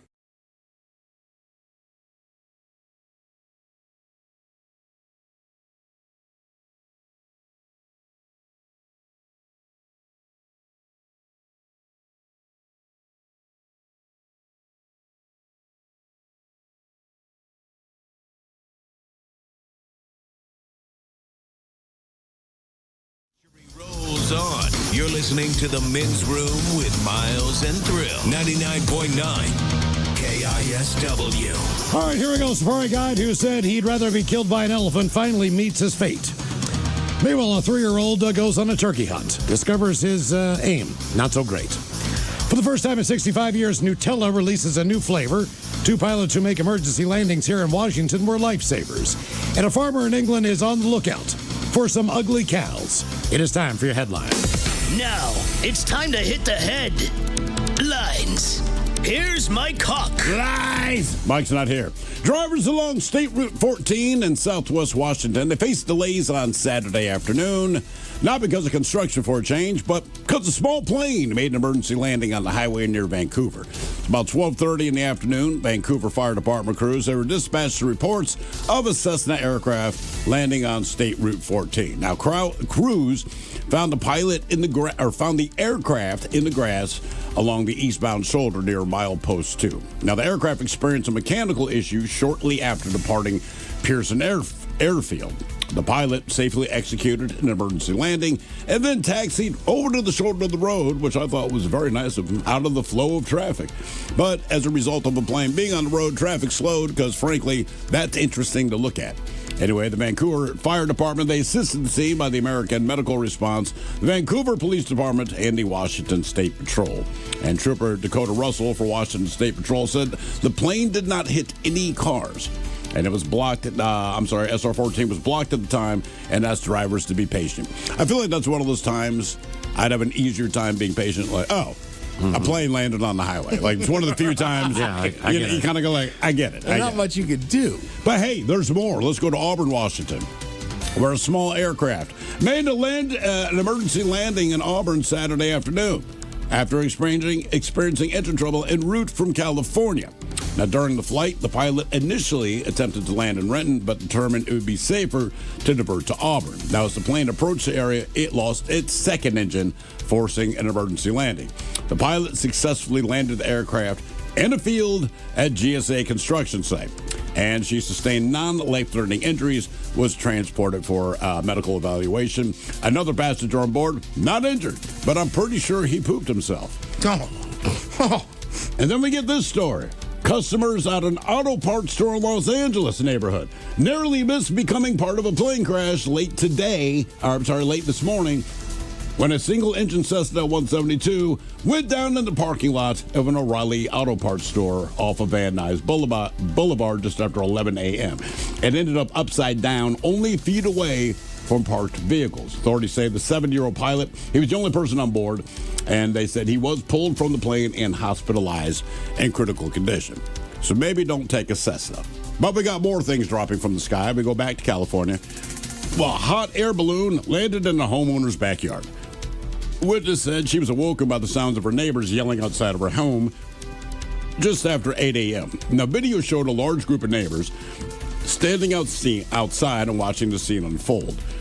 The balloon ran out of fuel, was forced to make an emergency landing in the backyard of Hunter and Jenna Perrin's home. The basket, which narrowly avoided fences and trees before landing on a small lawn, was filled with about a dozen people who were unharmed. Think about how big that basket had to be. Right, there's a dozen people. Not only were they unharmed, they were waving at the couple as the couple pulled out their cell phone. Now, after some careful maneuvering, the pilot was able to move the balloon out of the backyard and onto the street for more space. And then bystanders were seen grabbing the drop line tethered to the basket as they worked to safely redirect the basket as it remained afloat. Eventually, a neighbor said more propane was delivered, the balloon was reignited, and they took back off into the night sky. That's all right. All right, we go to Africa, where a charging elephant killed a longtime safari guide in South Africa.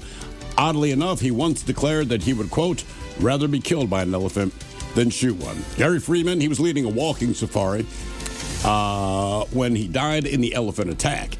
He's identified as the owner of the reserve, and the tour group had left the vehicle on foot when the attack occurred. Someone there says, as the group were walking, an elephant suddenly emerged and charged him. He tried to scare it off with the revolver that he was carrying, but he was ultimately attacked by the elephant. Now, the tour group took him to a safe place, is what they say, and contacted emergency medical personnel who pronounced him dead when they arrived. Damn. That's your guide, by the way. This is the guy guiding you. This is the guy who knows where you are, where you're going, what you're doing. And an elephant took his ass out. Yeah, I don't. I mean, that would be so scary. Well, yeah, and you watch an elephant basically just stomp a dude. Mm-hmm. Correct. All right, now we go to the I did not know this was a problem file. We go to England, where a farmer says he has been left with no choice but to consider breeding ugly cows after social media influencers and walkers repeatedly disturbed his herd for selfies, videos, and yes, even yoga clips. Cattle farmer Alex Birch from Derbyshire said, quote, my cows don't get any peace. I've seen the videos. I've seen it in person. I've seen someone filming yoga video next to him. He said the behavior had become increasingly common, whereas Highland cattle roamed had become something of a social media attraction in recent years. And he says people just can't understand it when you tell them not to approach them, that the cows might turn on them. They don't think it's a problem. They can't see the danger. So the farmer, whose family has kept the Highland cattle since the 1970s, said the issue is escalating significantly in recent years, particularly since the pandemic. And he says he has not taken the decision lightly, but he felt he had no other option. He's now intentionally going to breed ugly cows because ugly cows people don't want to interact with. That is the dumbest thing I've ever heard in my life. Those cows are too good looking. That's the thing. It's like they basically keep molesting, and not a weird way, my cows. Yeah. Because they're good looking cows. So now I have to breed ugly cows so people stay the hell off my property. And now we have this is going to shock everyone, a 3-year-old hunter. 3-year-old hunter wounded 2 people during Wisconsin's youth turkey hunt. Now, the shooting happened on state forest land in Honey Creek Wildlife Area in Racine County. A 34-year-old male mentor said he saw what appeared to be a turkey fan and movement in the woods. The mentor then knelt, helped the 3-year-old stand in front of him, aim, and pull the trigger. Now, Miles, you're incorrect. The kid has pretty good aim. Because instead of hitting a turkey, the 12-gauge semi-automatic shotgun blast struck a 4-year-old male turkey hunter and the hunter's 7-year-old child. Both victims suffered pellet wounds to the back, hand, and head. Both were taken to the hospital. The injuries do not appear to be life-threatening. Believe it or not, during this particular week in Wisconsin, it's perfectly legal to take even your 3-year-old out for the hunt. They misidentify what they're looking at, but the kid's aim was true. Hey, big thanks to everyone checking us out there on the YouTube at KISW Rock. The lovely Jolene's coming up in just seconds. Yes, indeed. It's all true. But in the meantime, hell, we be all about this bitch. So until tomorrow, please do what you do best. And for Aletha's sake, stay beautiful. The Men's Room has been taped before a live studio audience. Wardrobe and makeup provided by Mantastic Limited. This has been a presentation of the Men's Room Radio Network. Oh, man! A Double Flush production.